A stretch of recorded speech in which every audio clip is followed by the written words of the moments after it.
Hi guys! This manhwa is called Grand Duke of the North. Enjoy watching! The story begins with a young lady who is looking outside the window thinking of her marriage that will happen that day. She was brought to Belias, a grand duchy in the northern region of the empire. Her soon-to-be husband was Barris Belias, the owner of that mansion, a war hero respected by everyone but at the same time was feared for being ruthless. When he was still 9 years old, he buried his father who died in battle, and for him to take revenge for it, he pretended to be a war orphan and got the trust of the person who was responsible for his father's death. He was waiting for the right time to attack the perpetrator, and when he saw it, he didn't hesitate to grab it and end that man's life.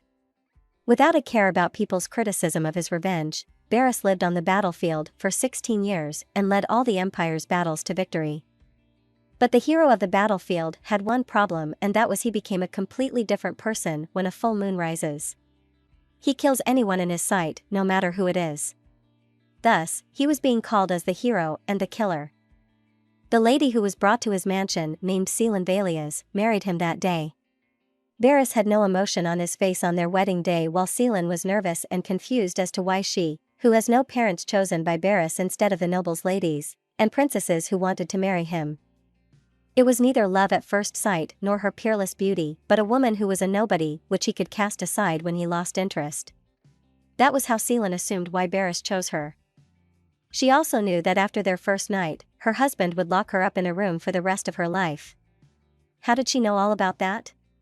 It was because it was the novel she was reading before she became Seelan. Before she got her new body, she remembered that she was still talking to her friend who asked her about the novel she was reading. She even commented that it was a trash story, but she still read it, and when she opened her eyes, the wedding ceremony was already finished and she was in the room waiting for her new husband. She is still not used to her new body, because when she tried to run away, she became too tired already, and what was worse was that a blizzard was raging outside, so she had to go back. Even though Seelan was beautiful, her body was too weak compared to her body in her past life. While she was thinking about how to escape that mansion, to prevent her imprisonment, someone came inside the room and she noticed a light getting close to her. She knew it was Barris, who was being called Monster Archduke in the book, but when she faced him, he was huge but not that scary. When her husband asked what she was doing beside the bed, she thought he wanted her to leave out of his sight, but before she left, Barris told her to go to sleep. He assumed he was angry, so she immediately obeyed his word, while thinking that even though her husband was a little scary, she noticed how handsome he was. She thought of him as a big cute bear while falling asleep. Barris, on the other hand, had something on his mind while looking at the woman sleeping so soundly in bed. The next morning, the first thing Seelan did was to check the warmth on the other side of the bed to see if her husband slept beside her. But as expected, he slept somewhere else. It was for the better, she thought it was a bit lonely. She was doing some stretching when she noticed that Barris was actually there. He was sitting beside the window, which the sunlight reflected on him. He looked at her, and Seelan blushed a little as she thought he looked much better under the bright place. She tried to explain herself for her actions, but suddenly she noticed what she was wearing, so she immediately hid under the blanket in the bed like a kid being embarrassed. On the other hand, Barris was thinking about the woman he married yesterday. He was confused about Seelan's actions towards him, because most people including his subordinates were scared of him and couldn't even look him in the eye, but Seelan was different. Even though she married a one-eyed man whose nickname was War Demon, her reactions were far different from being scared, so he assumed she saw him as a man. It was not wrong to think about that, but he quickly erased that useless delusion, since it was hard for him to believe that way. By the time he left the room, Seelan immediately got up to change her clothes while thinking that her husband was kinder than the novel she read, since he didn't lock her up for now. She was having a hard time putting on the dress she chose when her husband came back suddenly.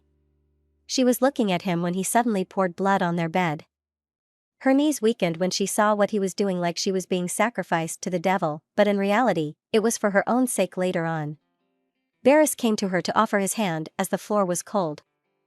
She was surprised at his action, since she was thinking badly about what he was doing with the blood.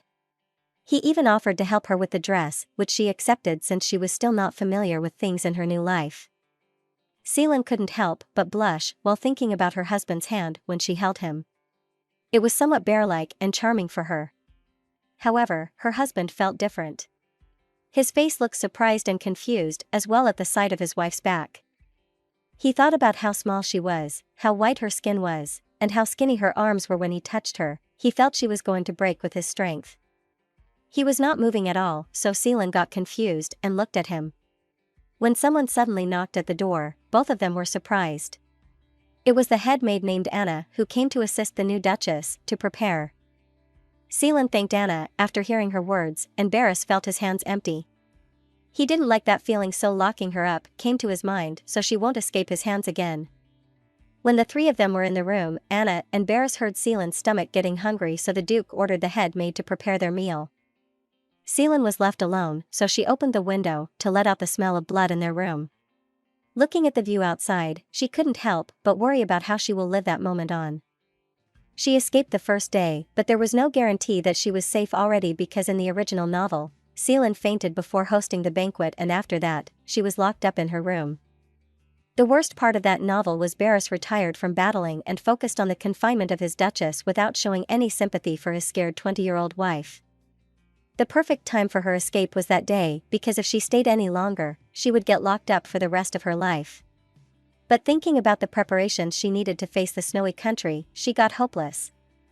Barris went back to their room. When he didn't hear any answer from Seelan, he went inside on his own and saw her just staring out the window. He wondered if she had already gotten used to the weather of the north, even though she came from the warm southwest. The two of them stared at each other, and Seelan was amazed at how overwhelming and scary his presence was, but at the same time, he was totally her type. He went there to ask if she was hungry, while having the thought that she was looking at him without any fear. But Seelan was controlling her laughter as she saw him like a bear asking a bunny. He interpreted her laughter by guessing that she liked being asked if she was hungry or not. He was clueless about these things since Barris had never been acquainted with any women, as he has been on the battlefield since he was young. Even though he attended victory balls hosted by the royal family several times, no one wanted to talk to him because they were scared of him the moment he made eye contact with any woman who approached him. Seelan, with a smile on her face, blurted out her thoughts and said that she wanted to go outside. But she realized that she was being rude and got worried that she might get locked up because of what she said. To her surprise, Barris extended his arms to help her get up if she wanted to go outside. In the hallway, Seelan was having a hard time walking because of her dress, but at the same time, she was happy that Barris personally took care of her clothes. Since she was walking slowly, when Barris stopped walking and lent his arms to her, she interpreted him as getting angry and coming quickly, so she got nervous. But for Barris, he was just doing what Lieutenant Jart said to him. He told him that if he noticed a woman was dressed uncomfortable, he should escort her, and if the woman wasn't against it, they would surely accept his help. Judging by the way she reacted, she was against it even though they were already married to each other and didn't seem afraid of him. Both of them misunderstood each other's actions since no one between them asked or even said what they really were thinking. Barris lost interest as it was useless since he thought she was only a woman they brought there to bring an heir. He couldn't understand why he was being careful around her when he could just imprison her, so he told himself that he would definitely do that tomorrow. While he was lost in thought, Seelan, who was behind him, stumbled because of her dress, but Barris was fast enough to catch her. She got her hands on his knees, which surprised her as it was sturdy like a tree, while Barris was shocked at her waist, which was so light like the weight of a real rabbit. So he had thought that before winter came, he would feed her a lot so she could gain weight, and add more fabric on every corner of their room to make sure she wouldn't leave the place. Meanwhile, Seelan was thinking about what the novel said about Barris Valias. He was a man who knew nothing about love until he died. Even Seelan in the novel pities him since he died without even realizing that he was lonely. As for Seelan, she was imprisoned and had Stockholm Syndrome, based on the original story. It was said there that she slowly fell in love with Barris, but for him, she was just a woman who would give birth to a child. Now she realized why Seelan in the novel fell in love with Barris. He was a caring person who rashly ran to her before she could fall into the ground. She was blushing when she remembered how huge his thighs and chest were, and even the scent coming from him from the back of her neck. To avoid stumbling again, Barris offered his hand, saying that they could walk slowly and steadily, which she accepted. Outside the mansion, Seelan was amazed at the scenery. It was nothing new for Barris since he was used to the place, so he was wondering what Seelan liked about those desolate fields and bare branches. When she smiled at him, he couldn't help but blush. Even though there was nothing there to see, it was worth seeing Seelan smile like that at him. Seelan used to work at the theater in her past life, but the scene in front of her now was more realistic than what she imagined about Hollywood.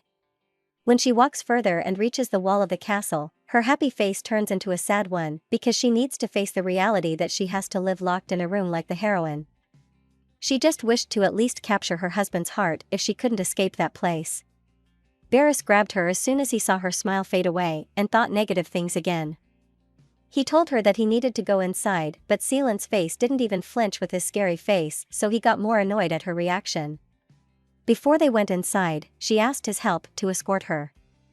Barris feels proud because he thought that Seelan needed him if she suddenly collapsed from exhaustion on the way inside since she looked frail to him. He was even prepared to carry her in a special hug if she felt tired walking. To his disappointment, his imagination didn't happen since Seelan walks well. She has more stamina than she looks. He didn't talk from the time they arrived at the room, so Seelan felt awkward as she was the only one talking. To lighten the mood, she shared how she enjoyed their walks and wished they could do it again sometime. His mind was busy thinking why she would invite a scary man like him again to have a walk together, and his plans on locking her up that day didn't happen as well. Seelan noticed his silence, so she asked if he had any problem. Barris didn't quickly answer her, because he was busy looking at her eyes, realizing that it was the reason he was being swayed by the woman in front of him. He didn't want Seelan to affect him more and remind himself that she was the woman who just needed to give birth to a child and would stick to his plan to confine him, but the moment Seelan called his name since he was not talking, his plans postpone again to tomorrow with a reason that she looked tired. The next morning, Seelan was sleeping so soundly when Anna came in with her breakfast, and she suddenly got up when she greeted her formally as the Grand Duchess. She stopped her from greeting her like that because she was not used to being greeted by someone a bit older than her. Anna had a serious look and asked Seelan if she would stop everyone like she did just now if they greeted her as Grand Duchess. She mastered up the courage to tell her the truth that she came from a commoner background, so she was not familiar with noble etiquette yet. She still needs to learn how to react to certain things, so she asked her if she could help her out. Anna felt her sincerity and honesty towards her words. She also noticed that her tone and intonation were not that bad, so she knew that she could learn pretty quickly. After her breakfast, she was bored doing nothing in her bed, so she decided to go out of her room since she was not locked up like the original Seelan in the novel. She grabbed her coat to get some fresh air outside, but Anna was in front of the door when she opened it. She looked a little scary for Seelan when she asked where she was headed. She nervously told her that she was planning to go outside since she felt depressed when she just stayed inside her room. Seelan realized that Anna only showed up because she brought her lunch with her. She was sad thinking that it was hard to bring her lunch outside, but Anna noticed that she wanted to have an outing outside, so she suggested that there was a table outside in front of the corridor where she could eat her lunch and have a picnic-like atmosphere. That brightened Seelan's mood, so Anna immediately prepares it there. It was a magnificent food arrangement, but she had one problem.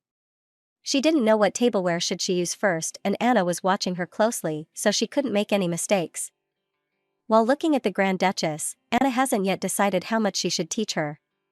As Lord Barris said before, he would bring any woman with him who would just give birth to his successor.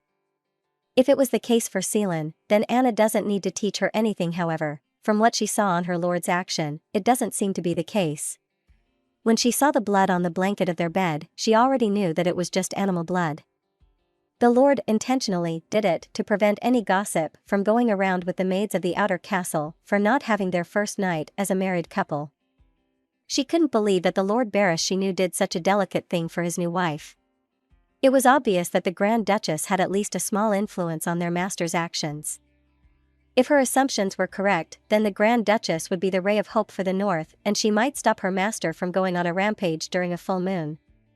Her deep thinking was interrupted when Seelan called her name and asked if there was something she should be aware of before going outside. Anna thought that she was just going out for a walk and didn't think that she was actually going outside the castle. She just answered her that she would follow her. At Barris's office, he couldn't sleep or work properly as he was thinking of reasons he could tell Seelan for locking her up.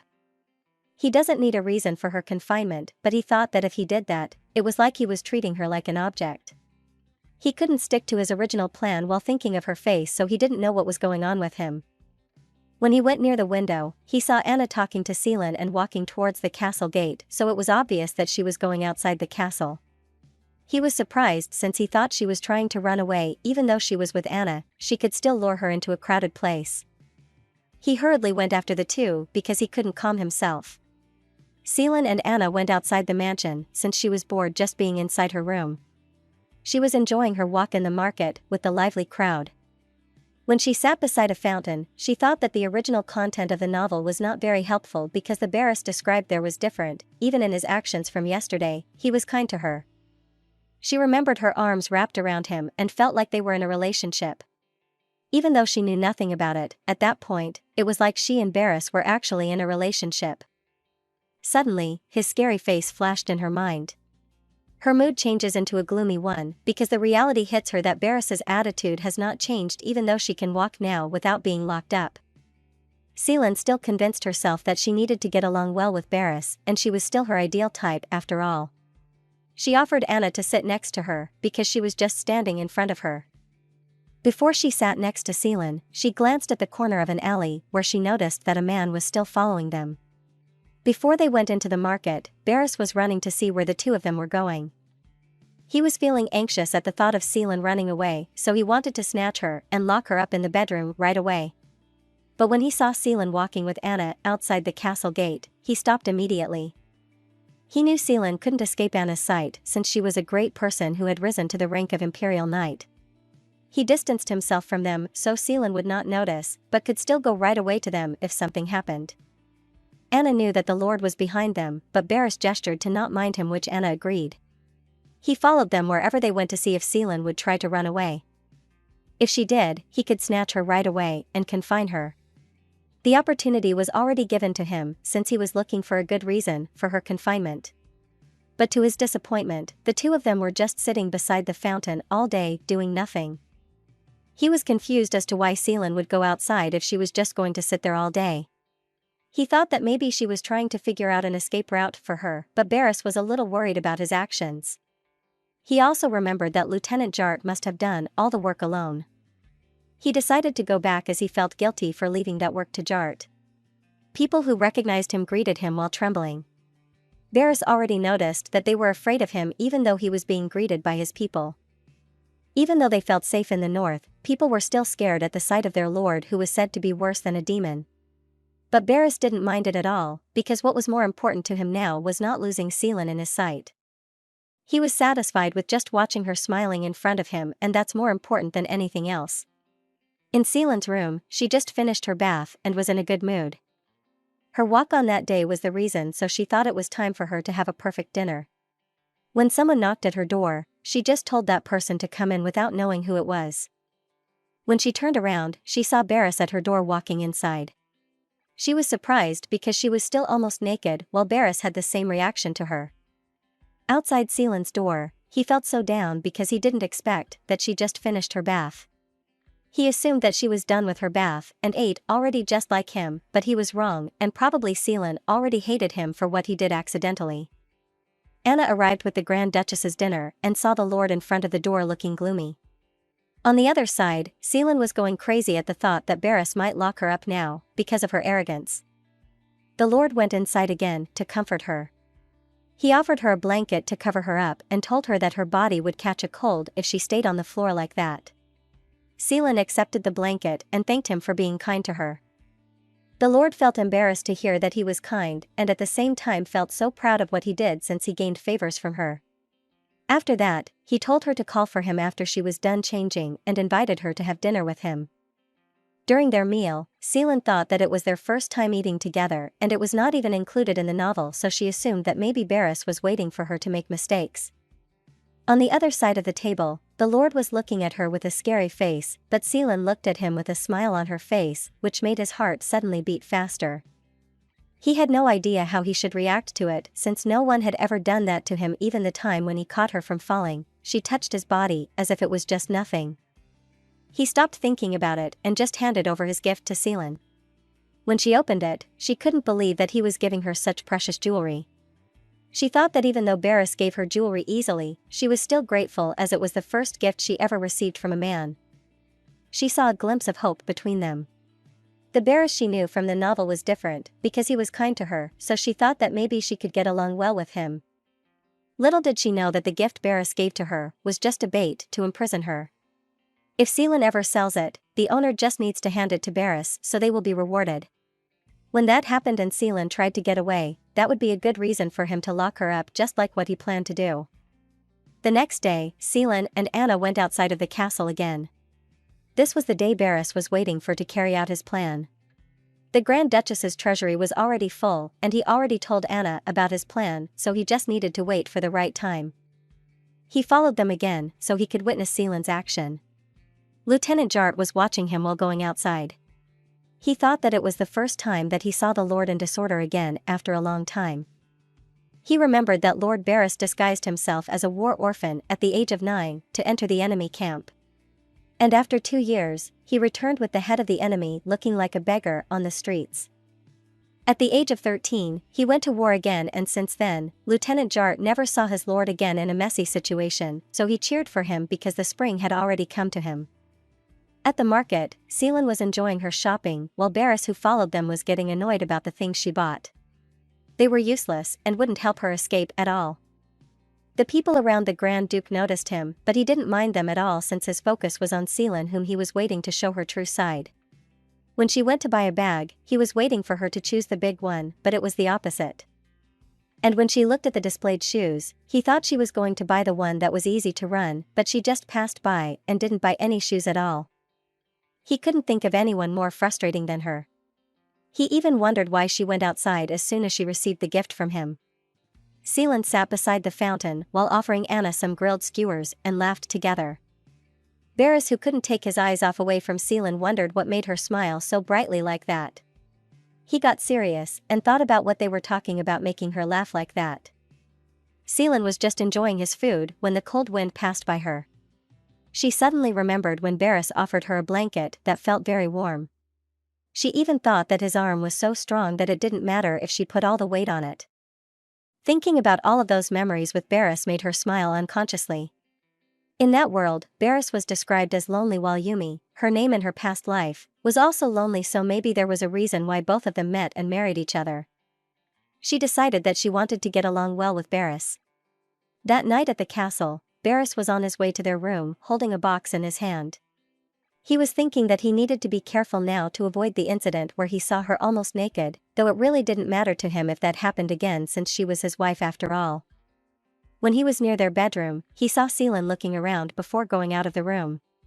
He thought she was going to escape, so he followed her to know where she was going. Seelan was in a good mood, singing while walking in the hallway. At the same time, her husband was following her, looking annoyed at her. When she reached her destination, she fixed her hair first, which made Barris think that she was trying to look beautiful for someone. Since he was busy observing her, he didn't realize that her destination was his room. When he was looking for somewhere to escape and go to his room, he saw Seelan's room, but didn't go there as he didn't want to enter without her permission, so he went to the hallway's window and jumped outside to his room. He hurriedly put the box he was holding and immediately opened the door for her to come in. Inside his room, he was keeping his distance from her, but Seelan told him to sit beside her. She was looking at him and thought that he was cute like a bear. She suddenly shared the apple that she bought from the market and wanted to eat it together with him. Seeing him eating the apple made Seelan laugh. Her husband thought that maybe he was making a strange face when he was eating an apple, but Seelan apologized for laughing, and she didn't mean it in a bad way. She noticed how their bite size had a big difference, while Barris blushed at the thought that everything about her was small, including her mouth, height, face, and her hands. He arrived at his thought that maybe some other parts of her body were small too, which made him stand up immediately. To brush off what he was thinking, he told her that she bought a gift for her. It was a cute flat shoes, which Seelan accepted happily and wanted to try them on already. But there was a problem: her dress was thick and heavy, which made it difficult for her to try the shoes, so Barris voluntarily put them on for her. When the shoes were on, the two of them had different thoughts in their mind. Barris thought that her feet were really small, while Seelan thought that he was really big. She brightly thanked him and said that she liked it so much. He couldn't help himself whenever she smiled at him and asked what kind of woman she was to make him lose his mind.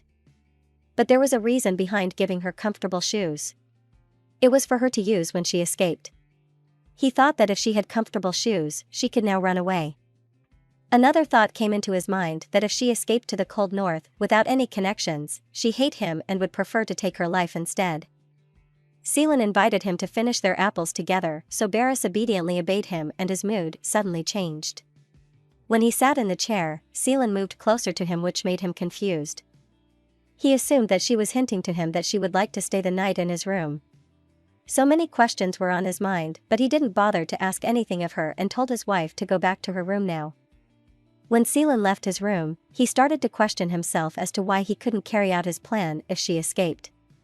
He also thought that if she were to leave him, he wouldn't be able to control his anger. He saw the cloak Seelan was wearing earlier, so he thought that she purposely left it there. He couldn't think of any other way to do with Seelan anymore. Meanwhile, in Seelan's room, she couldn't believe that the monster set in the novel was the Grand Duke she was with earlier.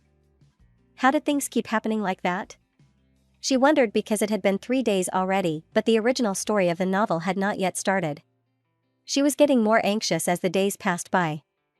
At first, she felt happy that the confinement hadn't happened yet, but when more days passed, the Grand Duke, whom she knew for being considerate of her, maybe changed, and even thought of naked scenes with Barris. She tried to remember what personalities the original had, but failed to think of anything. She was in a difficult situation, since she couldn't act like the original Seelan in the novel. All of these frustrations started at the moment when she was in Barris's room. She felt like they were in a good mood that was perfect for a couple to kiss, but suddenly Barris told her to go back already. She wanted to do well in front of him, but it seemed like she was the only one who felt that way. She couldn't come up with an excuse as to why Barris reacted like that, since she had no experience in a relationship before. She looked at the shoes that her husband gave to her. She was happy with it, but there was a saying in her past life that if you gave shoes to your partner as a gift, they would run away, so she wondered if it was the same as well in that world. She even thought that maybe Barris wanted her to leave on her own. The next morning, Lieutenant Jart came to the Lord's office running. He reported that they found a young man last night. Even though the Grand Duke was not in a good mood, he still told him about that man because his report was related to his wife. He told her that the young man said that he was looking for his fiancée, whose name was Celine, who just disappeared. That caught the Grand Duke's attention. He continued to say that according to that man, they promised to get married even though they couldn't have an official ceremony. Jart felt a little sad for their lord, as he thought that spring had already come to the Grand Duke, but then, that man suddenly showed up. Barris suddenly asked Jart if the ground was already melting. He already suspected that he was going to bury that man alive, so he answered him yes, and added that it was already been a month since the spring started. He was talking to himself, that Jart couldn't hear it. He said that since his wife was beautiful in his eyes, it was not a surprise that the others would be like that too. He stood up to go where that man was, and Jart said that he was in the dungeon. He smiled while saying that he should go see that man's face, who dared to show up, because of love. Before that happened, at Celine's village, someone informed that man about Celine's marrying a great man in the far north. With a great face like Celine's, he knew that her face was a waste of their village, but that man couldn't believe that she was getting married, so he forced more details about where she was right now. He knew that elegant dress, enjoying exotic flowers, and having tea in an elegant place suited her better, but he still wanted to see her one more time. Without money, he still traveled from one location to another, because he knew that her face was unforgettable, so he tried her luck on that journey to find her. Until one day, a few knights showed up in front of him and told him that he needed to come with them. That was how he was dragged into the Grand Duke's mansion. When he opened his eyes, his hands were already tied up, so he questioned the Grand Duke and others what they wanted to do to him. Lieutenant Jart and the Grand Duke were just listening to his words until Barris ordered his knights to start the interrogation. But before they questioned him, they made him drink something while the man was whining. The Grand Duke's first question was if he and Celine had mutual feelings for each other when they were still in their village. He remembered how beautiful Celine was, and how he told her that he would work hard for the sake of their future children. The man said that they loved each other, and even promised that he would be with her forever. Hearing his words got Barris's nerves. Lieutenant Jart could feel his lord's anger from behind. The potion that the man drank had the effect of temporarily suspending the user's ideals, forcing them to speak the truth, so if that man was not the type of person who can resist the drug's effect, he was likely telling the truth. Jart was worried that his lord might go on a rampage anytime and that he didn't have any enemy prisoners to ease his anger, so he needed to closely monitor him to avoid any sudden outbursts. Suddenly, Barris stopped in his walk and ordered Jart to release that man and adjust his escape route to allow him to pass through the terrace next to the inner castle courtyard. Meanwhile, Celine was having her walk when she noticed the butterflies. She noticed that they were trying to fly over the wall. Anna told her that there were no flowers there, so that was the reason they were crossing the wall. After hearing that, Celine thought that she was like those butterflies. From birth to adulthood, regardless of her intentions, she was being pushed into new environments and had to survive. She cheered those butterflies in her head when she noticed Barris on the terrace. He was shocked when she looked at him and thought how amazing she was. He was watching her for almost 2 hours and he didn't notice how time flies so fast. He was sure that she was beautiful as well in other people's eyes. If she had not been sold by her father, who didn't care about her, she would have been with the one she loved. Barris also thought that if she had grown up in a noble family, she was already at a marriageable age or even had her own family and children. The thought of her whispering her love to another man made his blood boil. He was already on the verge of rampaging and even planned to end that man's life in front of Celine. She called his name, but Barris couldn't hear her and just thought that if she missed that man even a little bit, he would make him suffer even more before giving his body as food for the beast. Celine showed the shoes Barris gave her and asked if they looked good on her. All the anger in his body suddenly vanished when looking at her, as if the wind had washed away all of it. Barris thought that even he who didn't know anything about fashion could tell that the shoes and her dress didn't match at all, but she still wore them. He asked her if they were comfortable to wear, so Celine answered that it does, and it was easier for her to walk as well. At the back of Barris's mind, he was thinking so evil about her that walking comfortably on those shoes was not enough because she could even run faster using those shoes for her escape. Celine suddenly asked, while he was in deep thought, if he wanted to go out with her that day. That shocked the Grand Duke and asked if there was a place she wanted to go. She thought about it for a while, but she just smiled at him and said that anywhere would be fine as long as they were together. The Grand Duke suddenly spoke about his plan of closing the entire castle. Hearing that made the lady anxious, as she thought that it was the event in the novel that she had been expecting to happen. Barris clarified that he had work to do, so she was only permitted to stay in his inner city. However, he assured her that it would be least likely to last for a week, and he invited her to have a horse riding together after his work. It sounded like a relief to Celine, but in the back of the Grand Duke's mind, his wife would probably hate him for the rest of her life because of his hidden plan. Although she would only feel resentment because of him, he does not care as long as she would never love another person, particularly the guy who dared to go to his castle for love. Once he successfully took his life, Barris planned to take his wife to the Labelle Mountain forest where they could watch the night sky. He was certain that Celine would like it since she seemed to be fond of stars, so taking her there would also make him at least feel relaxed at the same time. In the middle of their conversation, a devastated man suddenly appeared. The lady was unfamiliar with the man since she knew the people who were only exclusive to enter the inner room of the castle. But she thought that it was out of her business, so she just focused on talking with her husband while claiming that she did not know how to ride a horse. The strange man suddenly called her by her name while complaining about how she could not even look at him after the hard work he did just to see her. Celine mistakenly thought that he was a servant, and she did not know what he was talking about. Even though she read the entire book, this scene was also unfamiliar to her, so she thought that this might happen in the second season of the story. It was painful for a man to see his lover hide behind the other man after seeing him. Even though she was already married, he was not hoping for her warm embrace, but for her words to explain everything. However, her actions were implying that there were so many things had changed about her. While hiding behind her husband, she asked who was the strange man before them. Barris answered that he was her lover in their hometown, who promised a good future with her. The way she reacted made the Grand Duke suspect that she was planning to stab him behind his back for the sake of her lover. But the mere fact that she hid behind him to avoid that man, he assumed that she was choosing him like she did not feel any affection for that guy. Because of that thought, he ordered his knights to take the man away from them. After that commotion, Celine suddenly realized that her husband purposely let that happen. The fact that he was aware of their past and letting them meet made her conclude that Barris was trying to test her. It was a painful realization that she could not even conceal her emotion. Barris felt anxious when he saw his wife crying, and she suddenly confronted him about sending her away with that guy. The Grand Duke immediately denied it, but she could not just believe him. Originally, he was planning to punish the man in front of her eyes. However, he only confessed that the guy pleaded to see her just once. He was trying to explain himself, but he immediately halted when he saw how his wife glared at him while crying for the first time. Seelan was offended about her husband's action regarding the man who had just recently been sent away. When she criticized how he just believed the claim of the man that they were lovers, Barris confessed that they drugged the person.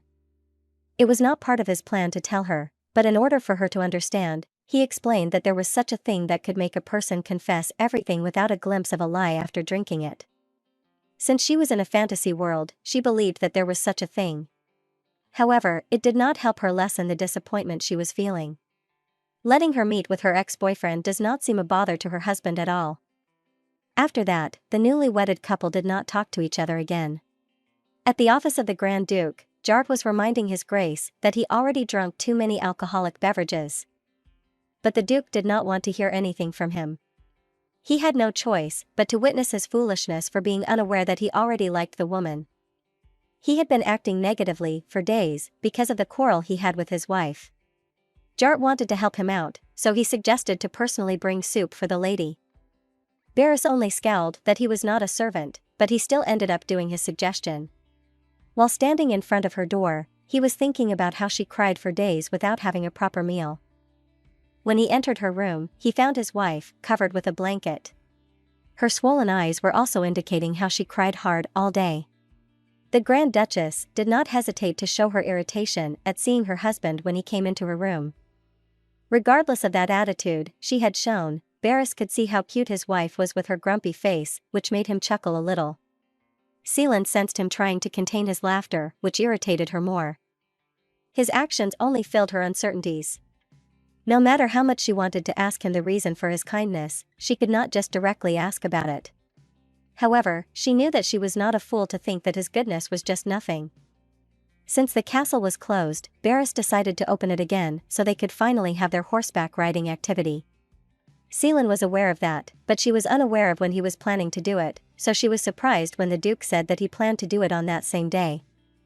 She could not believe that sudden decision after the days she filled her bed with tears, and he did not even care to ask how she was feeling. No matter how loud her voice was in her head, she remained silent while thinking how irritated she was toward her husband. Nevertheless, her silence could not even hide her anger. Barris could still notice it. After changing their clothes for their activity, Barris complimented in his mind how her outfit suited her well. On the other hand, Jart seemed too problematic about the couple who were obviously not on good terms. Even though they were together, they did not want to face each other. Seelan claimed that she does not know how to ride a horse, which is quite impossible since her hometown, Kimlin Village, is a small town that has no suitable road for carriages. So, the villagers used to ride horses while hunting with their arrows. It was the place where he found the potential bearer of his child to be his heir. Since it was only his objective, he did not mind investigating the background of Seelan when Jart brought her to his castle. But if only he had known about her past, Jart would never bring that woman to be his wife. Barris prepared 2 horses for them, a black and a white horse. He ordered his wife to take the white one, but Seelan was hesitant to do it since the horse was already carrying a lot of stuff on its back. She does not want to add weight to the horse's burden. Seeing her concerned reaction to the horse made Barris laugh. He was confident when he assured her that the horse could carry 5 women of her weight. It sounded like women are very light on his perspective. However, she was amazed at the hugeness of the horse and she worried that it might cost her life once she accidentally fell from it. Even though she was still mad at her husband, she lowered her pride to convince him that she was unable to ride a horse. Because of that, Barris wondered if they could either postpone their activity and teach her how to ride, or they could just ride a single horse together. In the end, they agreed to do the latter since their equipment was already set. Barris helped his wife to get on the horse. After that, he ordered her to hold the reins tight before he proceeded next to her. As they started to move, Seelan felt relieved and reassured close to him. She felt that it might be because they were the leading characters in that world. Her anger earlier just instantly vanished as they both got to the horse. Seelan was fascinated by the view, while behind her, Barris felt like he was in huge trouble. He was uncomfortable with how close they were to each other. They were just separated by the thin fabric of their pants, and he could feel how her back pressed against his sensitive front. On the other hand, Jart was preparing the carriage to pick their highness at the Lebeleberg this evening. And saw him, and when she heard the order of the Duke, she ordered Jart to pick them up earlier in the next morning instead. Jart was confused about whom order he should obey, if it was the Grand Duke or Miss, and since she said that it was for the sake of their lord. In the end, he had no choice but to take the order of Miss, and as he believed that her plan would be a favor for their master. At the Lebeleberg, the couple was waiting for the carriage that they were expecting to pick them up on that evening. They had a fire in front of them to fight the coldness of the night. Seelan assured him that it was just fine since they were staying at the beautiful place. In the back of his mind, he was silently commending Jart for not coming that night. On the day that they rode a single horse together, since Seelan could not ride a horse on her own, they ended up coming to the Lebeleberg and arrived at a nice log cabin in the forest. They spent their day in that cabin until the evening came. Their expected carriage did not come to pick them up. To make their bodies feel warm, they decided to drink. Back in her modern life, Seelan used to drink 3 bottles of soju all by herself when she was in Korea. Barris offered a wine first, but she refused since it had a bitter taste. He offered another drink, this time it was a whiskey that she wanted to try because she had never tasted it before. He poured their glasses a drink. Because of her responses, he began suspecting the lady in front of her. Back then, he remembered how Seelan claimed that she enjoyed drinking wine before, particularly the one from the Raffin region that he offered first. It was also the lightest wine with a lower alcohol content. After drinking the first shot, Seelan took another since she liked the taste of the whiskey. Barris told her that there were animals scattered in the forest like rabbits and foxes, and he regretted that he did not bring a bow for hunting. He asked Seelan if she liked hunting. With those serious eyes, for a long moment they had an eye contact. The lady was expecting that they were about to kiss. She noticed his gaze was different from before, but she refused to have her first kiss when she was drunk. However, when she realized that he was talking about hunting, she suddenly stood up, which led her to dizziness until she fell asleep. The Duke caught her as the lady slept soundly in his arms with a thought that she could not drink much. But everything that happened that night, he realized that it was not an illusion when he noticed the changes in his wife since their wedding day. He thought that he was bewitched, and he wondered where the real Seelan was if the lady he was carrying was a witch. While sleeping, he carried her to the bed that he found at the log cabin. Despite the layer of her clothes, since Seelan was already wearing his cloak, she could still feel the cold. The Grand Duke stayed up all night while only carrying Seelan in his arms. He was still thinking that the lady was a witch. If his assumptions were right, the unbeatable woman would obtain the entire empire.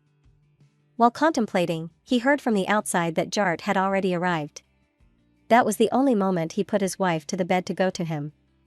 Not long ago, Seelan suddenly woke up and she was worried that Barris abandoned her for waking up so late. She gets up and tries to find her husband, and she finds him in another room while talking with Jart. She accidentally overheard what they were talking about. Barris was ordering him to find a witch or a sorcerer because he had a feeling that the lady had been replaced on their wedding day and they must find the real Seelan. Seelan was horrified to hear the Grand Duke's suspicion. Jart was doubting his assumption, but Barris was certain that the soul of his wife had changed. He wanted to consult the witch or shaman in the north about it so they could find the real Seelan. Jart noticed the lady behind the wall. When she came out, Barris introduced Seelan to the lieutenant, which added evidence to his conspiracy. He knew that they had already met in her hometown back then, since Jart was the one who brought the lady to him. They also had a few conversations in the inner palace before their wedding day. But now, he suspected why the lady was acting like it was her first time to meet him. As they traveled back to the castle, they were just remaining silent inside the carriage. Seelan knew that she made a wrong move. Seeing the reaction of the lieutenant earlier, it seemed like the real Seelan already knew about him. She started thinking about the punishment for the people who were caught impersonating. If they suspected her of being a spy, she knew that she could no longer defend herself.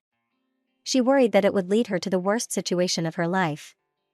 She remembered how the Grand Duke brought her ex-lover into his castle. Could it be that he was already suspecting her before that happened? She does not know what to do anymore to survive this, and all she could think about was how she should behave. Due to some gestures she made out of nervousness, she did not notice that Barris had been watching her and thought how funny she was. On the other hand, a crow was watching them. After getting the necessary information, it flew back to its owner to let them know what was happening. Inside the room, there was another person who had cover in his eyes. This person became frustrated when he heard that his ally had been doubting his capability.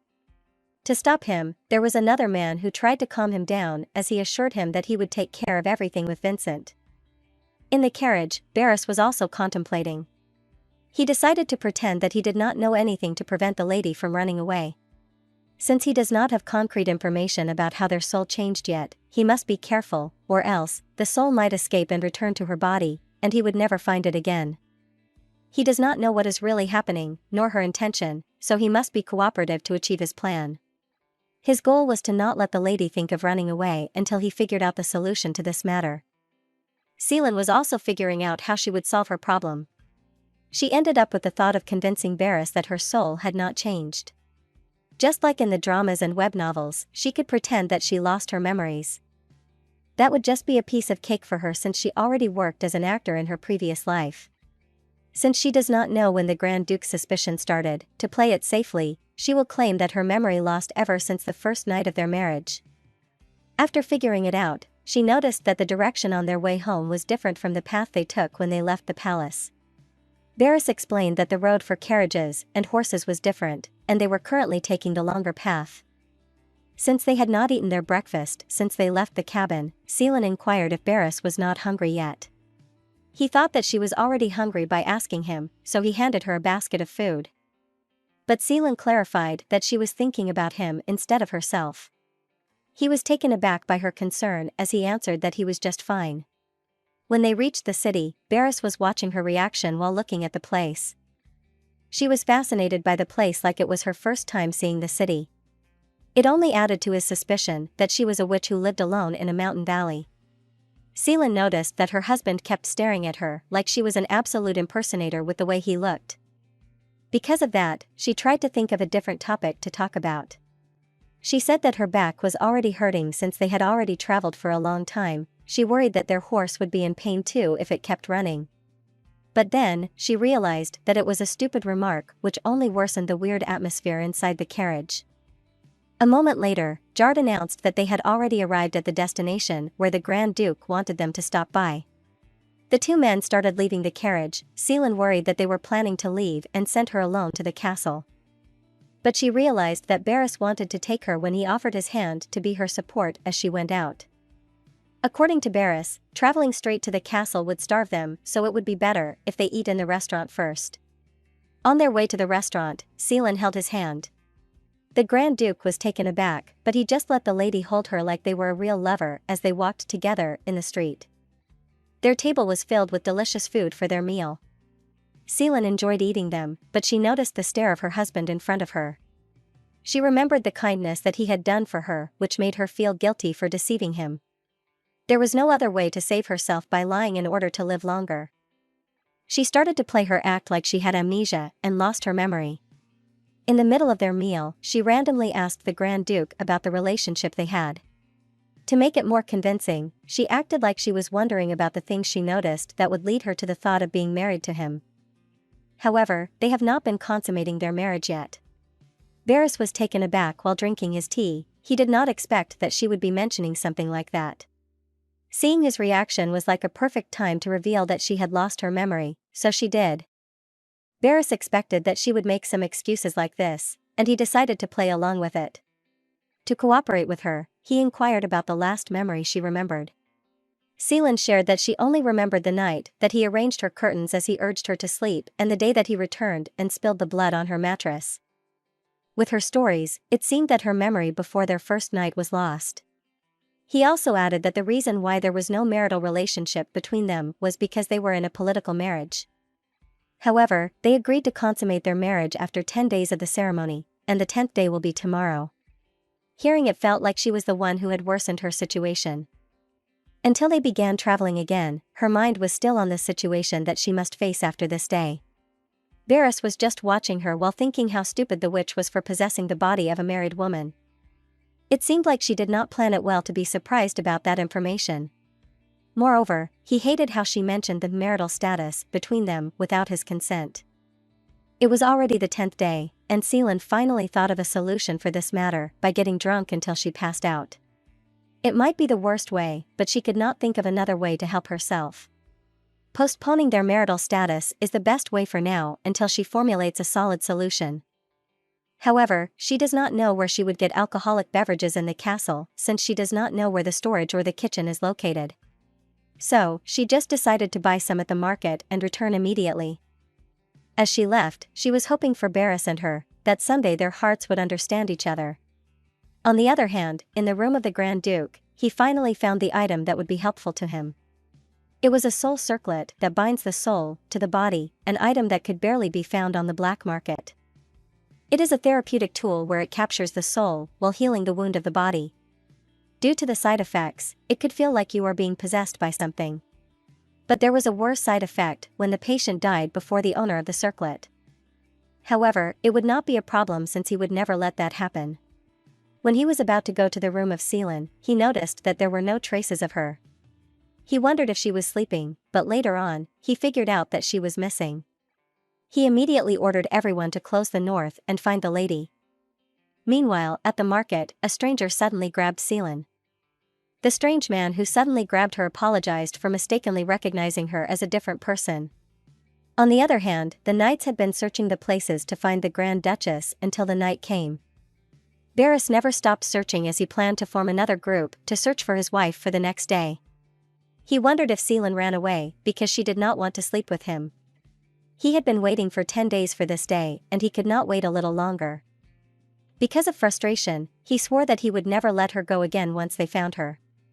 Fortunately, the search was over when he saw a woman covered with a yellow hood. He immediately went to her, and he found out that it was Seelan. As he held the lady, he was hoping that her soul remained in that body.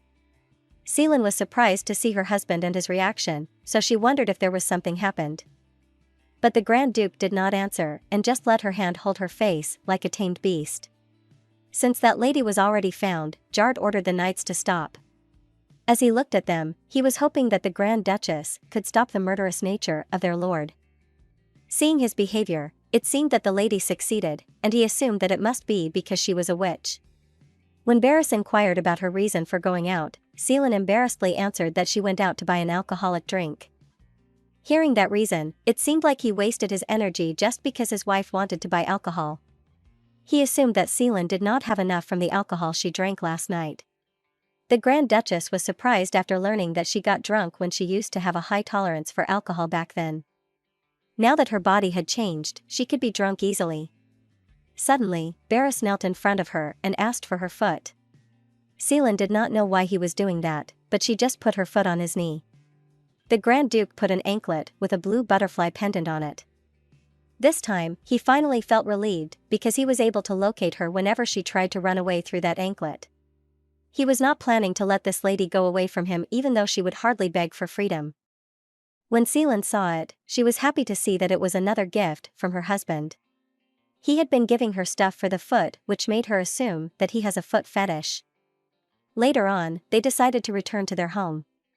Seelan inquired again about her drinking habit, so the Grand Duke ordered her to not drink alcohol without him.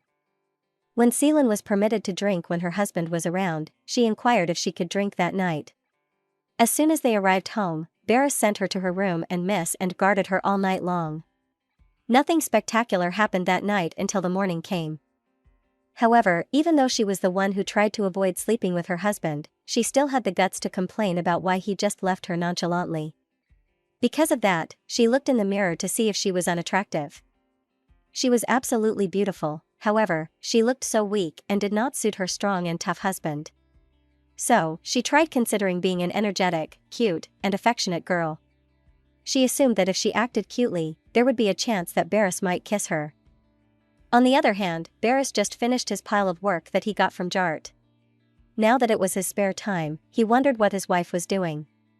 When she saw Miss and walking on the balcony while holding food, he concluded that Seelan would be having her meal.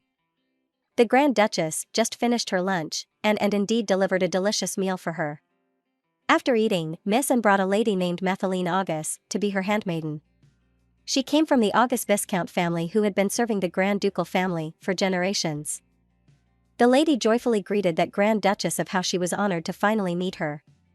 According to her, she should have been her handmaiden in the first place. Unfortunately, she almost died due to her sickness a few months ago. Good thing, she found a good doctor who treated her illness and recuperated after that. While the lady kept on talking, she suddenly remembered that she was the kind of girl she was imagining about a while ago. Miss Anne noticed that the expression of the Grand Duchess was not that very pleasant. However, she still accepted Methyline without saying anything. Since the Grand Duchess came at the right age, she never demanded anything. She was not picky about her food and clothes. She never complained about everything, and she only wanted to go out at some other times. Whenever she goes out, she was just spending a few coins from her ducal allowance. Her attitude and actions were enough to trust that she was not hiding anything or after any ulterior motives. However, it would also be a burden for someone to become so naive and innocent like her. Miss Anne was already expecting that the Empress would already know about Celine. The Emperor might let the Grand Duke have a peaceful marriage, but it was different for the Empress. The Empress is the most precious woman in the empire, and she does not care to hide what she truly feels about something. Miss Anne wondered what the Empress would do once she found out that her only younger brother married a commoner and instantly became a noble lady after. As her good friend, she knew that the Empress was not born to be considerate of others and speak kind words.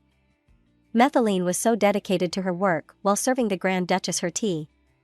It was a calm afternoon for the new handmaiden while fulfilling her duty, but when the Grand Duke came, she started getting nervous.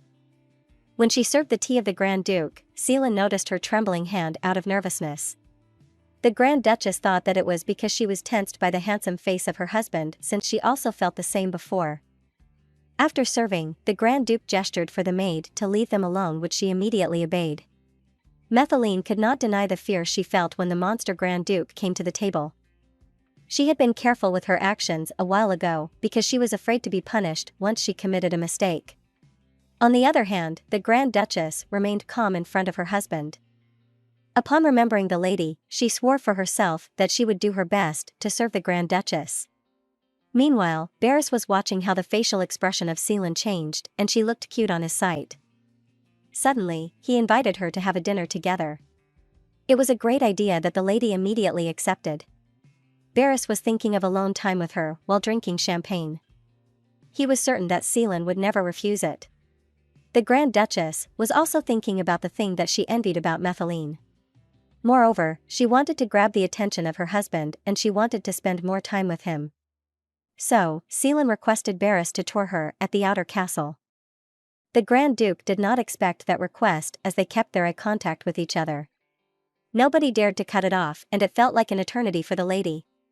Suddenly, Barris went to her and formally asked her to go as he offered his arms to her. They strolled around the outer castle. Barris thought that their place was too dark to suit his wife. When no one was talking, Celine randomly inquired about the building near them. According to her husband, it was a place that was used occasionally for holding a banquet. Since there was no special occasion, that building is currently empty. While facing the building, Barris could feel that his wife was pulling him towards her. He wondered what power a light woman as a rabbit could possess. Even though he felt like he was being swayed by her, it did not feel bad at all. Celine, on the other hand, was thinking differently. Since no one was in the building, she thought that it was her lucky day, and they could finally kiss. As they proceeded to stroll to the empty building, they were unaware that there was a spirit who was watching over them.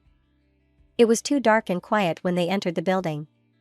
Suddenly, Celine heard something. She immediately asked her husband if he also heard about it.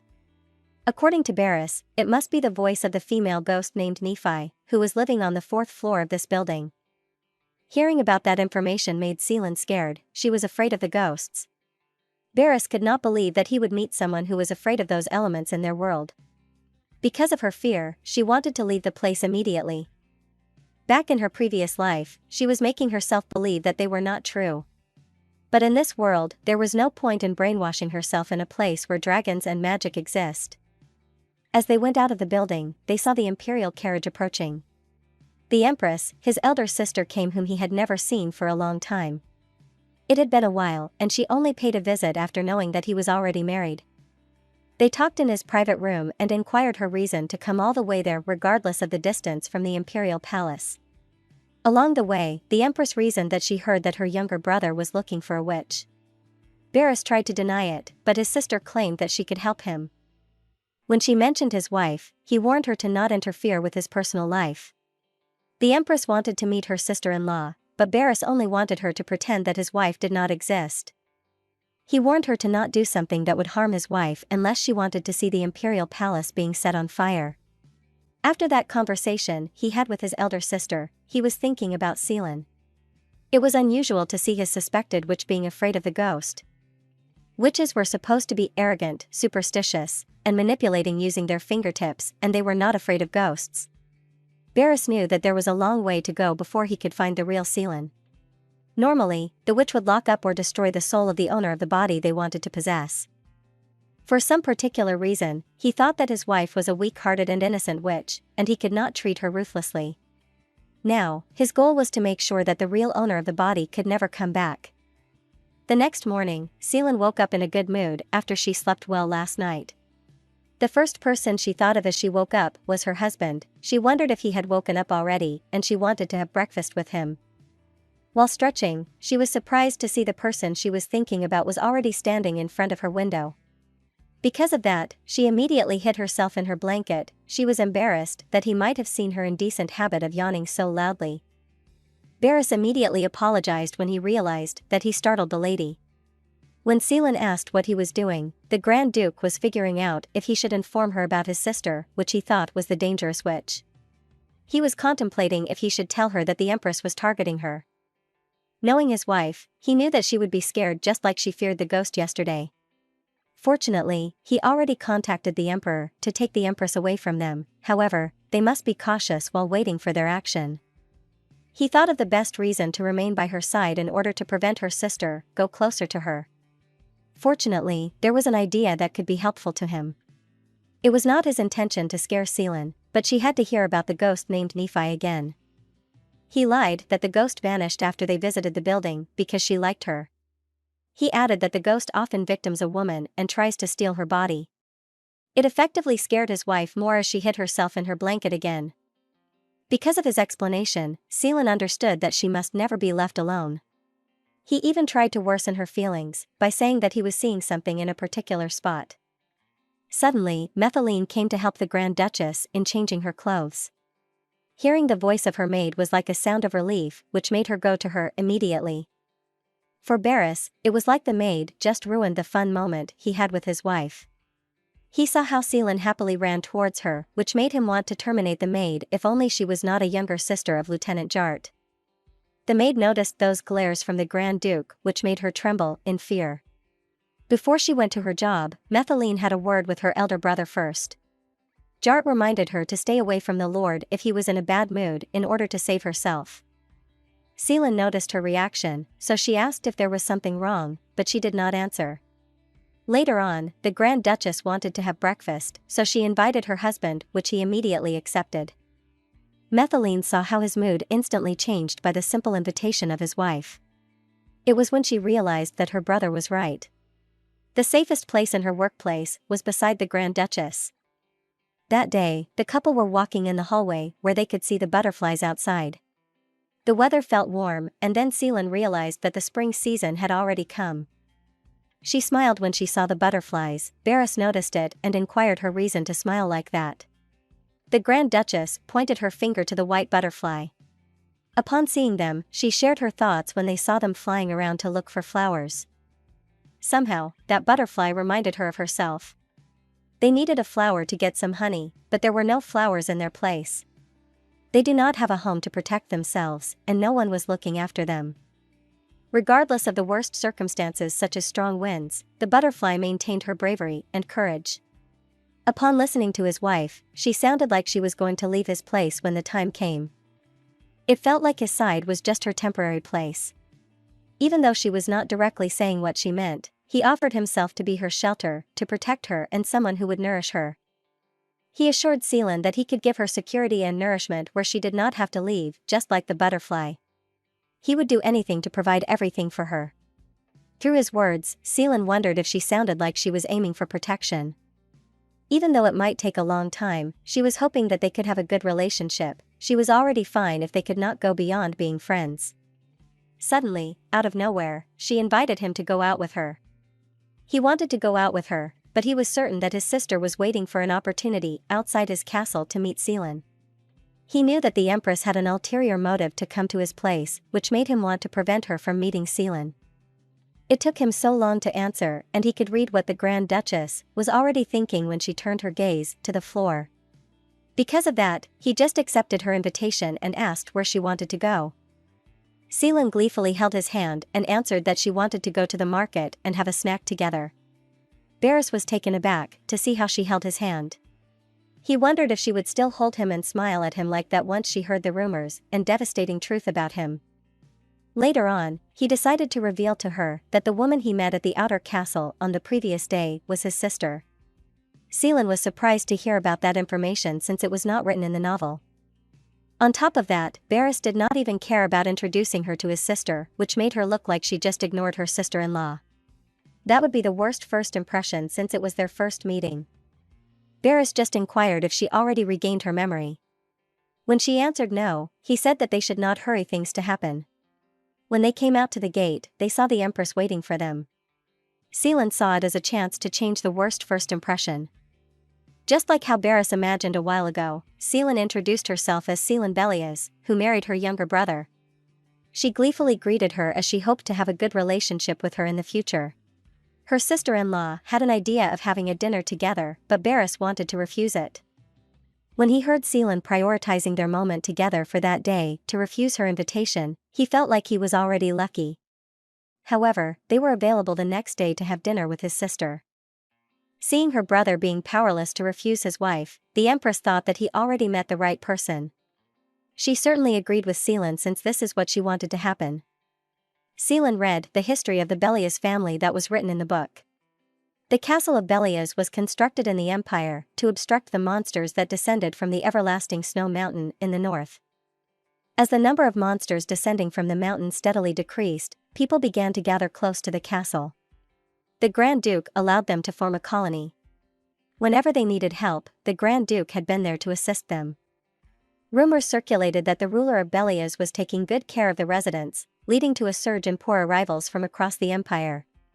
The development of mines began to cater to the rapidly growing population. In the north, there are numerous mines of magic ore which were created when the dragon corpse became too old.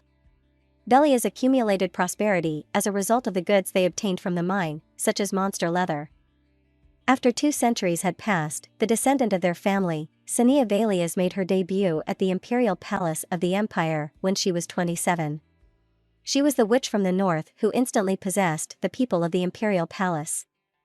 In less than a year following her appearance in the imperial palace, Belia's territory expanded into a principality and eventually reached an immense size that could not be surpassed by anybody. While reading, she noticed her maid came with a guy beside her. Methyline introduced the guy as the doctor who treated her for her illness. To show some respect to the Grand Duchess, the doctor greeted her as he expressed his honor to meet her. Seelan was looking at him because, at some point, he seemed to be familiar to the Grand Duchess. When the doctor noticed that she had been staring at her, he asked her if she had anything to say. To not make things awkward, she reasoned that he had mistaken him for someone else. While Methyline was asking for Seelan's plans for that day, the doctor looked at the Grand Duchess with a serious look on his face as if he already knew her. Suddenly, her handmaiden was surprised after hearing her plans with the Grand Duke, and at the same time, the doctor was surprised too. Seelan happily shared that they planned to visit the market together that day. A moment later, the married couple was having a happy moment while holding each other's hands, going to the market. Seelan then suggested buying some snacks to eat at the fountain, which Barris agreed. The Grand Duchess was happy knowing that they could do such a thing together, where her husband followed her leads. When they arrived at the market, people were staring at them and they could feel the gloomy air from their stares. Barris already expected this to happen, since people were afraid of him. He already experienced this kind of thing for a long time, but he was worried for his wife for putting her in that situation just because he got excited to spend some time with her. To his surprise, Seelan held his hand tighter, smiled at him, and asked what snacks he wanted to have. It was as if she was showing him not to worry about the people around them, and just enjoy their trip there. Before answering her, he looked around the people and saw how their surroundings had changed because his wife treated him differently. Barris smiled at her and said that he liked apples, even though it was a lie, he just decided to like it at that moment. After that, Seelan pulled his hands to buy some apples and decided to just enjoy their time together without a care in their surroundings. While walking, she didn't show it earlier to her husband since she didn't want to hurt him, but the truth was, she was annoyed at those people. They looked at her husband with fearful eyes even though they knew that he would be the one who would save them in times of crisis. She tightly held her husband's hands as she felt sad for him. They sat at the corner of the fountain to eat. When Barris picks up the apple they bought, Seelan suddenly grabs it from him. What she was doing confused him, so he asked what she was doing. She answered that she was cleaning the apple for him, which made Barris smile. Just making him happy like that made Seelan feel the same. She explained that apples tasted better after cleaning them. Looking at the clear blue sky while sitting beside his wife, he thought that it must be what they called happiness. While they were eating, Seelan took glances at her husband as if she was planning something. She was debating with herself if she could do it or not. In the end, she decided to do it since it was the right moment. A moment later, Barris already noticed his wife that there was something wrong with her. While staring, his lovely cute wife winked at him, which caught him off guard. He was so surprised that he almost got choked while eating the apple. Seelan, on the other hand, tried to pat his back and asked if he wanted something to drink as she got worried. It was hard for him to believe what he saw. Unless he was hallucinating, he was sure that his wife winked at him. What she did was something men always do with the woman they like to catch their attention, and so, if they got rejected by the girl they liked, the man was the one getting hurt. He feels pressured and at the same time, special since it was the woman who did it. But before he reacted to it, he wanted to confirm if what he saw was reality or an illusion, so he asked his wife what she had done just now. She was surprised when he asked that, as she didn't know how she should explain it to him. What came from her mouth was that she was having a stomach ache. A second later, she realized that her husband would be worried for her if she was sick, so she explained it more in detail. Seelan told him that the apples were so delicious that she thought she had a stomach ache for a moment. She couldn't think of any other explanation other than that, as she couldn't tell him the truth. Judging by his reaction, she thought that he didn't like that. On the other hand, Barris felt like a fool as he couldn't even understand what his wife was doing, so he shouldn't have expected that the wink had a special meaning. He stared at his wife, while Seelan avoided making eye contact with him. The Grand Duke thought what she did was cute, and the Grand Duchess thought it was cool. Back at their castle, while she was taking her bath, she got annoyed at how stupid her husband was.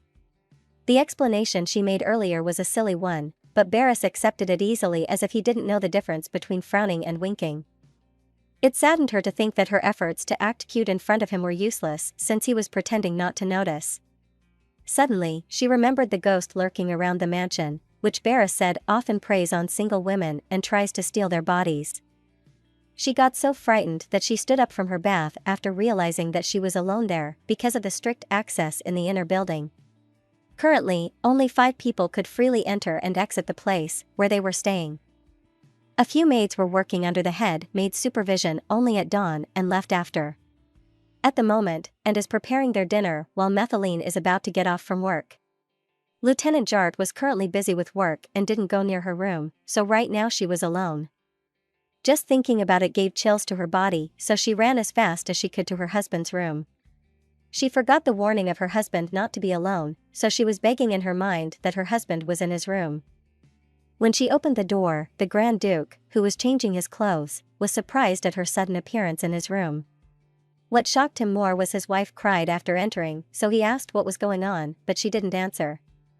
After a while, both of them were sitting in front of the fireplace to get warmth.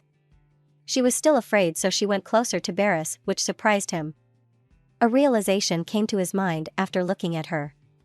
His face went red and quickly turned around as his wife's clothes were thin, as if there was nothing at all beyond her cape.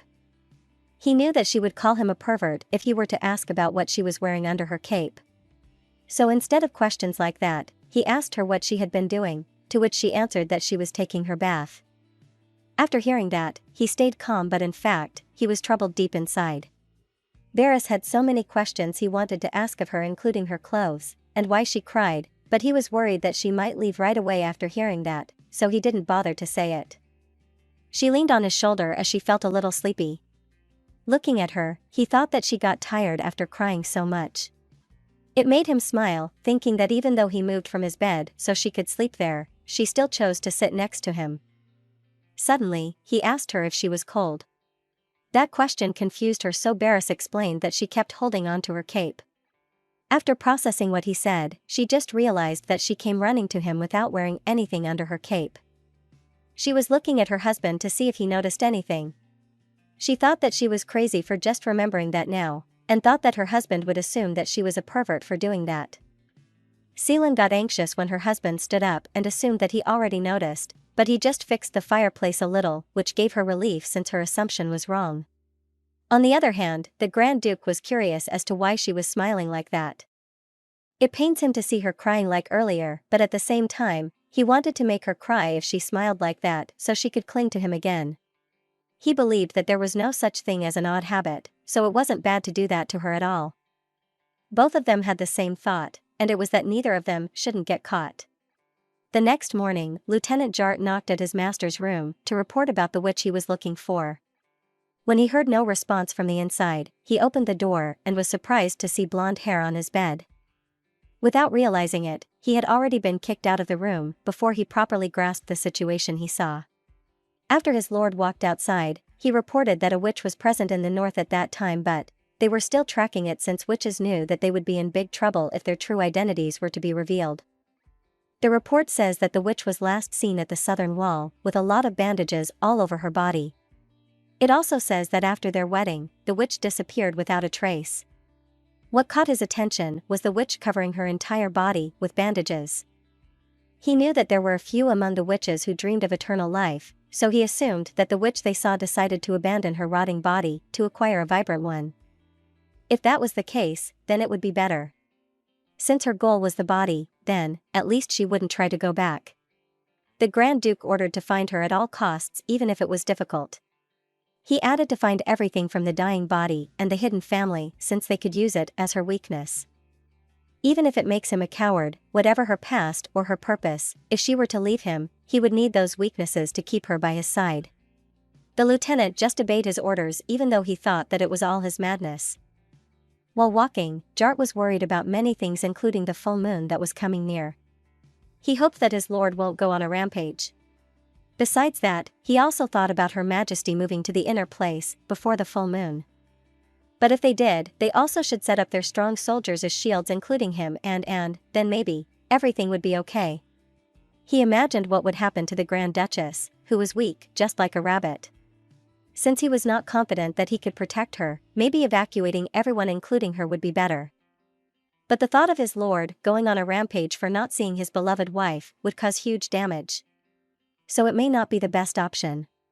Contrary to that, if the Grand Duchess were to stop the Grand Duke, there may be a possibility. But for now, Jart thought that they needed to kneel down and pray first. Meanwhile, Barris went back inside his room where his wife was still sleeping peacefully. He was satisfied to see her sleeping without waking up, but there was one problem he noticed. Looking at her legs, he was right that she was naked all along. He couldn't tell if the woman sleeping in front of him was not afraid of people for her to sleep so carelessly like that. He was starting to get annoyed because he couldn't help but worry about the thin person in front of her catching a cold. The only option he could do was to cover his wife with a lot of blankets. After that, he decided to take a bath with cold water to cool himself off. Barris was not aware that his wife was awake the whole time, so when he left, Seelan was surprised that he didn't do anything to her despite showing some of her skin. The truth was, she became sensitive because of the ghost, so the moment he opened the door, she woke up and pretended to be asleep. Even by the time that her husband was standing beside the bed looking at her, she acted like she was sleeping. She was frustrated at the thought that they hadn't had their kiss yet, and now, she barely had anything on her, but still, he didn't do anything. They were already skipping too many steps that she wanted to shout earlier in front of him, but she was glad that she controlled herself because if not, she wouldn't know how to face him anymore. At some point, she was angry because he didn't touch her. She crawled out from the bed with her blanket to the door where her husband was showering. She went there not because she was desperate, but because of the ghost, so she hoped that when the ghost, Nefis, showed up, he would quickly open the door. Meanwhile, while showering, someone like Barris, who was already a skilled man, could even feel a presence outside the door. So he knew that his wife was behind that door. Knowing that she was there, even a cold shower couldn't help him calm down. He thought that maybe she was torturing him. Even he could hear her trembling voice, because of the ghost. His face turned red, but he still found it cute. He would surely run into her if he would go outside. Seeing each other in the morning while wearing his shower gown, it looked like they were really a married couple. When he was out, he couldn't believe seeing her crying again just because she was scared of the ghost. He didn't know how to act in that situation, as he was thinking that she really was the size of a bean while squatting like that. A moment later, Seelan felt uneasy as she couldn't continue living like that. What she would do during the day was to go outside so she couldn't think of the ghost, since the outer walls were full of people. But during the night, she couldn't sleep thinking about it. And noticed her, so she asked if something was bothering her. The Grand Duchess answered her with a serious look how terrified she was being alone in her room because of the ghost Nefis. She was worried that the ghost might seek out her body when she was alone. It shocked her when she heard that Nefis was a ghost with a master, so there was nothing to be afraid of as she respected life and was a loyal servant of the Grand Duke's family. And added that ghosts strictly guard their territory. The entire Belia's castle was Nefis' place, including the inner and outer castles. Unless she permitted other ghosts, no one could enter her territory. So she assured Seelan that she didn't to be scared of her. She suddenly remembered how Barris said in front of her that he had no idea that there were people in the world who were afraid of ghosts. Thinking about it, she was curious if the ghost she imagined was something else. The headmaid said that Nefis was kind and a bit timid, so if she knew that the Grand Duchess was afraid, she wouldn't even come closer to her. After hearing Anne's words, she felt relief as the ghost there was like a living thing. Now she realized that the moments she had with her husband when she was scared were embarrassing. It was as if Barris made fun of her and used her weakness against her.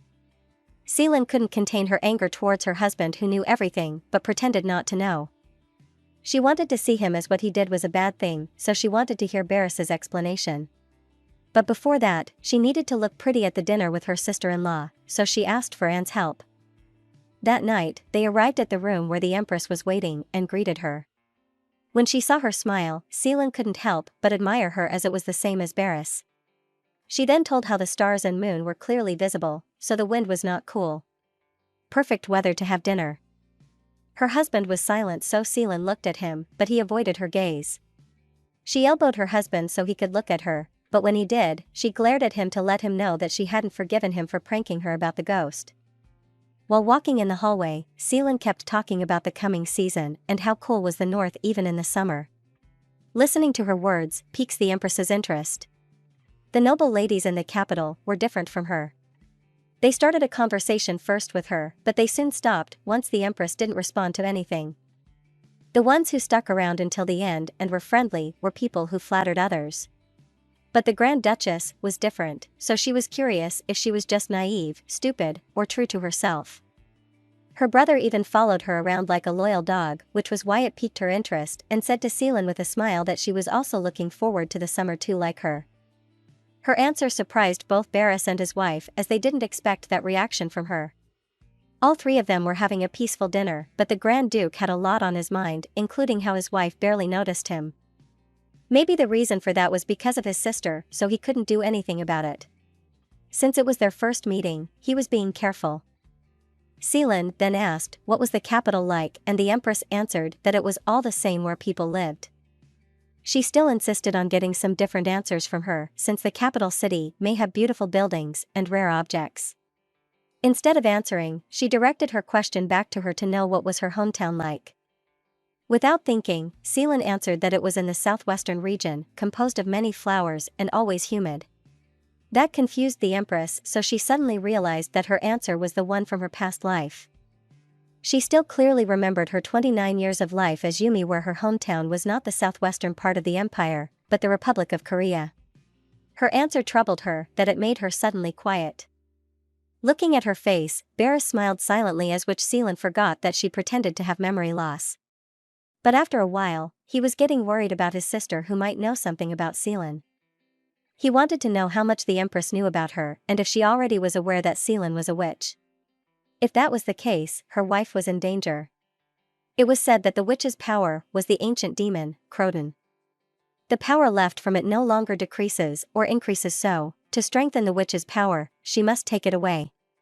As far as his knowledge knew, she almost ended over 200 witches' lives, so he couldn't imagine how powerful she was now. If she was still not satisfied with her current strength, then Seelan would be targeted and there was no chance for them to win. Just thinking about it made him more worried, so he excused themselves from his sister.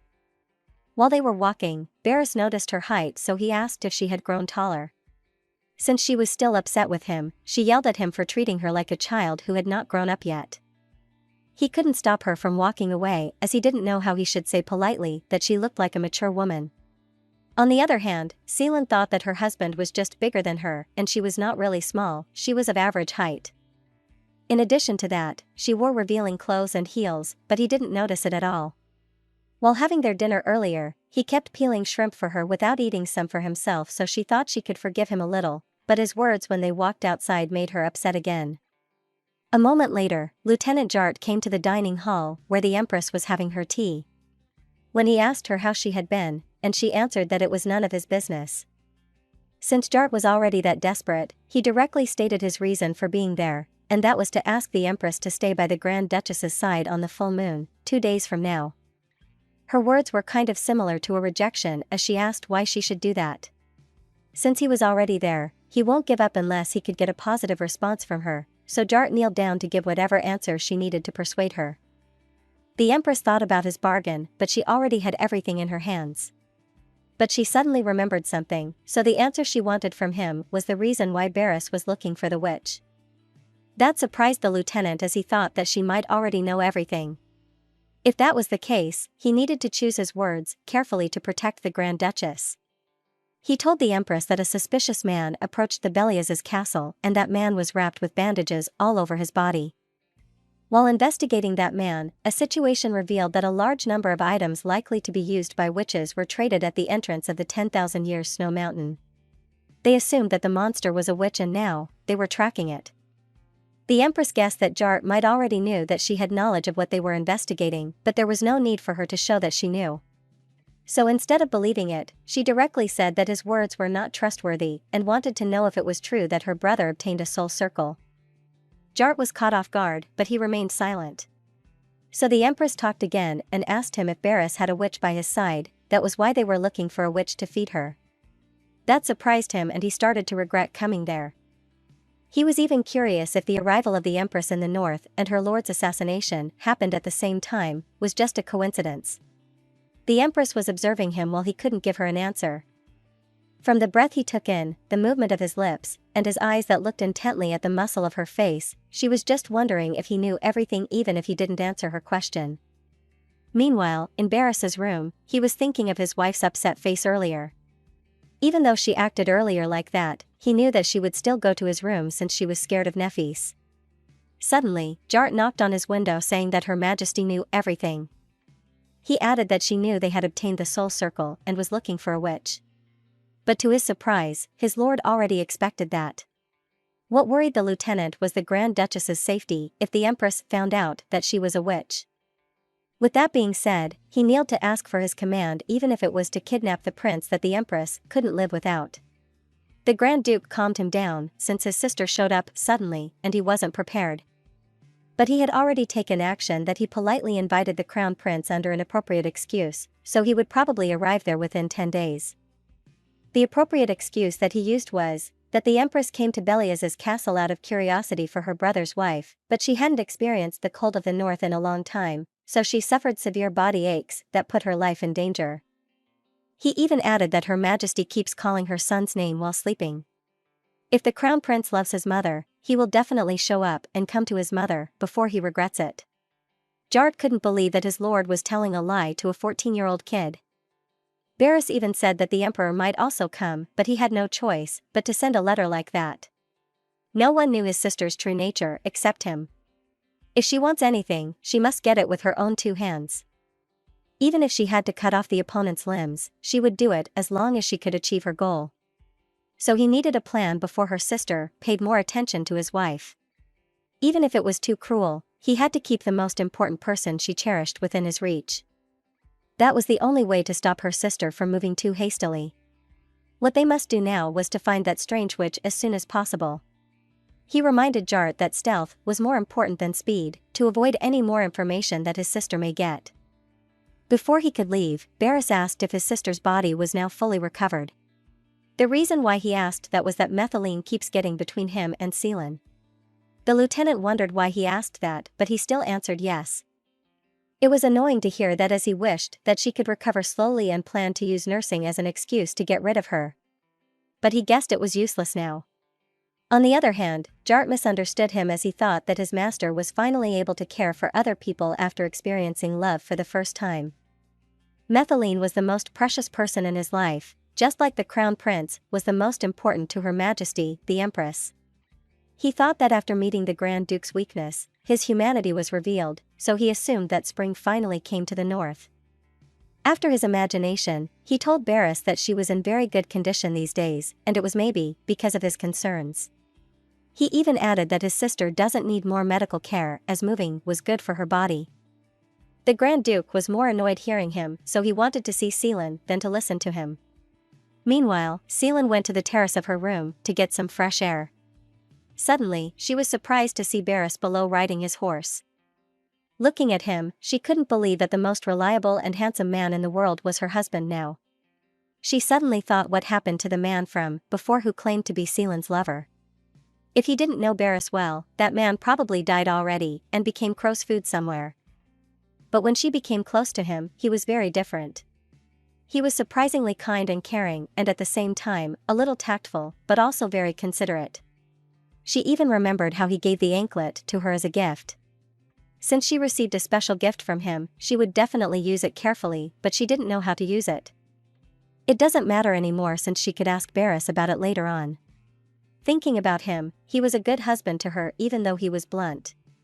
Though his pranks were a bit harsh, he wouldn't hurt someone for no reason, so she thought that maybe that man got warned by Barris not to go to the north again before sending him back to his hometown. Another thought came to her mind, and it was about the real Seelan. She wondered where Seelan's real soul went. It saddened her that all of what she had now should have been hers. She wondered if it was okay if she wanted to stay like that forever.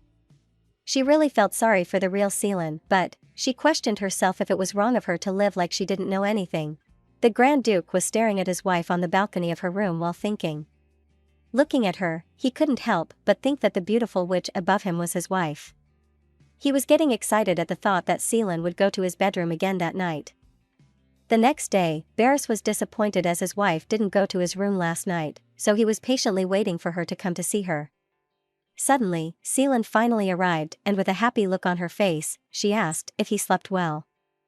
Since he couldn't tell her that he didn't sleep, he just asked his wife why she didn't come to his room. Seelan was confused, so her husband said that it was about her avoiding the ghost, Nephice, and would go to his bedroom every night. After hearing that, she suddenly distances herself from him as he uses Nephice to play a joke on her, which was too much for her to handle, so she wanted an apology from him. The Grand Duke lowered his head and apologized to his wife immediately. With a pitiful look on his face, he admitted his fault for playing a prank on her. But what he was not aware of was that Seelan was just acting like she was still mad at him, even though she already moved on about it. It was just pleasing to her eyes to see him in that state. But she had no intention to drag it for too long, so she decided to tease him in moderation. Instead of accepting his apology, she ordered her husband to accompany her to the fountain in the market. He was so surprised to see her acting like that, as he felt like he was her knight. But surely enough, he took it positively and kneeled before her while accepting happily to become his escort. After they arrived at the fountain, the two of them were shy with each other as if it was their first date. Meanwhile, the Empress was watching them while saying that it was a rare view. She suddenly asked one of her men about their investigation, and the man answered apologetically, as it was getting slower because the movements of those people became secretive. The Empress already expected it since she made it clear to the Grand Duke that she was investigating them. On the other hand, she also was a little annoyed at her little brother for boasting his skills on the battlefield at times like that. She already knew that Northerners' Way was done with a quick investigation and used the Grand Duke's overwhelming power. Blocking information was not important to them. Instead, it was the continuous covering up and silencing. She was having a hard time thinking about how those people were not good at researching information, but at the same time, they were good at blocking information. On top of that, Barris's wife added to her thoughts as she was like a small, weak, harmless animal, opposite to her little brother. Her mood suddenly switched to a serious one while ordering Devon, one of her men, to find the witch at all costs. She added that they should start at the Beliaz's castle, then move to Beliaz's territory. They also should search the 10,000-year-old snow mountain and the border of the central region. Lastly, she also ordered them to search the villages close to the mine. When she thought about the people under her little brother's command, they were priceless compared to the men under the royal family. It was easy for her to tell, based on their actions, that they were hiding a witch somewhere. She couldn't accept that Barris raised and hid a witch from her, so after she got her hands on that witch, it would be a perfect gift for her from her cute little brother. Meanwhile, Seelan invited her husband to go back to the castle. While they were walking happily, she noticed something that caught her eye. When she was staring at it, her husband took a quick look and wondered what made her stop. It turns out, it was a sparkling hairpin, but Seelan didn't bother buying it and continued walking. The Grand Duke thought that it would suit her long hair, but he didn't buy it even though it was beautiful for his wife. When he was about to leave that stall, someone grabbed his clothes, which annoyed him. The moment he saw who it was, he was so surprised. It was the Empress, his sister, and said angrily that he should buy the hairpin. Since she was watching him, he had no choice but to get it for his wife. A moment later, he went to Seelan and she didn't expect that their conversation would end quickly. She added that she hadn't called for him earlier as she saw that he was talking with his sister. But she was curious as to why she didn't come with him. When he asked why she wanted to know where she was, Seelan explained that even though she had no clue about noble laws, her sister was still part of their family that arrived from a faraway place, so it would be better if they were to take her to the inner room. But that would be possible if Barris approved of it, so she was asking his opinion. The Grand Duke's problem about it was that he wouldn't be able to see her often, but since his wife was looking out for his family first, it made him happy. To stop her from getting anxious about his answer, he agreed to her suggestion and would tell his sister about it. That night, Barris already regretted his decision to agree with his wife. It was a disaster since his sister was the person they should avoid most, but he was calling her of his own will. However, just remembering Seelan's face earlier, he just couldn't refuse her. A sudden thought came to his mind. Since his sister would move with them, they would eventually need to share the same bedroom for her to know that they were a happy married couple. It made him happy just thinking about it. Even though she was just sleeping, they were still close to each other. It was not about other reasons like his desire, but it was to protect her from the evil witch sister of his. After deciding, he immediately went to Seelan's room to discuss that matter with her. Barris was surprised when she opened the door right away after he knocked once. Not because of her quick response, but because of what she wore that made him a little awkward. Both of them were shy for some reason as Barris couldn't tell his purpose, while Seelan was curious about why he was there. But the tension between them stopped when Anna suddenly barged in as the door was open. It looked like Anna misunderstood their situation and said that she would come later instead. While they were sitting, Barris told his wife that he already ordered Jart to send a letter to his sister to come to his castle. After hearing that, Seelan felt relieved as it was not a big deal at all even though he looked quite serious earlier. The two were happy in their own different thoughts, but still saw each other as cute. Barris said that he was still not sure if his sister would agree or not, but if she did, they must share the same bedroom for a while. Seelan couldn't understand why they should do that, so her husband explained that even though Sania was his sister, she stayed in the imperial palace right after she got married. Knowing his sister, she was the type of woman who would love to open her mouth wherever she went, so it wouldn't do any good for them if she were to find out that they were not sharing the bedroom. After a while, the Grand Duke offered to help his wife dry her hair. Seelan couldn't help but still be happy at their current situation even after their serious talk earlier. On the other hand, Barris also enjoyed doing it for her and even wanted to kiss her hair. But he let go of it and was surprised as soon as Seelan said that it tickled her. It looked like he got caught doing something while his wife enjoyed teasing her husband. He thought that he hurt her, but Seelan said she was not. In fact, she felt how careful he was with her, and it made her heart beat again for him, despite the bad thing that happened earlier. That night, the Grand Duke showed Seelan the room where they would stay together. After seeing it, she thought that nothing much had changed except for moving her closet and dressing table. It was not about the room that she was excited about, but it was the thought of her husband being affectionate every night since they would be sharing the same room. If it were like that, she thought that her heart wouldn't be able to handle it. But her excitement suddenly stopped when she noticed that her husband was not coming inside the room. Barris suddenly said that he needed to go somewhere, so he told her to sleep first, which surprised Seelan.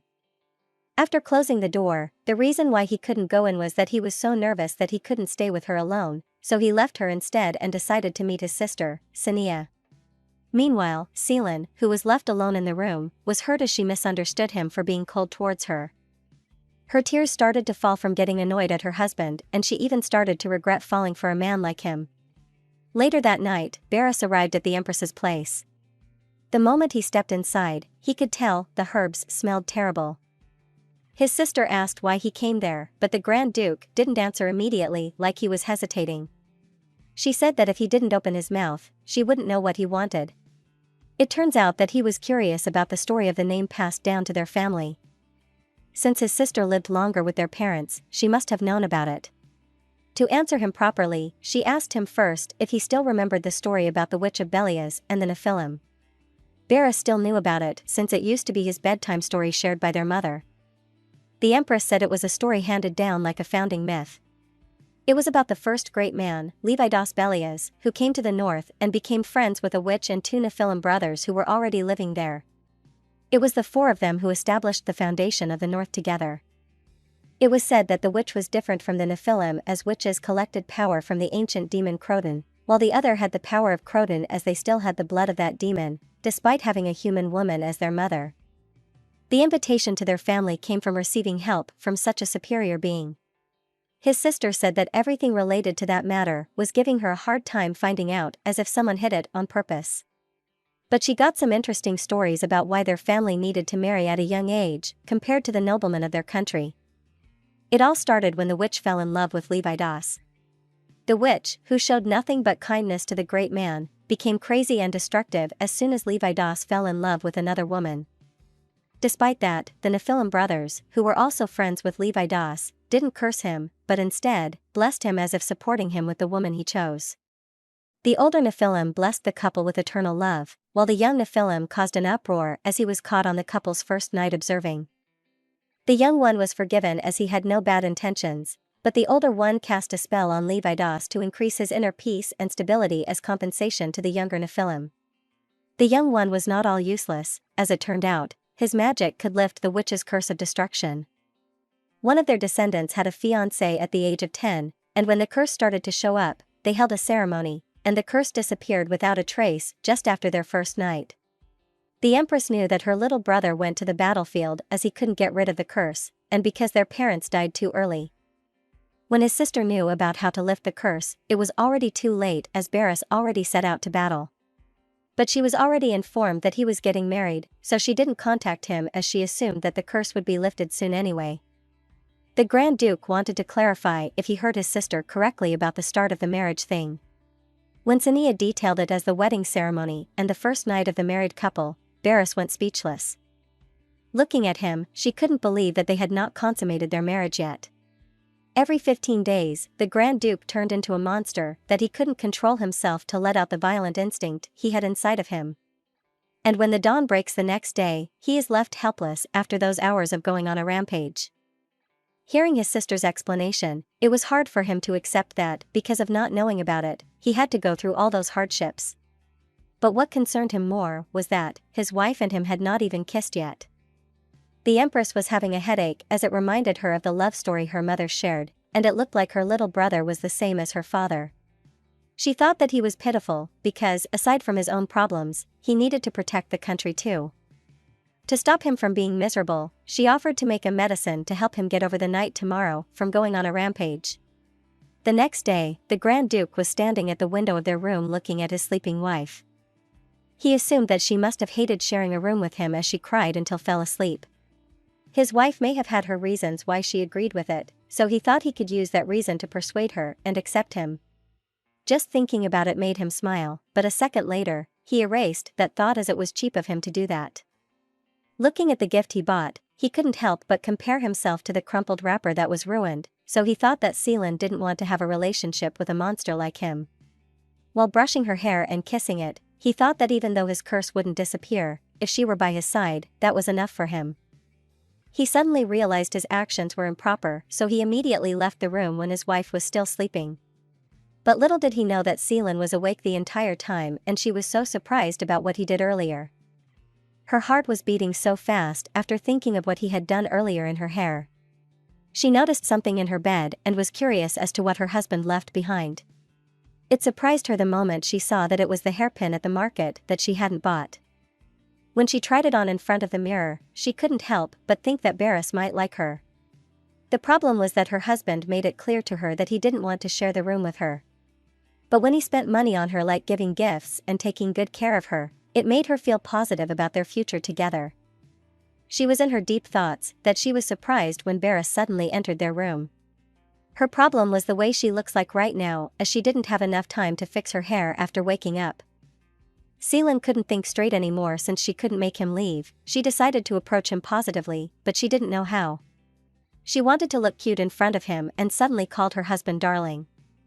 Barris, on the other hand, couldn't grasp the situation he was in, especially after hearing that word from her.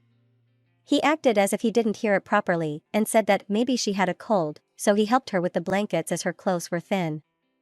At the back of his mind, he was relieved that it was not big of a deal. After hearing what she said earlier, his mind went blank for a moment, and thought his wife suddenly had aphasia due to the sudden sharing of room. Luckily, he quickly took action by staying calm and pretending, but he still found her cute though. Meanwhile, the Empress had finally arrived at Beliaz's castle. Right after she stepped foot on the ground, she was already complaining about going there just because of her little brother. Anna, the head maid, welcomed her, and the Empress greeted her as if it had been a while since they last saw each other. Looking at Her Majesty, she suddenly remembered how she ordered Anna to go to Beliaz when she was still a knight. After a while, the Empress asked if she had something to report that was noteworthy. She answered nothing as of the moment. After hearing that, Sania smiled at her for being one of her people whom she could trust. Anna, on the other hand, said to herself that she could do anything for the Empress. Just like that time when she followed Lady Sania to the capital to avenge her father. Anna was still in her 20s when they went there, and she joined the Royal Knights of the Empire. Her top priority before was to help the lady achieve her goal of revenge. By the time they became successful, Lady Sania ordered Anna to go to Beliaz after hearing that her little brother was going into the battlefield over and over again. She purposely injured herself so she could go to Beliaz and had a reason to quit the Royal Knights. Anna got back to her senses when the Empress said she wanted to see her cute sister-in-law. Looking at her back, even though Her Majesty never asked how she was doing in Beliaz, it didn't matter to her since she was always like that, and she was the person she vowed to serve all her life. The Empress was the person who had a great impact on her life, so if she were to face difficult decisions in the future, it would always be Lady Sania who she would consider first. Meanwhile, in the couple's room, Seelan was getting ready to go out, while her husband was waiting patiently for her. Suddenly, after she was done preparing, she asked Barris if she was beautiful. He immediately nodded his head as she was always beautiful in his eyes. That made Seelan happy and thanked the Grand Duke for the pretty hairpin he gave to her.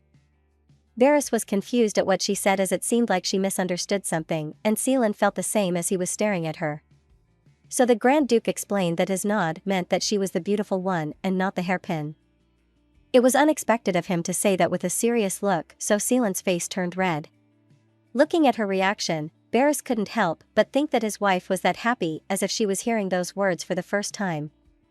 He quickly gets closer to his wife to calm her down. He held his wife's face while asking if she was not aware that she was beautiful. The air between them was getting sweet until Jart knocked on the door, which interrupted them. The Grand Duke got annoyed and slightly opened the door to ask Jart why he was there. He informed his lord that an eagle arrived and the information was something the little squirrel needed to know. Barris got mad at him for calling his wife like that, but Seelan suddenly interrupted them and greeted Jart. He also greeted her and had a little conversation with her, which irritated the Grand Duke. His wife suggested inviting Jard inside the room if they were going to talk that long, but Barris stopped him and decided to end their conversation right away. When it was just the two of them, Seelan said that she was about to leave, but her husband stopped her as she had not finished packing yet, so she should go a little later instead. Suddenly, Barris handed documents to her, which made her confused. When she read them, she was in great shock, because they included information about the real Seelan. She took a quick confusing look at her husband, but he just smiled at her. To make her feel good, he explained that he wrote that information to help her gain her memory since she told him before that she couldn't remember everything. Instead of feeling happy, it saddened her. She was curious if her husband preferred it if she could remember everything, so she asked him. Barris answered that it was not important for him since she would be living with him in the north, the past was of no importance. He just made those documents out of consideration for her, as he thought she might need them. In the back of the Grand Duke's mind, he preferred that she didn't regain them because he was afraid that she might miss her hometown and leave him. What he wanted was for her to stay an unknown witch and stay by his side. Aside from that, nothing else mattered to him. Hearing him say that made her feel a little relief, but the document that says Seelan enjoyed wine from the Lafon region bothered her so much. Thinking about it, she felt something familiar with it, so she tried her best to remember what was it. It was the time when she had her first meal with the Empress when she made a slip of the tongue. While trying to remember it, she was starting to feel dizzy. Suddenly, a memory of a man reminding Seelan not to take any other liquor except for the wine from the Lafon region popped up in her head. That man added that she should only take 1 glass of it, which Seelan obeyed. Because of shock from that memory, she dropped the documents she was holding and started to lose balance.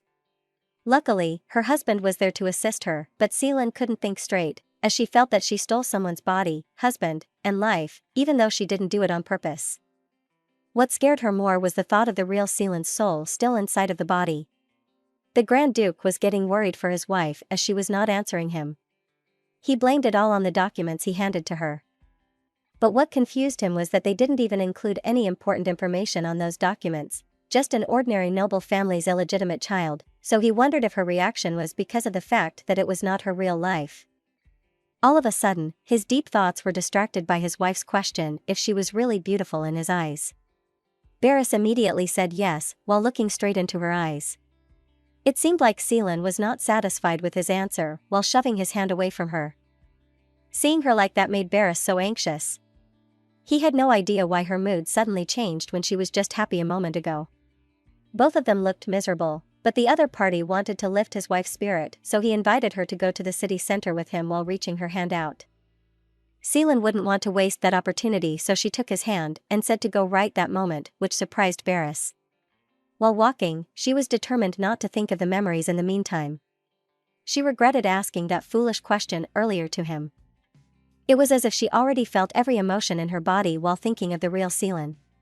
Depressed, anxious, jealous, and guilty, all of it at the same time, she felt that if Yumi's soul would disappear suddenly, Barris might not notice it at all. But the moment he reached out his hand to her, everything she was worried about vanished completely. The man beside her was trying his best to make her feel better, so she decided not to think of the future for now. Even without knowing what would happen in the future, she was certain of the fact that she liked Barris. So she made up her mind to date the man in front of her.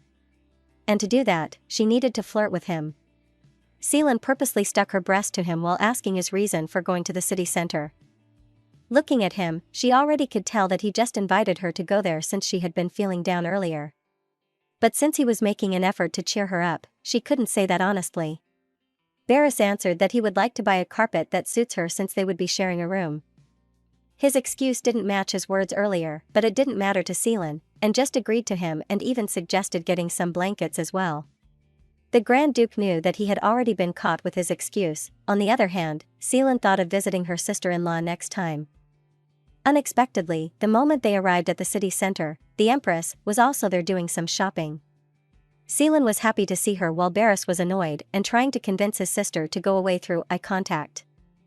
Her Majesty could see how irritated her little brother was, so she wanted to tease him more by inviting them to have lunch together. Seelan happily accepted it without knowing her husband's feelings. While eating, Barris tried to fill his wife's stomach by putting more food on her plate. The Grand Duke was also known as a natural strategist aside from being strong. so he was sure that Seelan enjoyed eating, despite her small appetite. Sharing a meal with her would increase his points. Since she had enough already, she stopped him from sharing and told him to eat it instead. But Barris thought that she didn't like the food. Looking at them, the Empress couldn't help but be annoyed at her idiot little brother. She could already tell that Seelan was uncomfortable and may have a bit of affection for Barris, but only as his wife. On the other hand, her brother was nervous while observing Seelan's every move. Since her brother looked pitiful, she would lend him a hand, so she asked Barris why he was not calling his wife properly. She added that she already knew that it was an arranged marriage, which surprised the two. The Empress said that even though that was the case, people would gossip about them not having elders to guide them if they continued acting like that. So, to avoid that from happening, she ordered her little brother to address his wife as honey from that moment on. Barris was a little confused and asked himself why his witch sister was trying to help him and said something useful that moment. The Empress then expresses her gratitude to Selena for accepting her inadequate little brother and adds that, if there was something she was not satisfied with him, she could open it to her and sort it out. Her Majesty then took a quick look at Selene to see her reaction. Even though she was a little ignorant, for her, a witch was still a witch, so she might doubt her intentions, but it wouldn't harm her to win Selene's favor. The Grand Duchess couldn't help but be happy after hearing that, since she was not only the Empress, but the sister of Barris. A sister-in-law supported her, which she couldn't reject, so she said yes as she felt reassured about being part of their family.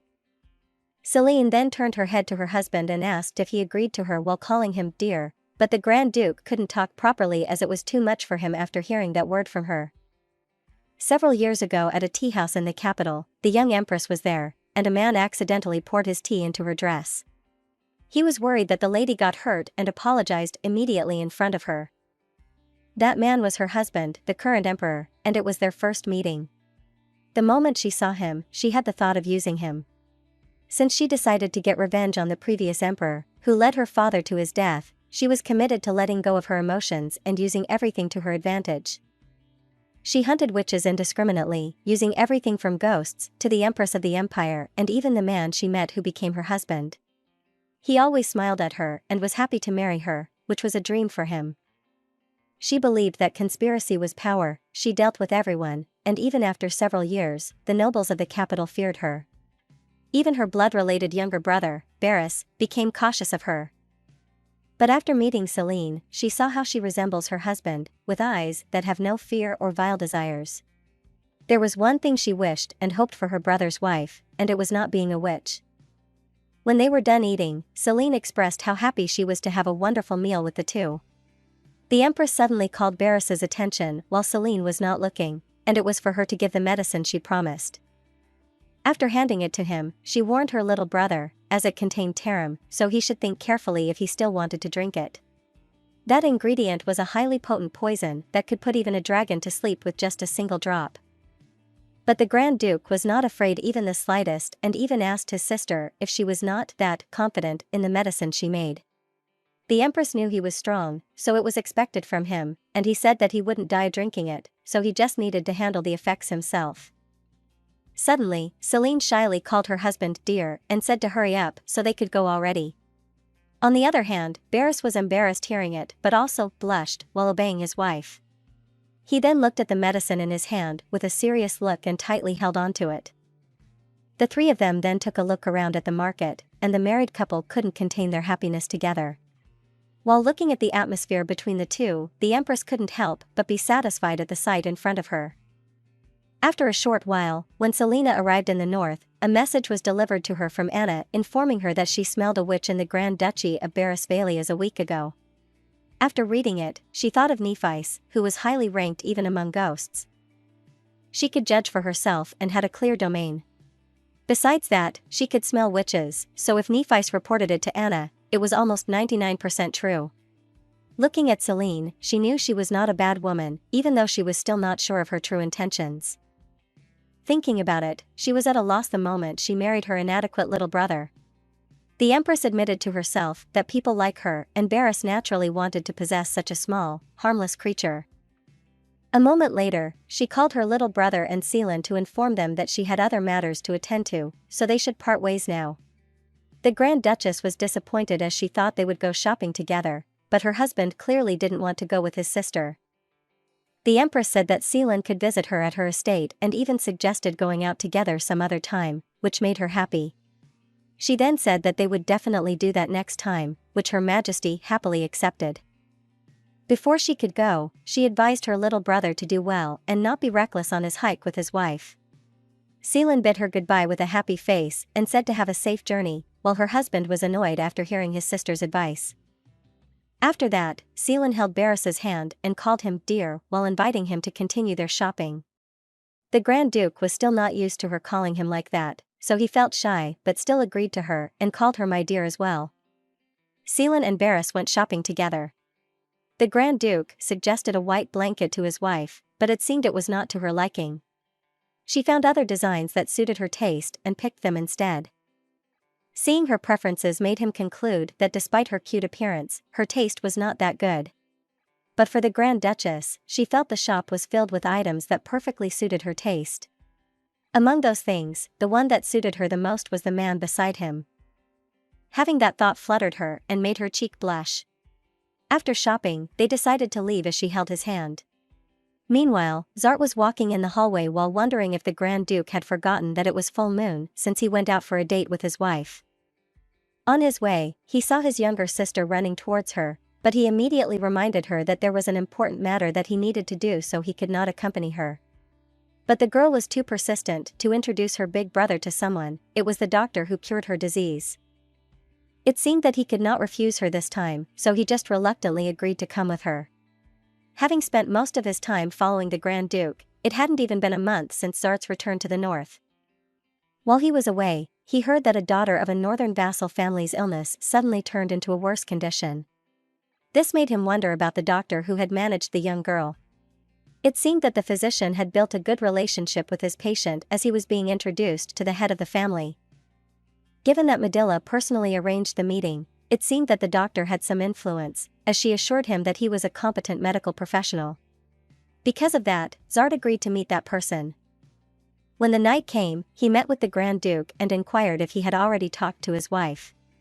Barris replied that he had just told her not to wait for him and to sleep early. Zart was surprised that he did not mention anything about his plan to his wife. Seeing his reaction, the Grand Duke noticed that he had a similar reaction to Seelan when she realized that he could not stay with her for that night. But he did not push through that matter. Zart then guided his lord to the wine cellar while reminding him that if he drank all the wine that night and got some rest, everything would be settled. He also wished that everything would go smoothly. When the Grand Duke was left inside the wine cellar, he took the potion that he requested from the witch out of his pocket. However, he had never heard that there was anyone who survived after consuming tarum, so he was not certain about its side effects. Since he trusted the one who made it, he thought that it would not probably harm him. He then drank the potion while thinking that in the old days, he would not have worried about such risks and would have just drank it. But if anything went wrong, Zart was there to handle the situation. As he stayed longer in the cellar, he found himself thinking of his wife, and he could not help but feel frustrated about not having shared a kiss with her yet. He even thought that, though Seelan might scold or slap him, he should have at least tried. After all, she was his wife. He wondered what his wife was doing at that moment. Meanwhile, Seelan sat in her chair, still unable to accept that her husband wouldn't be returning to their room that night. They spent the day shopping together, and he even helped her choose some carpet and blankets. But since he could not stay with her for that night, she could not help but get disappointed for not informing her if something had happened since he was her husband.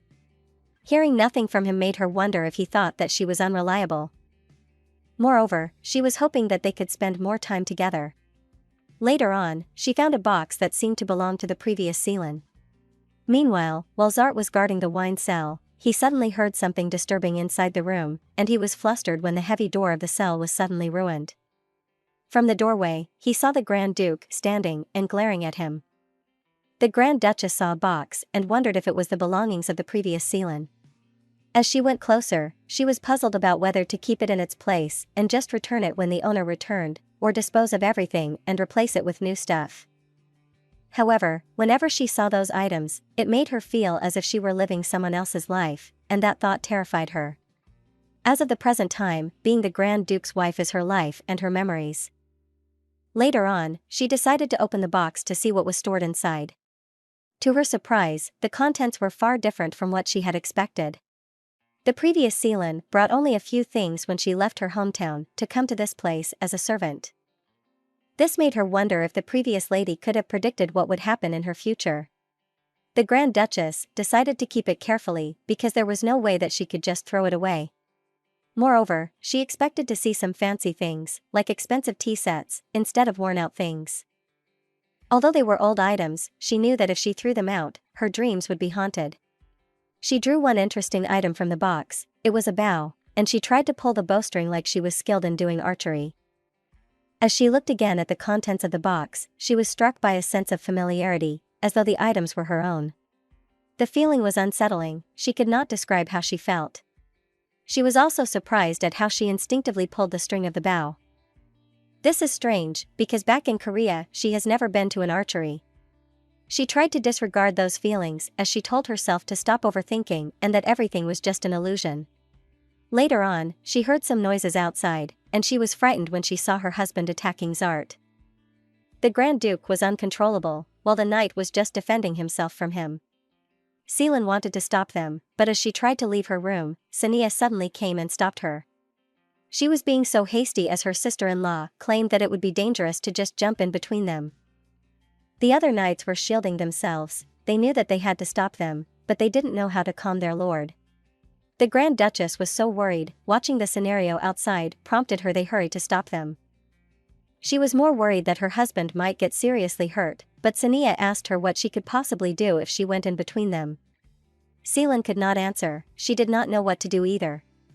Later on, she was surprised when her sister-in-law handed her the bow as she told her to shoot. In the back of her mind, she was nervous because she did not know how to use it. Unfortunately, she was serious about her suggestion.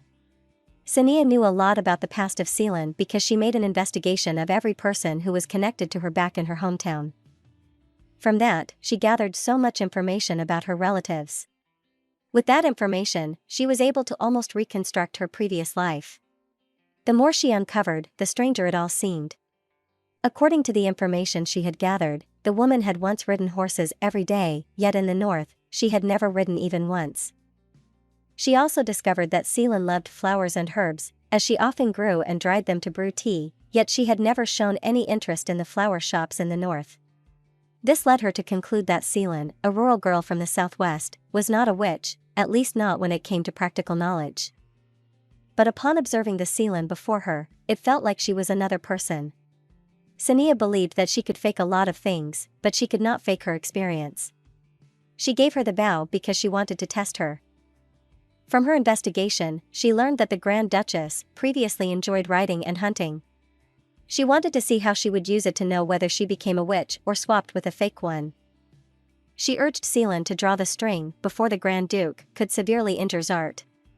With that, the Grand Duchess put an arrow to stop Barris and Zart, as she wished that her husband would return to his senses. It has a strong sleeping effect, combined with a spell that slightly changes the urge for destruction. The Grand Duke ordered Sania to create a potion to transform intense and uncontrollable destructive urges into a desire for affection. The blessing from a child of the ancient demon Croton, known as Nephilim, was much more powerful than the curse of the witch cast on the Belias family. The spell that she cast was meant to work with the Nephilim's blessing, strengthening it and helping weaken the curse. It's believed that the curse will be broken after the first night together. As long as Seelan plays her part, everything should go as she planned. Barris kept on attacking the knight. From his peripheral vision, he noticed his wife pointing an arrow directly to their spot. As Seelan held the bow and aimed the arrow toward her target, she felt a strange sensation. It felt like she had already done this before. Her body felt like she already knew what she needed to do the moment she drew the bowstring. When she released the arrow, she was certain that she could hit her target. Fortunately, the Grand Duke dodged it. He left Jard injured and went to his wife. The knight feared that he would be done the moment that his master came back to his senses. He felt the urge to follow him, but Sania appeared and stopped him. She told him to stay still, and she would take responsibility for the mess the Lord had caused. She was the one who formulated the potion that the Grand Duke took, so no one else would handle this matter. Meanwhile, in the room of Seelan, she was taken aback by the way her husband was staring at her. She wondered what she had done wrong to have that terrifying look towards her. She pleaded with him to calm down even just a little, but it did not change anything. The Grand Duke maintained that expression on his face, particularly, his eyes were still the same. It was terrifying that made her step back when he strode closer until he pushed her onto their bed. Seelan was so nervous. At that moment, she was looking for her sister-in-law, Sania. On the other hand, Barris could strongly smell her sweet scent, which intensified his thirst for her. He went closer to his wife, who was uncomfortably sitting on their soft mattress. The Grand Duchess intently closed her eyes when she saw that he was about to touch her. But when she didn't feel anything, she dared to open her eyes and saw him bowing down, which left her wondering if he had finally calmed. Given their closeness, he could tell that the sweet scent was coming from his wife. Seelan did not know how to react to his remark about her scent with a little smile. She was startled when the Grand Duke pushed her to bed and went on top of her. With the way he called her name and their position, she knew that he was going to devour her, and it was making her nervous. Her husband started kissing her neck, then he stopped, and they stared at each other for a while. In the back of Seelan's mind, she never imagined her first kiss to be done like this. She tried to push him away and told him to stop. Despite her resistance, the Grand Duke's attraction to her scent and softness only fueled his desire to kiss her, but he was stunned when he noticed her discomfort with what he was doing. Because of that, he immediately let go of her and apologized. The Grand Duke finally came back to his senses, and he realized everything he had done, from how he attacked Jart to how he was driven by the sweet scent of his wife. This made him wonder if he still had the sanity to cause harm to others. Seelan was terrified. This was not the reaction he wanted to see in his wife. He wished her to be happy whenever she remembered her first kiss. When he touched her face to console her, he sincerely apologized and gave her a peck on her forehead, wishing she could have her first kiss with him. Because of what he did, the Grand Duchess began to cry loudly and expressed how scared she was when he attempted to devour her. Barris embraced her, sincerely expressing how sorry he was, and said that it was not his intention to scare her or even hurt her. Meanwhile, a lady was looking at herself in the mirror. When she removed her coat, she revealed her entire body covered with bondage. Her eyes, nose, and mouth were just left for her to see, speak, and breathe. Suddenly, a long-haired man came and called her name. This made Roan shout at him because she did not want to be seen in those awful bondages. The man assured her that he did not see anything since the room was too dark. He then expressed his worry about the possibility that the spell might be mistaken. But it seemed that he offended Roan, so he clarified that he just brought up that topic because he cared for him. He felt like she was not acknowledging his concern for her, but the lady just replied that it was because he spoke so coldly. With the sound of irritation, she inquired when the formulation of the spell would be done. She wanted it to finish soon so she could now be on the Grand Duke's side. Suddenly, a man appeared and reassured her she could wait for it for only a few more days, as she was also aware of how long it would take to finish such a formulation. Roan was already impatient waiting for it to be done, so the man urged her to not worry about it and to rest since her brother was already working hard for her. More importantly, he also added that there was a woman that he needed to observe because he could sense that he could gain an advantage from her. On the other hand, the Grand Duke found himself scolding his own actions while taking a bath, reflecting on how he had ruined such an important opportunity and when he had developed a conscience in his heart. He remembered the time when his wife was whimpering. Although it was devastating to see her in that state, he still found her cute. It was the moment that he could own her, but he just let his pity on her win. In that heated moment, he should have acted boldly, kissed her and taken things further, as any married couple would. But he was a fool for letting the moment out of his grasp. Suddenly, he heard the voice of his wife asking if he was okay because she had heard some noises from the bathroom. He answered back that he was just fine, but as he heard the worry in her voice, he started pretending like he was not. He added that he just felt a bit dizzy for a moment and made a sound that he was hurting. Seelan felt extremely worried as she knocked on the door, pleading with him to open it. But she was stunned when she saw that there was only a tiny cloth covering his part. Barris does not have a choice either since he does not have anything to cover for himself. Seelan suddenly went to him and guided his hand to her shoulder. She wanted to assist him until he made it to the couch so he could sit comfortably after saying that he was a bit dizzy. The Grand Duke did not expect her to react that way. In this case, compared to her, he could just lift her easily like a tiny bunny using only his one hand. He wondered what kind of confidence she had for her to think that she could move him. He wondered if she was doing it, whether she liked him or because of the thought that he was hurt. Seelan was just staring at him while he was thinking. Instead of wondering things, he decided to play along as he apologized to her for making her worried because he had been unwell for a while. Later on, he asked her if there was something she would like to eat. As Seelan was about to respond, Anna, her maid, came to serve their breakfast.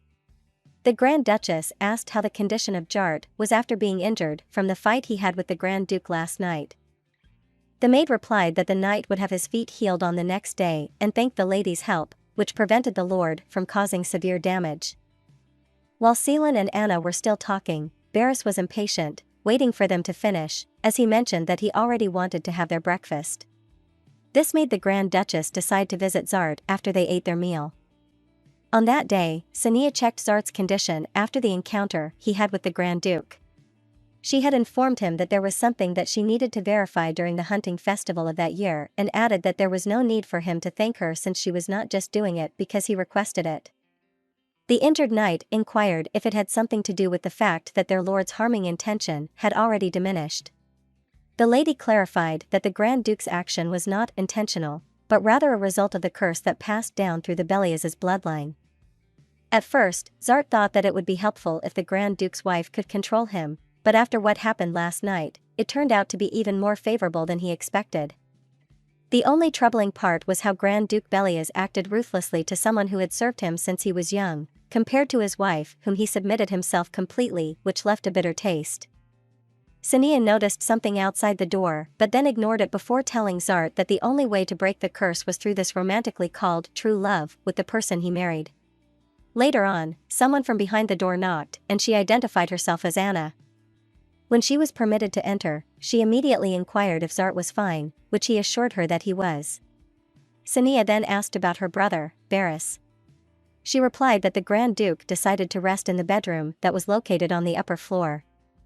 She also added that the Lord complained of having a headache after taking the quack's medicine and due to that, he seemed like would stay in that chamber all day.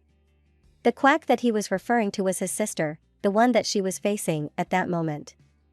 Meanwhile, Grand Duchess Celine slumped onto her bed, still trying to process what she had just heard, which made her return to her room immediately. Earlier, she was on her way to check Zart. She felt terrible for what he had gone through, and although she understood that it was because of the curse, attacking your subordinate in such a manner was quite absurd. When she was about to knock on the injured knight's door, she overheard that they were talking about the way to lift the curse. According to them, it was through true love with the one you married with. This kind of curse somehow resembled what happened in a fairy tale that applied in this story of the monster duke. But for her husband, it was an extremely cruel curse, because, in the original story, Barris never knew what love was, which led him to live a lonely life until his end. Upon knowing those things, Seelan wondered what exactly defined true love. Although she was not confident and everything seemed difficult, she remained to be hopeful. She swore that she would do everything she could to make the Grand Duke happy and free him from the fate of loneliness that had been set for him. Later on, in the middle of her pondering, she was startled when her husband suddenly came and inquired if she had already seen his subordinate. Although she just almost met the injured knight, she answered yes. When she saw Grand Duke Barris wearing his suit, she inquired where he would be going. He replied that he needed to check Zart first before going to the training grounds and quickly visit the outer office. Due to the injury that he caused to his subordinate, he was certain that he would not be able to work for that day, so he needed someone to temporarily take over his responsibilities. As he was about to leave, he urged his wife to take a rest. However, the lady called him to ask if they could talk for a moment, like there was something important she needed to say, so the Grand Duke urged her to speak immediately. Even though she was hesitant, she still gathered her courage to ask if he knew how to lift the curse that affected him last night. When Barris did not respond and just stared at her, she immediately apologized, realizing that she might have crossed the line. But in the back of her mind, she could not just tell that she already knew the answer after overhearing about it. She went on by saying that she was willing to do anything to help him. But her husband halted her from talking about it. He admitted that he knew how to remove the curse, however, it seemed too difficult to lift it. He then added that there was no other way she could contribute to resolving it, so she must stop being bothered with that matter. Before leaving, he assured that nothing as barbaric as last night would happen again and urged her to rest. Seelan was taken aback by his response. She could not believe that despite marrying her, as a way to remove his curse, still did not believe that she could help him. She felt dejected upon wondering if the Grand Duke did not see the possibility that they might develop something that they called true love. At that moment, while the Grand Duke was on his way on his errands, he was also wondering about his wife's inquiry. He was aware of how to remove the curse, but he was certain that she would be surprised by the peculiar method if he told her. He remembered the moments they had together. Knowing that she had a compassionate nature, he knew that she would likely feel a sense of obligation to help. Yet, he also feared the possibility that she might no longer be able to look at him directly because she was afraid to admit that she could not do it. He paused for a moment while thinking what he would do or feel if he felt that she was coldly rejecting him. But he then realized that he could just keep the method of breaking the curse and he would be fine even if she did not know about it. When he reached Zart's room and saw his sister there, he immediately complained about the potion that he gave her, which he believed could help him instantly overcome the night and avoid the effect of his curse. Upon hearing his complaint, Sania inquired if it did not work effectively for him, but the Grand Duke exclaimed that it was useless, citing what happened to his subordinate. His sister then pointed out that aside from his limbs being perfectly intact, he was also fully conscious. If he ever wished for a stronger dose, she clarified that it would not help him as well since it could only strain his body. She proved its effectiveness by reminding him that the dose she gave him made him sleep longer than usual and it even helped him to suppress some of his aggression. But the Grand Duke still pointed out the flaw of her concoction, seemed like he wanted it to effect perfectly. With how he felt it poorly worked, he insulted his sister that she might have turned into a quack while she was staying in the capital. Sania clarified that she never said it was a sleeping pill in the first place. If only he was aware of its effect, Barris would not even try to take it. But upon remembering what happened last night, he suddenly remembered that his sister was with Seelan in their room when she was about to shoot her bow. With how she used that weapon, he recalled the moment they were camping in the forest. That time, he regretted not bringing a bow since he was told that his wife was fond of hunting. Upon mentioning it, Seelan had a nervous expression and she said that she had never experienced hunting before. He clearly remembered how his wife denied her skill in archery. As he thought about it, he asked his sister if she had already gathered enough information to satisfy her curiosity about Celine. But Sania just simply replied that they were not close enough to make her so interested in the lady. The Grand Duke then irritatingly asked when she was going to leave their place. However, since it had been a while since her last visit, Sania decided to extend her stay. This made Barris realize that his hunch was right, his sister would not go until she accomplished her reason to come there. Because of that, he felt the urge to check whether her husband and son left the capital, because he wanted her to return to her place as soon as possible. When Barris was about to leave his subordinate's room, Zart suddenly called him, inquiring if the Grand Duchess mentioned anything about the curse since he was worried that the scene last night frightened her.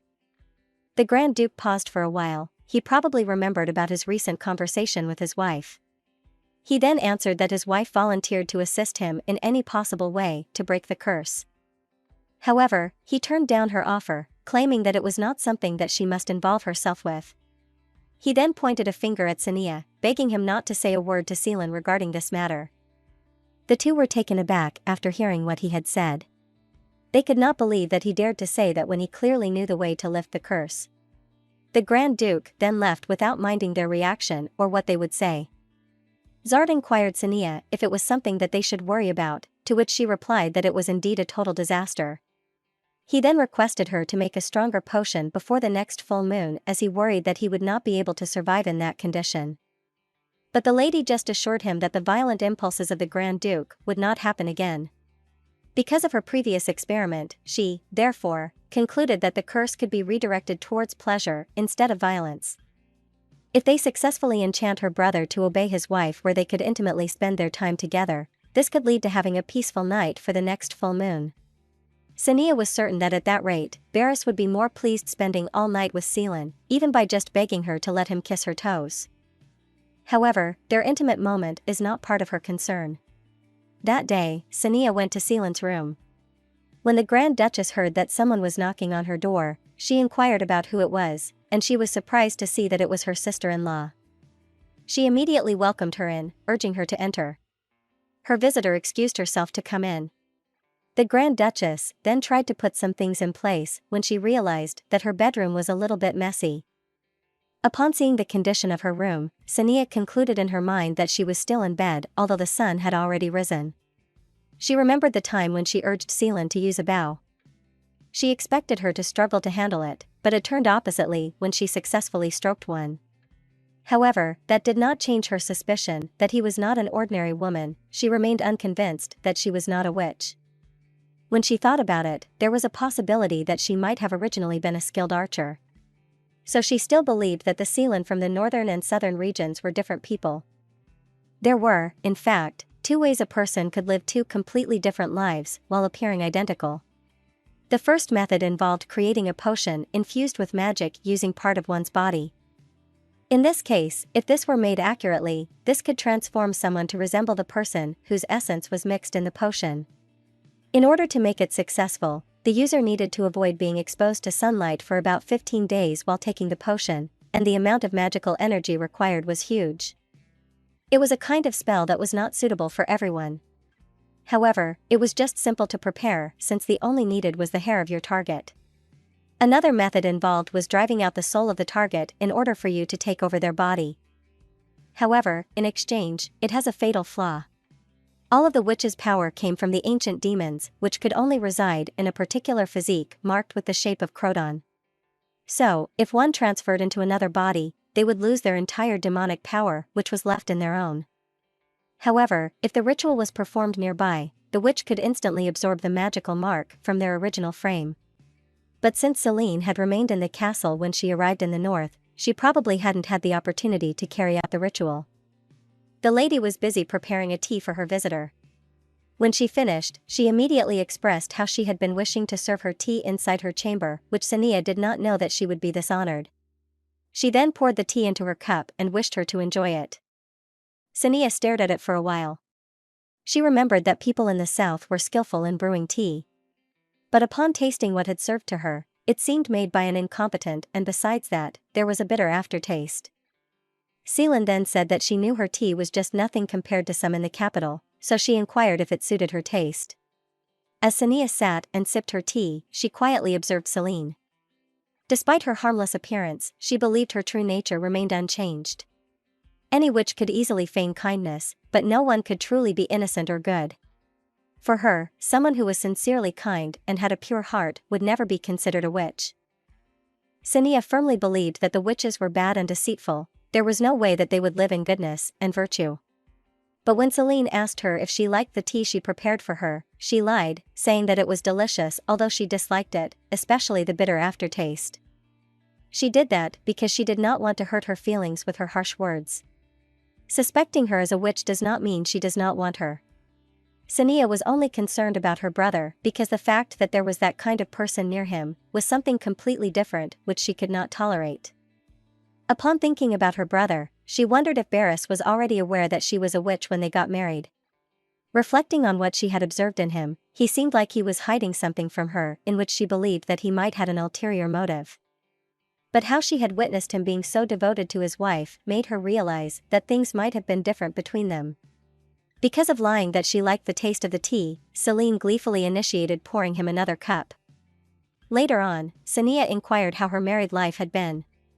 As she knew, the lady's hometown was quite far from her current life, so she wondered if her brother's wife wished to visit her family. Upon hearing that question, Celine thought that her sister-in-law was concerned about her. Celine assured that she was just fine. Besides, she admitted that she liked her new place now, particularly the castle and the entire town. She loved having her meal on the terrace in the hall, as it brought a sense of peace to her daily life there. The Grand Duchess expressed how she loved her new environment. Deep inside, she really meant what she had said. Because of that, she even invited her sister-in-law to have dinner together at the terrace hall. From that spot, she stated how lovely the view of the courtyard was. As she made the sudden invitation, she worried that she might have impulsively asked her. However, if she wanted to grow closer to her, this could also be her opportunity. She went on to state how she felt a sense of calm and serenity whenever she was spending time on that spot. For her, it was priceless.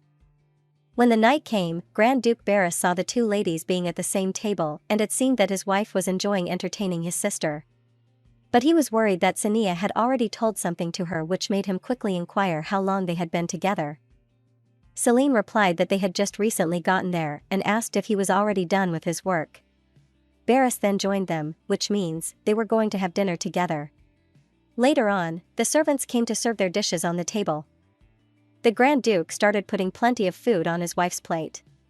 But Celine, still sullen about what happened earlier in the morning, remembered how her husband responded that he knew how to lift the curse, but he had no intention of telling her about it, like she was useless in that matter. She felt offended by how he said harsh things to her, but now, he was acting kindly, like nothing like that happened. If she let herself be swayed by that mere kindness, then she might consider herself a fool.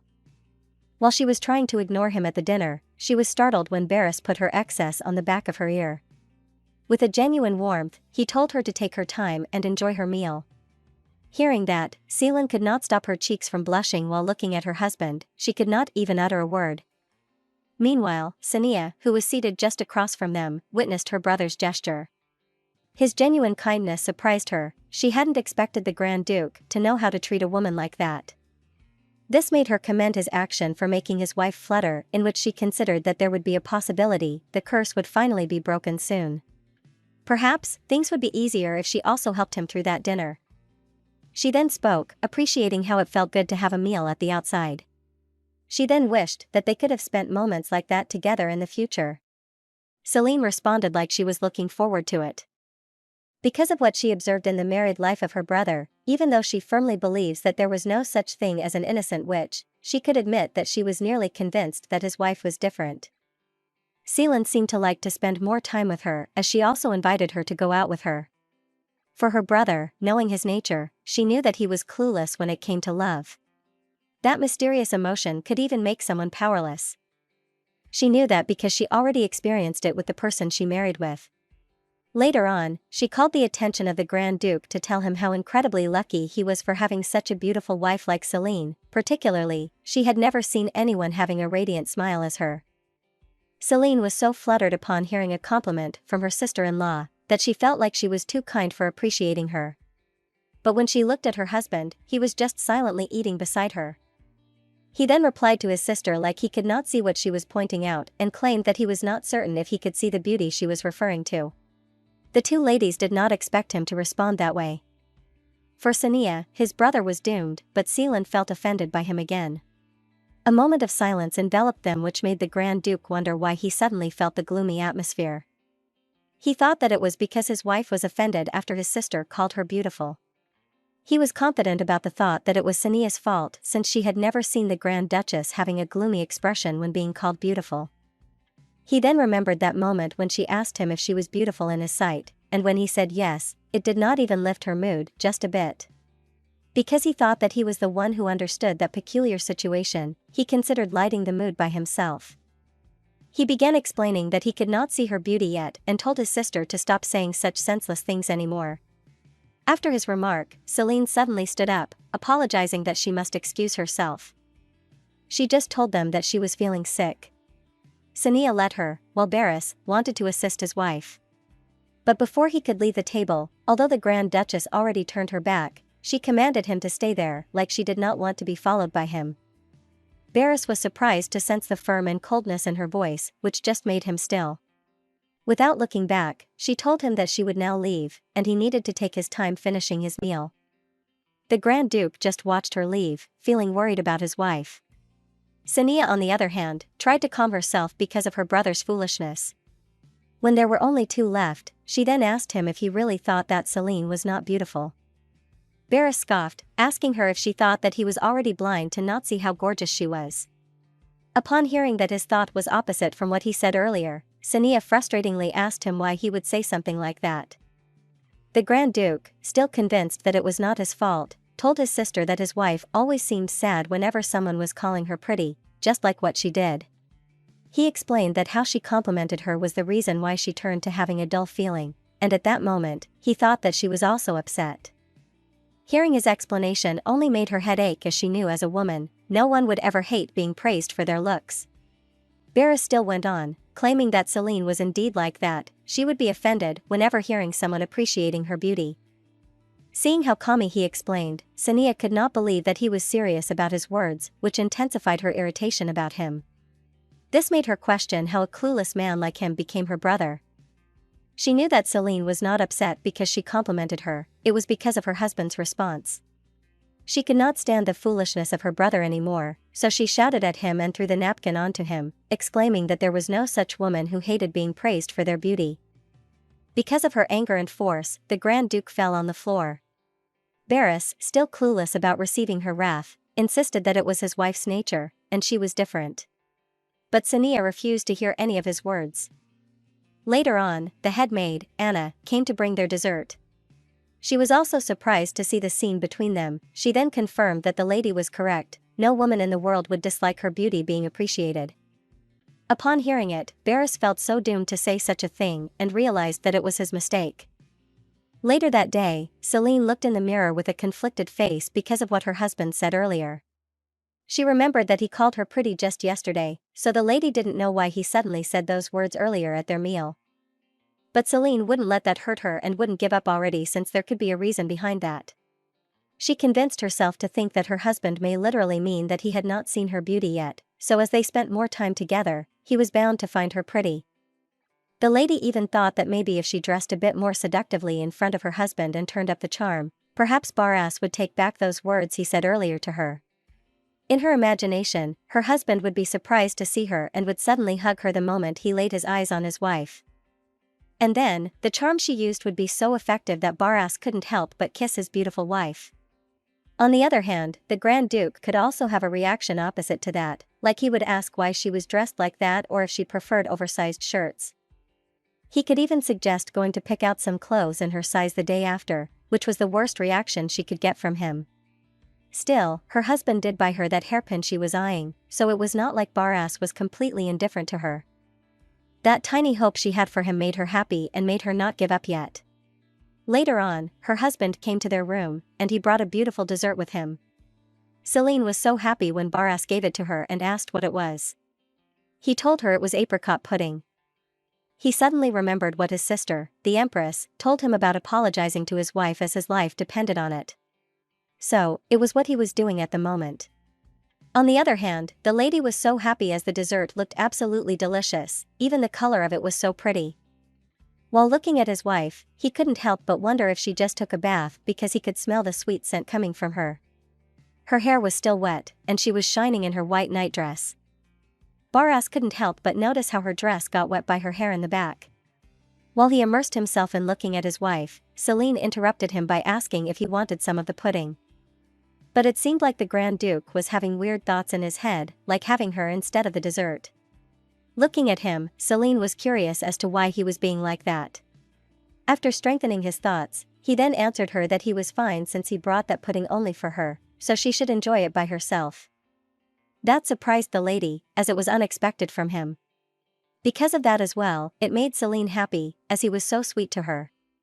Just that smile from his wife was enough to turn his face red and make him blush at the same time. And while Celine was tasting the pudding he gave, he couldn't help but think that she was the one that he really wanted to have a taste of.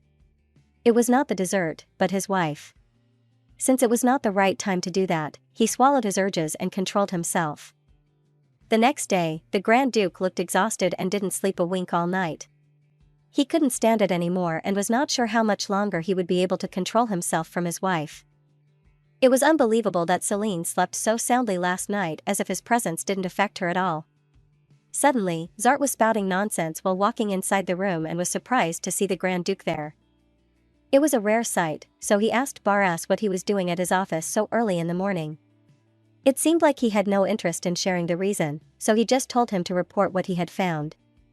The secretary obeyed him and said that the bandaged witch seemed to be in the north, so most likely, she established a hideout near the city district. After hearing that, the Grand Duke wondered if she was living in plain sight, using her bandaged appearance to hide in the open. Zart said that it was certainly possible. Since the bandaged witch's whereabouts became unclear, they expanded their investigation to include all newcomers to the north, and the list he was holding shows all properties traded and people who had settled in the north around the time of the wedding. The Grand Duke had assumed that the witch could have arrived earlier to lay down a smokescreen, so he ordered them to extend their search 2 months back.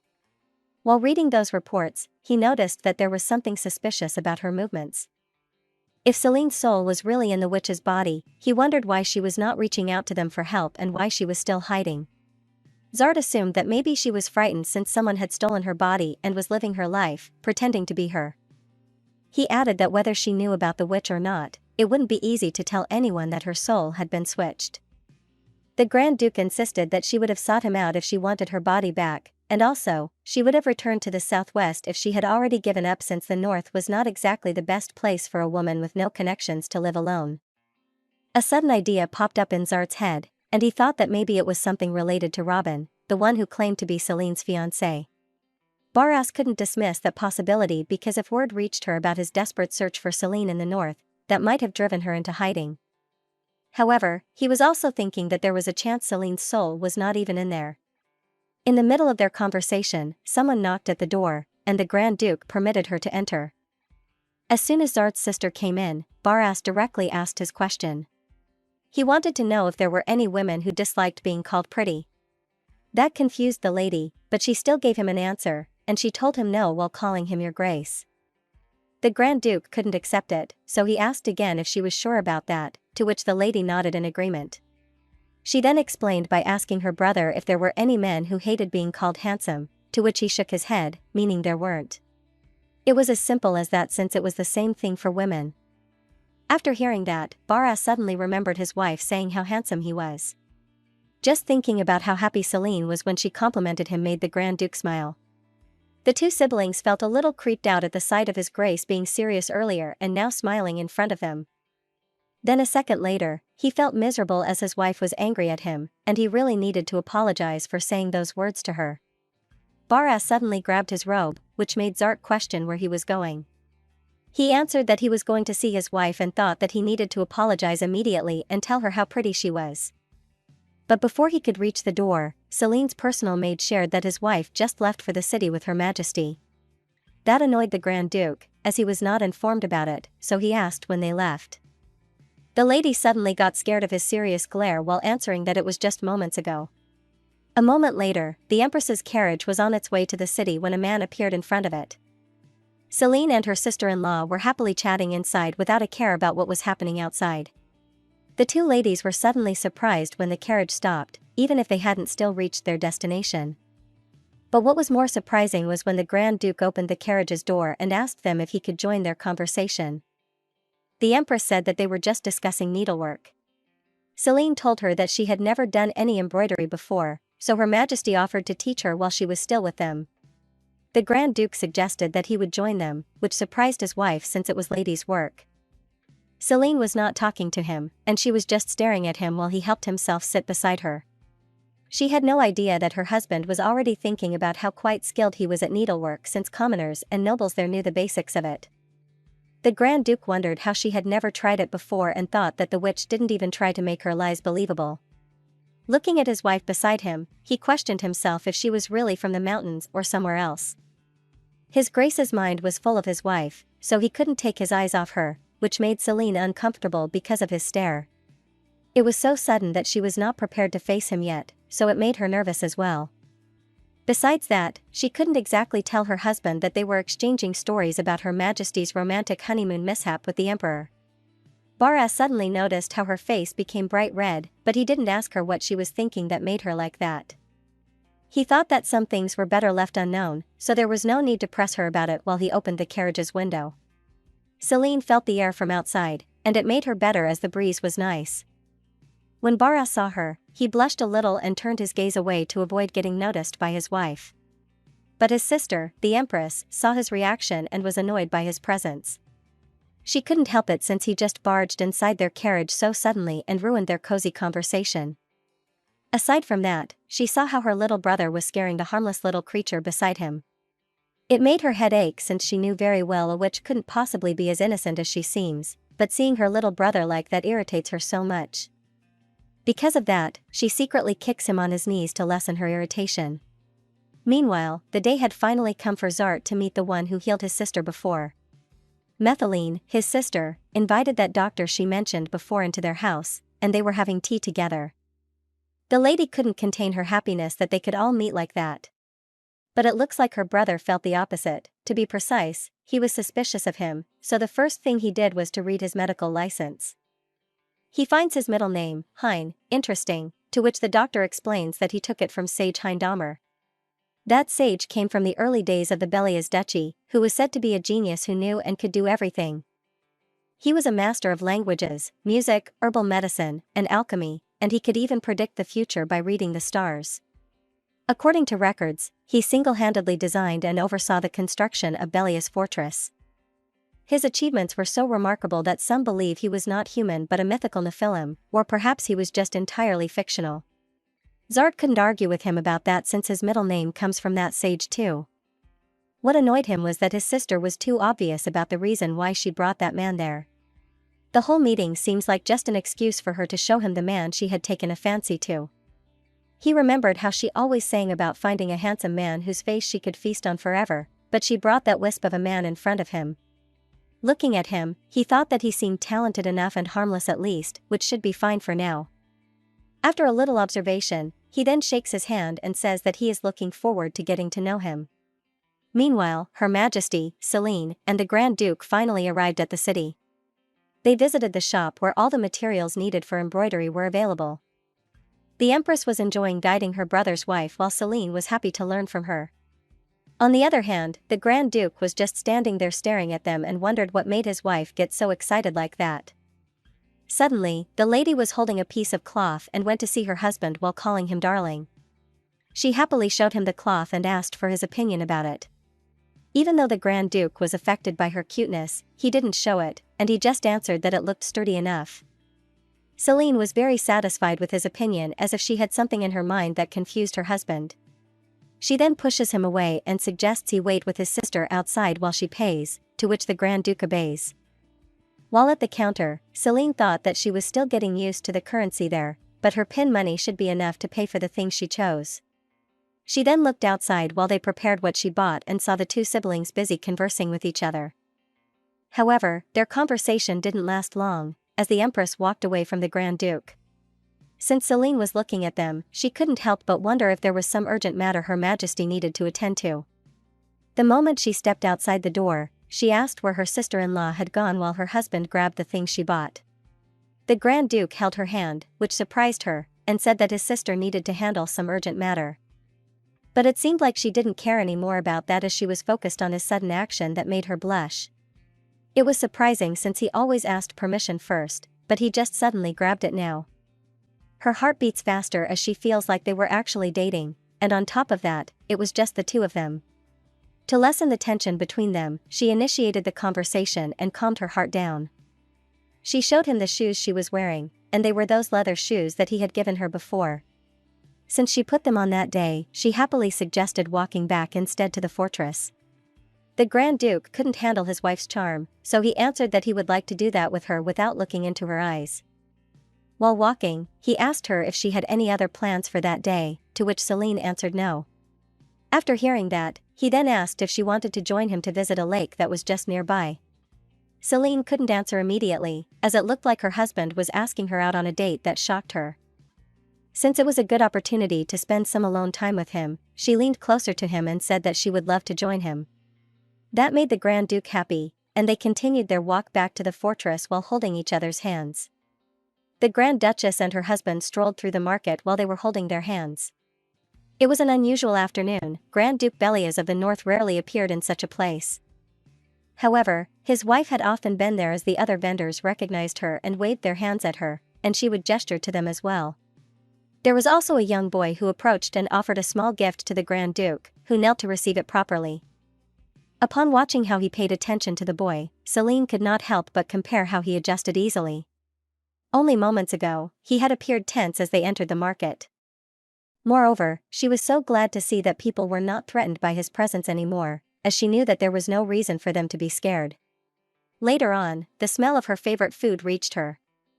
She quickly went to the stall, wondering if Barris would like them too, as much as she and Anna did when they first tried it.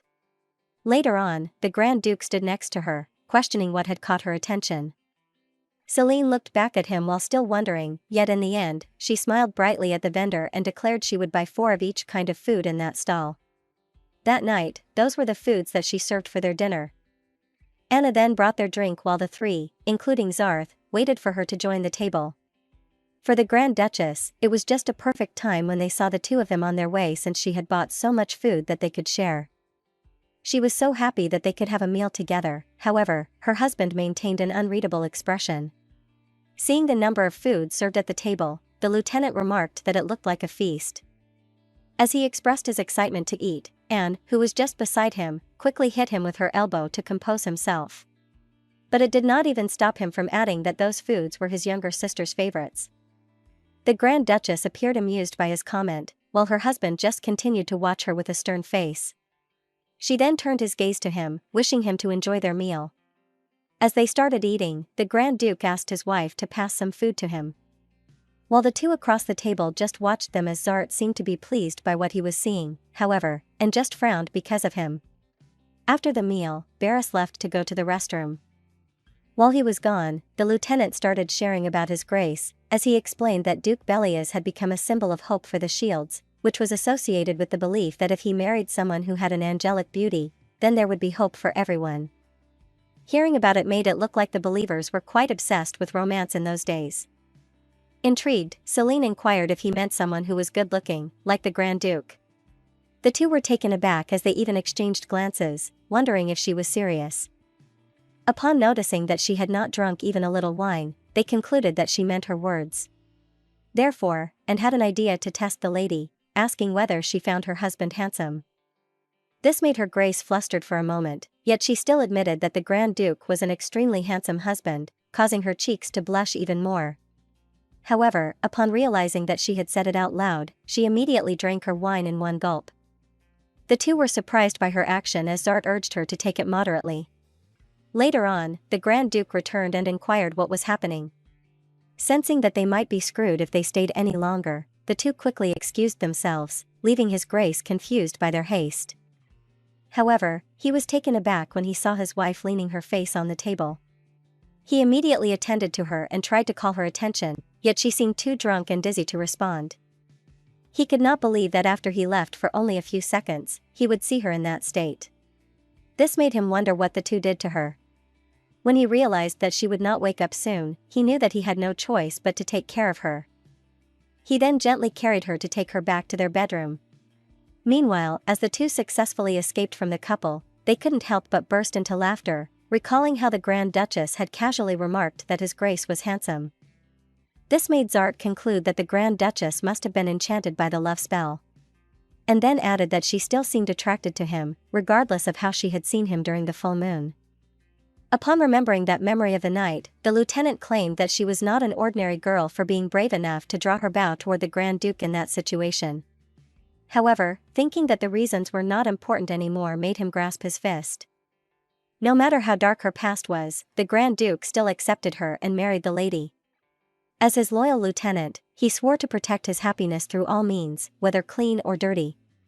But everything would be easier if her grace's feelings were truly sincere. Later on, he decided to rest since he had to prepare something for the next day. At the mention of it, and remembered that it was the date of the couple at the lakeside, which made her inquire what needed to be done.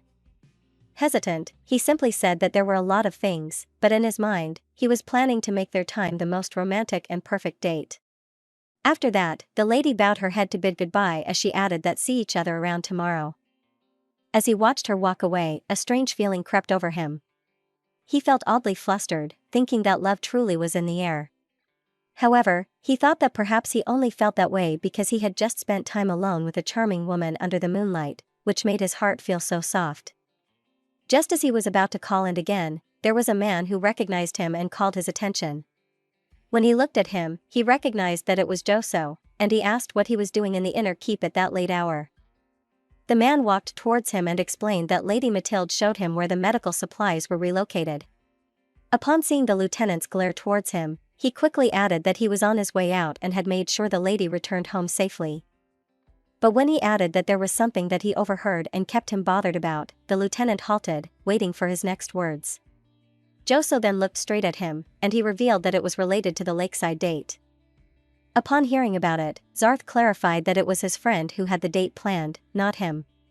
The man then hoped that it was fine for him to ask him if his friend had already dated much. But when he did not respond quickly, Joso concluded that he was not, so he questioned Zart about it too. The lieutenant was taken aback as he could not answer his simple question. Hearing his hesitation, Joso chuckled, prompting Zart to ask what was funny. So, the purple-haired man answered that he felt glad that he could help him before his first day of work began. He then smiled as he added that perhaps he could share some advice about a relationship if it was fine with him. Zart was surprised upon feeling his aura, concluding that he was a love expert. On the next day, Celine woke up in distress while the Grand Duke remained sleeping soundly next to her. She could not believe that she let herself be drunk and made her husband take care of her. She even scolded herself for saying something even though she was not tipsy yet. Remembering how she admitted that Barris was extremely handsome made her want to scream in embarrassment, and she wondered if Anna and Zarth would forget about it if she pleaded with them. Later on, the Grand Duke was awakened by her movement, as it even made him think that she was already energetic that early in the morning. Celine was taken aback when she felt the hold of the man beside him, inquiring if she had had a good dream. As she could not tell what was running on her mind, she reluctantly said yes. She then thought that she should not always be the one being cared for in their married life. Although she was nervous, she held on to the thought that he was her husband. Slowly, she leaned closer to him and gently gave him a kiss on his cheek. His eyes widened as he did not expect her to do it. The lady even stuttered when she greeted him with good morning, but the Grand Duke was too surprised to even respond as if her kiss mark was imprinted on his face. Later that day, Celine prepared herself for their trip. She wore her riding clothes with her hair tied in a bun. This time, she was thankful that Zarth had prepared a carriage for them, and they enjoyed the view outside while they were on their way to the house in the forest. When they got there, her husband told her that they would do horseback riding to go to the lake, therefore, it was appropriate if she wore her riding clothes to make her feel comfortable. Celine followed the Grand Duke's advice. While staring at herself in the mirror, she could not deny that her pants and shirt were way better than the elegant dresses. This made her think that even after adapting to her new life, there were still some habits from her previous life that she could not remove. She was also pleased to see her hair in a bun. However, she paused when she remembered that Barris seemed to like playing with her baby hairs, so she decided to leave a few strands down. Meanwhile, as the Grand Duke was feeding the horse while waiting for his wife, his mind kept on coming back to what happened that early in the morning. He could admit that he was really moved by her sudden action. He had completely lost his composure.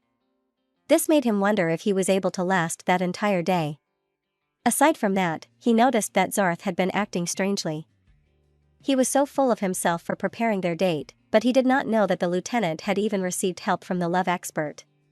Denying that he was not excited for their day would make him appear a complete liar. His wife was irresistibly tempting, especially knowing they'd be alone while he would enjoy seeing her again in her rising clothes. Later on, he turned around when he heard her voice saying she was ready. The Grand Duchess looked stunning even with that outfit while she was apologizing for making him wait. Barris was taken aback as he offered his hand and assured her that she did not take longer at all, as he gently guided her. The lady enjoyed the ride as they started to go off. However, the Grand Duke who was behind him was surprised to see she was not wearing her vest, and he had to resist the temptation to place his hands around her waist. While the lady had no idea that he was struggling. Even though they were just alone, his mind was complaining about how the lady went out and dressed like that. He wanted to hold her tiny waist, but he ended up holding the rope of the horse.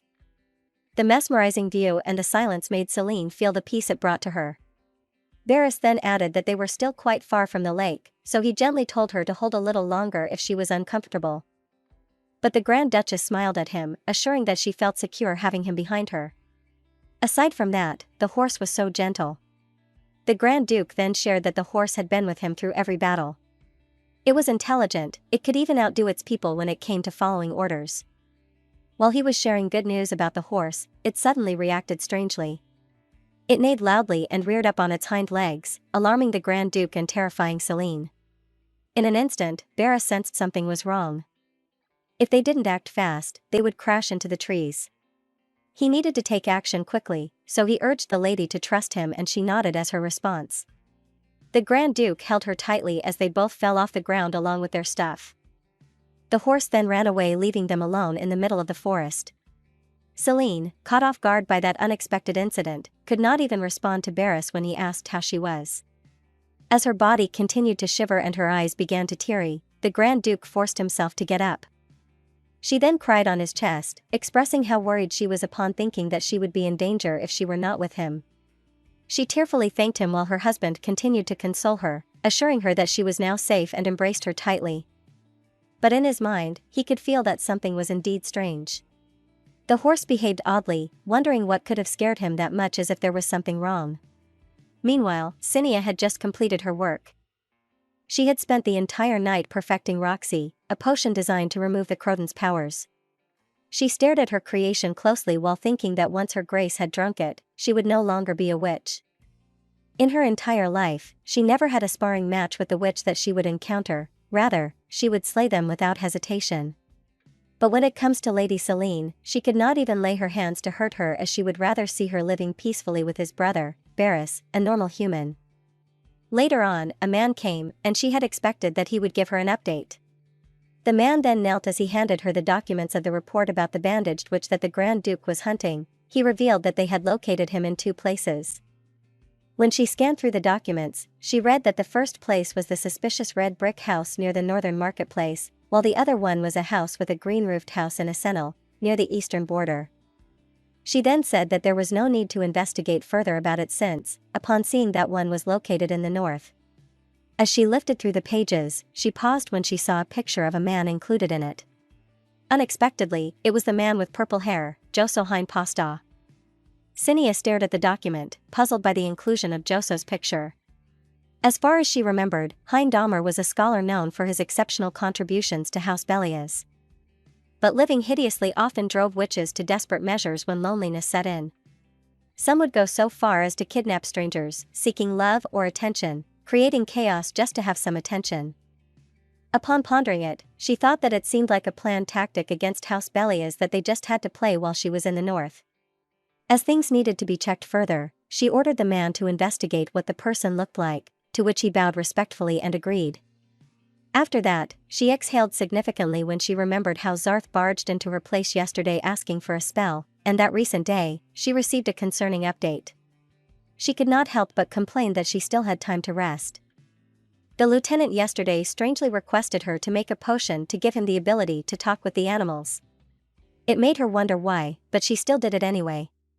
But she just chose to brush off that thought immediately and urged herself to continue her work. Meanwhile, the couple ended up walking to the lake. Grand Duke Bellias assured his wife that he was fine, yet Celine kept on insisting on at least letting her handle something just to help him since he had been carrying all their things from the start. But he just declined her, claiming that they were already near. That only made her pout behind and pause in walking. Barris noticed her, so he turned to her and offered his hand. That made his wife smile as she accepted his hand and continued walking together. Later on, they had already reached their destination, and she was surprised that there were things that had already been prepared for them. A tent had already been set up, along with extra supplies, much more than what they had brought. That made her compliment Zartha's effort to prepare everything.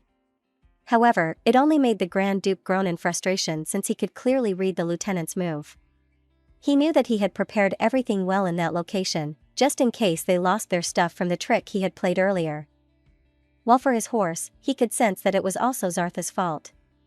But from what he did know, with the help of his sister, his subordinate was able to communicate with his horse and shared with him his plan, in which his pet was also in favor of him.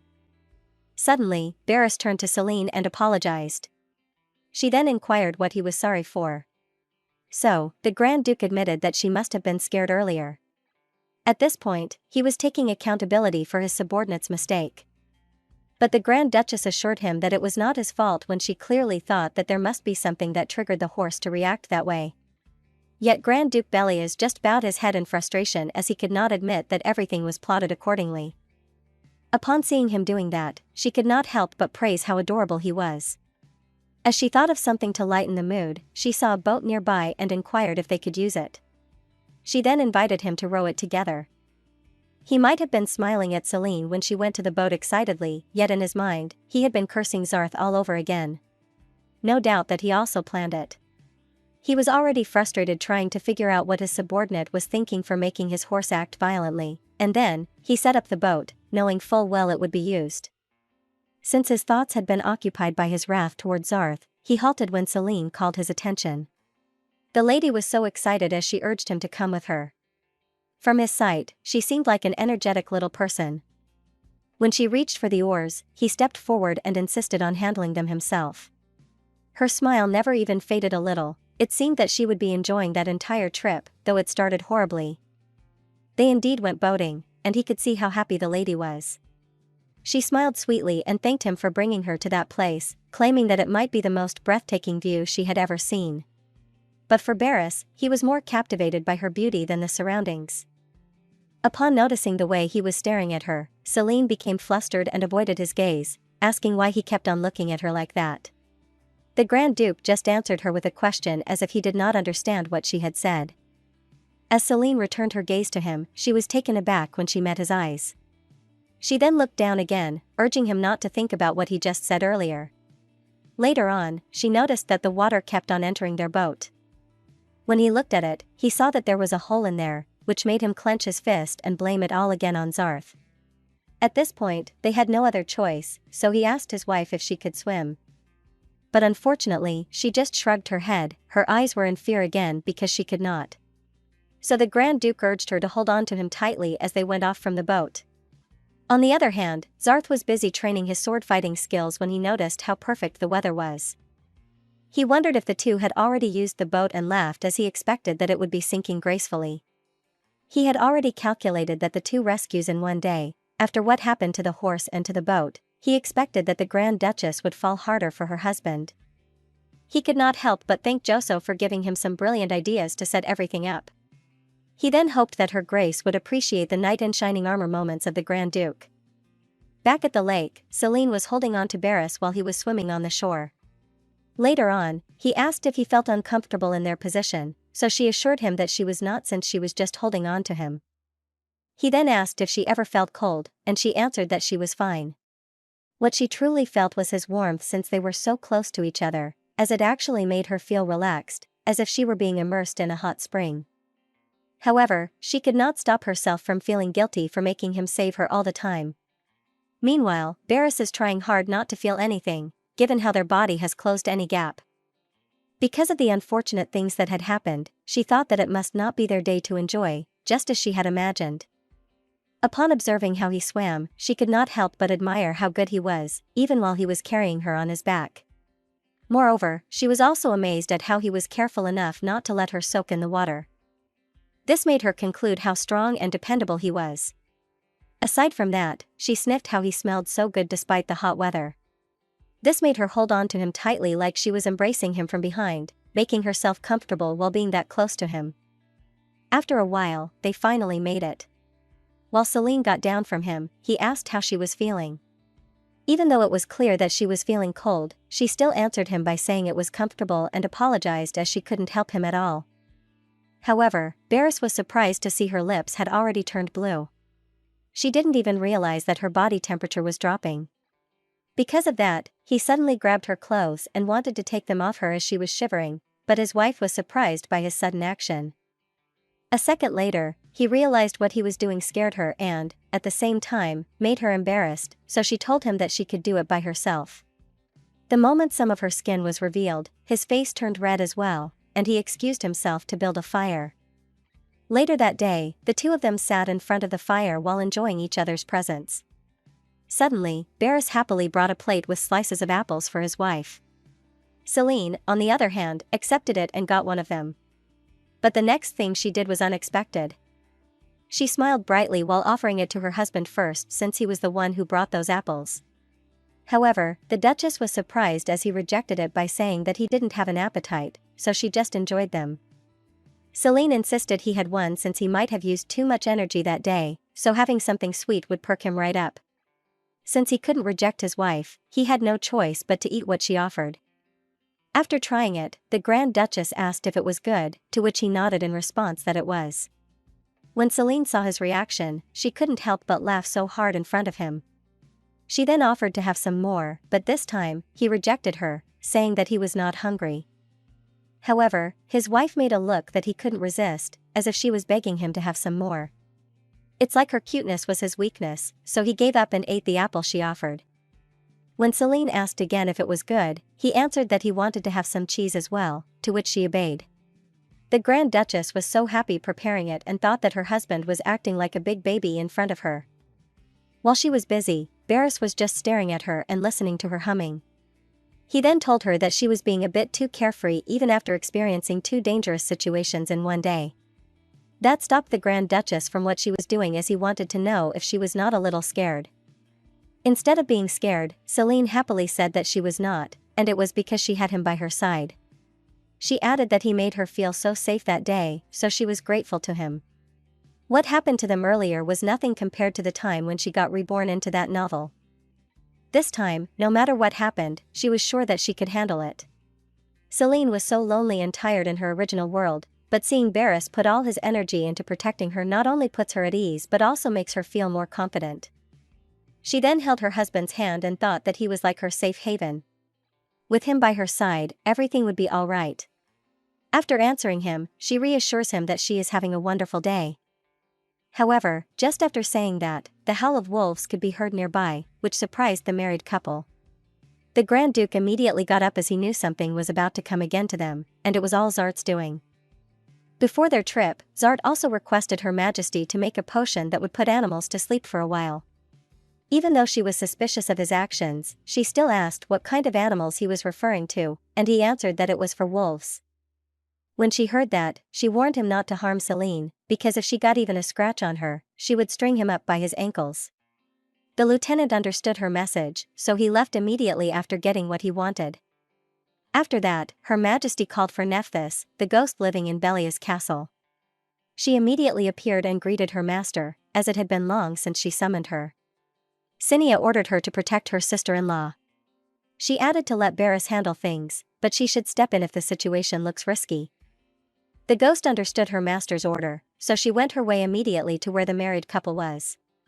After that, the Empress couldn't help but sigh because of the stress caused by those stupid men around her. Meanwhile, Zart was roaming in the forest and was on his way to where the Grand Duke and Duchess were. He wanted to see how things were going after he specially picked out 3 of the biggest, strongest wolves and used that potion. The doctor who told him about the suspension bridge effect was helpful to his plan. He would never have thought of such dramatic events himself if it were not because of that man. Zart carefully hid himself to see the situation. He was not worried about the Grand Duke, but he wanted to see how the Grand Duchess was doing. The lieutenant knew that His Grace had already put her to safety, but he was still curious, so he took a peek at them. However, the situation he had in mind was different from what he was seeing currently, as there were more wolves in front of them. Moreover, it confuses him when the Grand Duke looks so roughed up as if he had a hard time fighting those animals. But what confused him even more was when he saw the number of wolves, which made him wonder what had happened. Thinking about it, Zart knew that there were no issues with the 3 wolves he prepared. However, the female wolf pheromone powder he used caused them to howl desperately for mates. Their howling attracted every male wolf in the area, as they thought they could find a mate where the sound came from. The result of that was the scene right in front of his eyes where His Grace was fighting not only 3 wolves. Zart was not a bit worried for him, as those animals were like ants to the Grand Duke anyway, and most importantly, the Grand Duchess seemed fine, so he let him handle everything. After that, he went his way and said that he would just come pick them up in the morning since the situation was not that alarming for him. The moment that Celine heard the wolf's howl, she felt thrilled since that was her first time hearing such a sound. However, for Barris, it was a sign of danger. Without warning, he suddenly grabbed her wrist, urging her to follow him. He took her to the tree and told her to climb. Worried, she does not know how to ascend into something so tall. In order to help her, the Grand Duke knelt, offering his hand, and instructed her to step on it and grab his shoulder. She was hesitant at first, but her husband urged her to move quickly, or else they would both be in danger. As she climbed, leaves rustled and fell due to their movement. With her eyes closed tightly due to fear, she still managed to place herself up there. Though the Grand Duke was wishing for a higher branch to secure her safety, he reminded her to be careful and hold tightly. Celine then turned to him and urged him to follow her. At that point, she was worried that he would remain on the ground while the threat drew nearer. Hearing the wolf's snarls getting louder, the Grand Duke told her to close her eyes as he positioned himself and remained alert. Not any longer, the wolves came out as their eyes set on their prey. With only a knife in his hand, he immediately struck the one that attacked first, making its blood scatter all over the ground. The Grand Duchess trembled at the sight below. There were still numbers of wolves approaching, and she could not help but worry that her husband might faint at any moment. They struggled a lot that entire morning, from walking to the lakeside until he swam while carrying her on his back out of the water. She thought that he was too tired to even feed himself on his own. Good thing she was there to assist him. But at that moment, she felt so helpless, and she did not know what to do for him. As he wiped off the blood on his face, Varus thought of making a cleaner strike so he could make wall hangings out of their wools. However, he immediately dismissed it upon realizing that Celine's safety was more important, so he must get things done quickly. Besides, there would be other days to hunt for his idea. Determined not to be a burden, Celine broke the branch near her. She was too nervous while holding it, as she planned to use it as a weapon to assist him. But she encouraged herself to be brave and not let the Grand Duke fight alone. She considered jumping off to distract some wolves. However, when she looked down, she realized how high her position was. Although she was scared, she compared how her husband struggled more than her. She should not stay frozen like a damsel in distress and be brave. Summoning all her courage, she jumped off the tree with her eyes closed tightly. Fortunately, Varus managed to catch her, although he was surprised as well. Celine was taken aback when she landed in his arms as she heard him asking her to stay in her position for a moment while he still needed to secure if they were already safe. Upon confirming it, he gently set her down. His wife then looked around. She was even more surprised to find all the wolves slain. Tears welled up in her eyes, and she regretted coming down, thinking that she had just only added to his burden.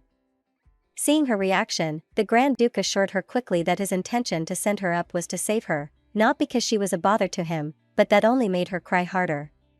He then smiled and added that he simply did not want to put a bloodstain on her. But he was halted when she suddenly called him darling and seized on his shirt to hug him.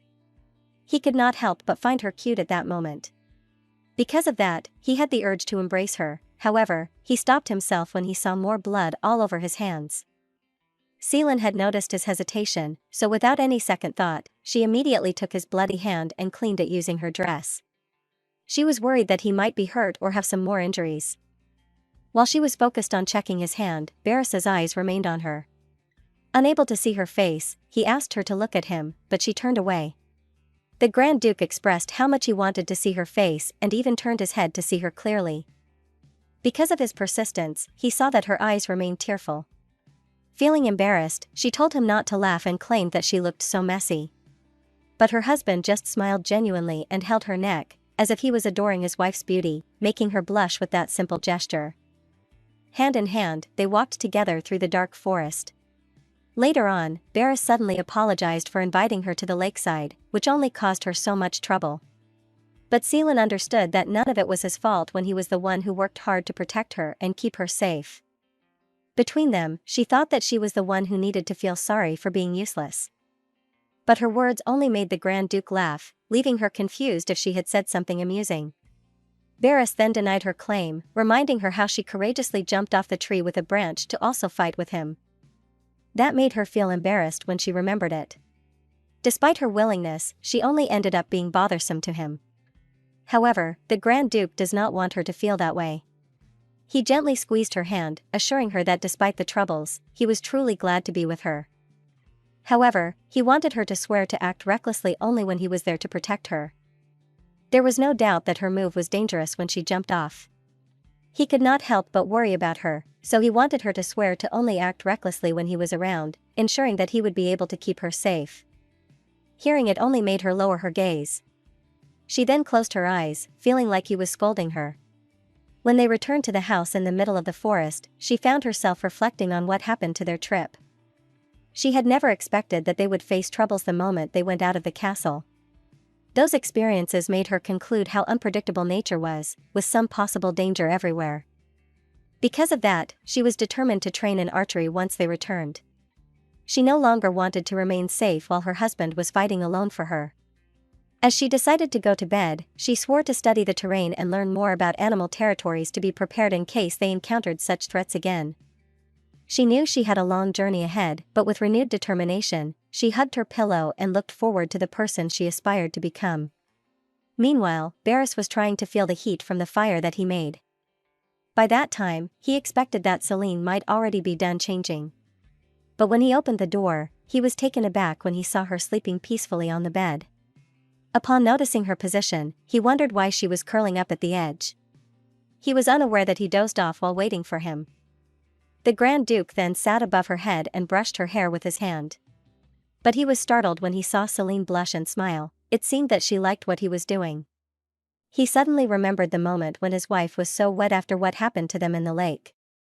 That made him feel heated, and he argued inside his head that they were already married, so it was only natural to think of her in such a way. He was her husband, so he was allowed to imagine her like that. Things had been very awkward for him, so he decided to sleep on the floor instead. However, he found himself glancing over at her repeatedly, unable to relax without seeing her face. While Celine was sleeping, she suddenly felt cold, although she was already under the thick blanket. Because of that, she tugged herself more. Upon noticing her movement, Barris saw that she was already near the edge. With one more turn, his eyes widened when she fell above him. Celine was startled as well and apologized for what happened. She even added that she usually stayed still in her sleep and couldn't explain how she ended up on top of him. Although Barris assured her that it was not a big deal, his eyes remained wide open as his cheek started to blush. The Grand Duchess then inquired if he was fine, worrying that she might be too heavy for him. However, they were halted as their gazes met. They remained looking at each other, no one spoke again, as if their eyes had their own understanding. At some point, the lady felt like she wanted to be closer to her husband. She did not resist what was urging inside her, just like what her heart wanted, she leaned closer and kissed him. The Grand Duke froze in surprise, eyes widening as her lips met his. Realizing what she had done, she pulled back while holding her lips. She immediately apologized and reasoned that she was not fully awake yet. When she tried to stand up, the Grand Duke gripped her wrist, making her remain in her position. With one swift move, he sat up and kissed her in return. Her eyes widened by his sudden move, which ended with them savoring each other's lips. As Celine seized his shirt, Barris kept pulling her, closing the gap between them. They paused for a moment as he gently touched her lips, asking consent to continue. With all her heart, the Grand Duchess answered yes. That night, they shared together on that single bed, surrendering themselves in love.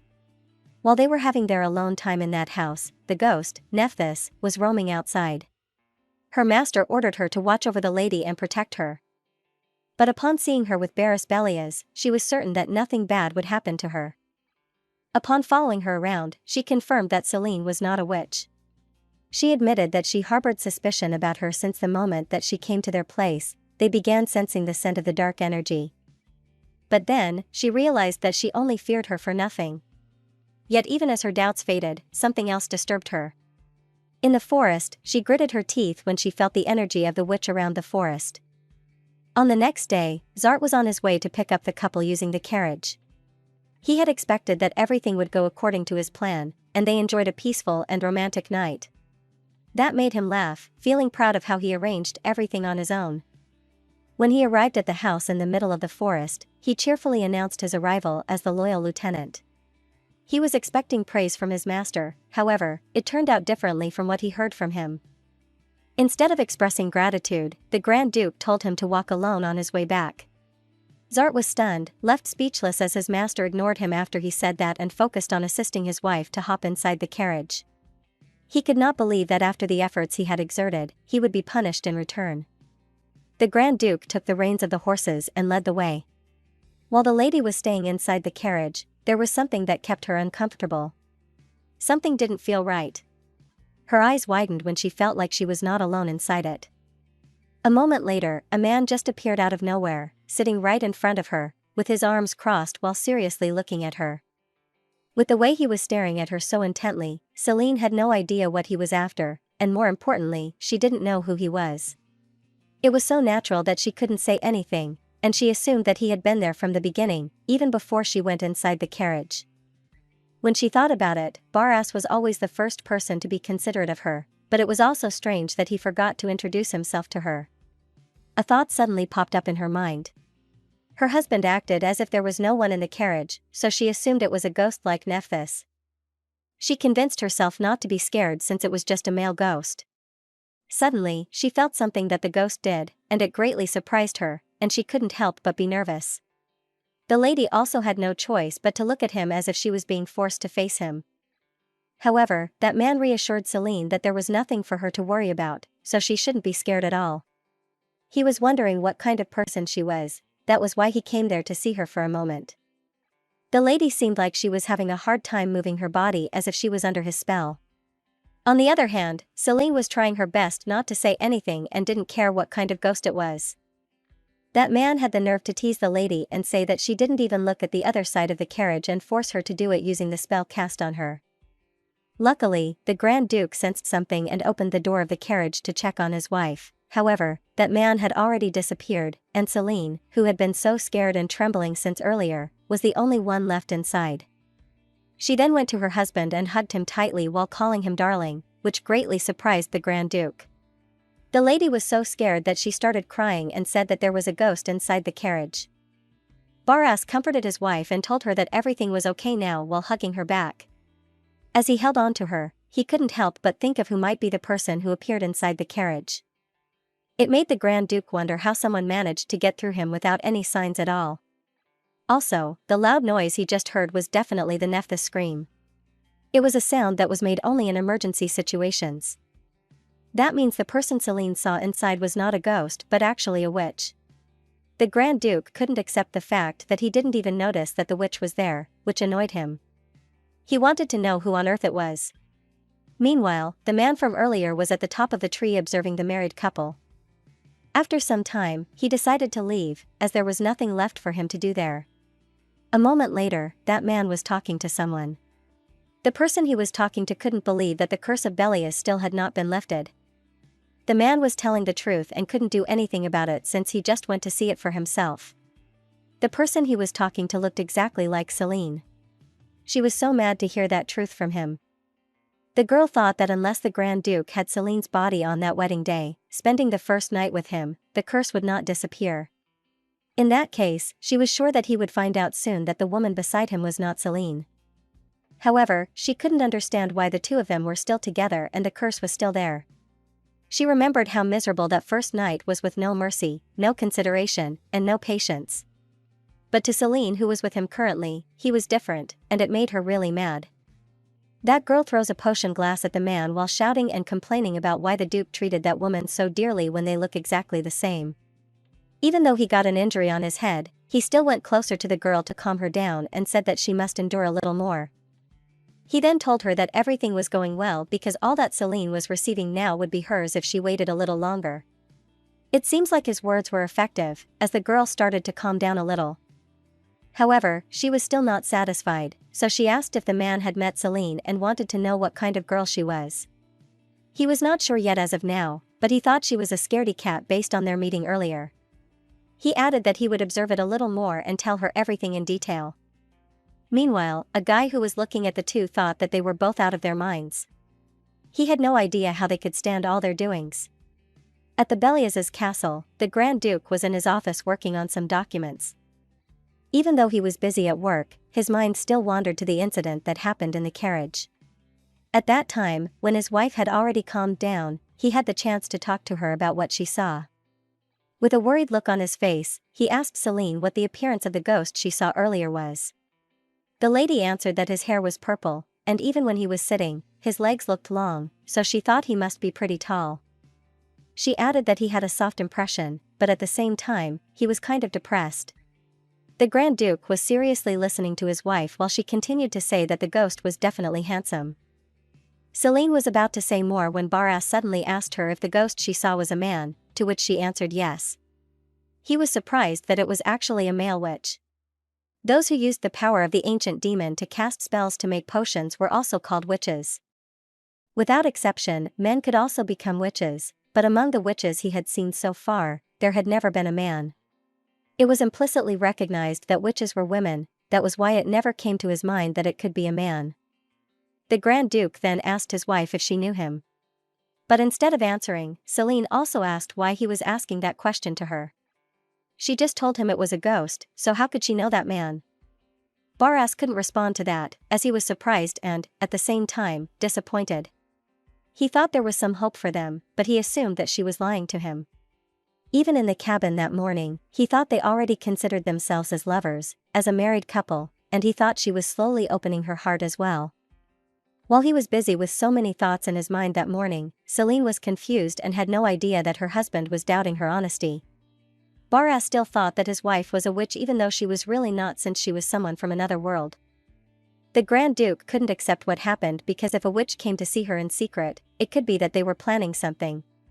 Just thinking about things related to his wife made him already exhausted. He was bothered by how long his wife and that witch had known each other and what kind of relationship they had. Those thoughts annoyed him so much. Baras couldn't even feel her presence even though he was so close to her, so there was a possibility that there was a barrier. And now, they have not seen each other in a long time, which annoyed him even more. Outside the outer castle of Belias, Celine went to buy something alone. Since she doesn't want others to know what she plans to do, she sneaks out to get a small bow for herself. As there were no weapon shops in the outer castle market, she knew that there should be some in the city. At that time, when she saw and held a bow, her body moved on its own as if she had already gotten used to it.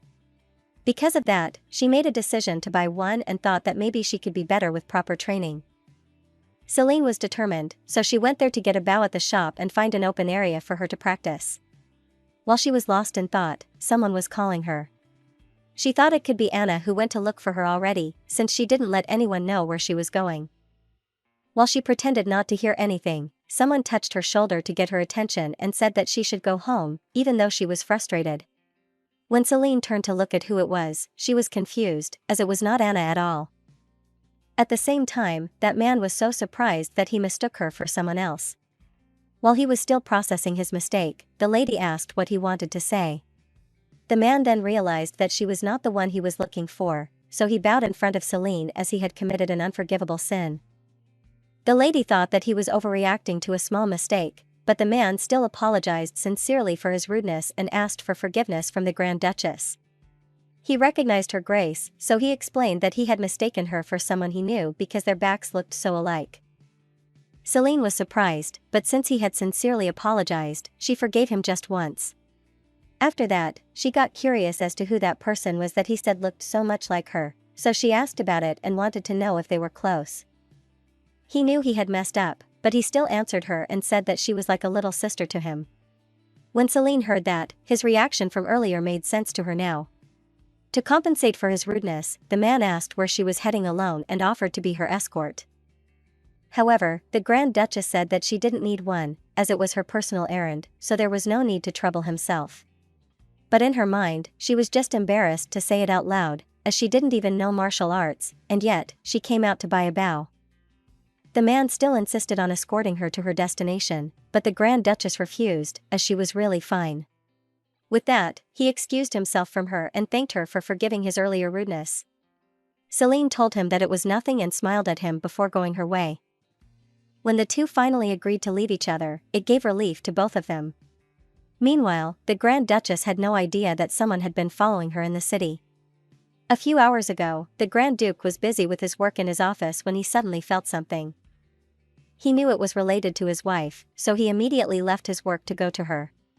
Baras had a bad feeling and went to check on Celine, but he saw her sneaking out of the outer fortress, so he hurried after her. The Grand Duke had already prepared himself that if his wife was going to meet some male witch, he wouldn't let it slide. However, the Grand Duchess refused the man's offer twice and said that it was her personal errand. When the Grand Duke heard that, he smiled and felt relief at the same time. A moment later, Celine finally bought a small bow for herself for practice. She was so happy while walking that she even embraced her new bow. On the other hand, her husband stopped hiding himself and went behind her. He then finally shows up and asks Celine what brings her there, which greatly surprises her. The Grand Duke scared her to death. But instead of answering his question, she asked the same of him while hiding the thing she bought in her back. Since it was so big to hide, Baras could see it clearly and asked her to hand it over to him. She had no choice but to give it to him, as he already saw it. While looking at him, she was anxious that he could misunderstand her, but she convinced herself that it would be fine since she used to be good with a bow. To lessen her worries, Celine explained to her husband that she would like to practice archery. But she didn't expect that Barras would agree with it. He even told her that it must have been frustrating for her to lose her memory and the ability to shoot a bow along with it. What was more was that he even offered to teach her to ride and shoot again from the beginning. Seeing his face like that, Celine couldn't help but blush, as the way he says such things so casually makes him seem even more lovable to her. Because of that, she couldn't help but think of all the things he did for her. He saves her from danger time and time again. Without a shadow of a doubt, he treats her as his utmost priority. He always wears a stoic, cold expression, but that faint smile when he eats an apple was so cute in her eyes.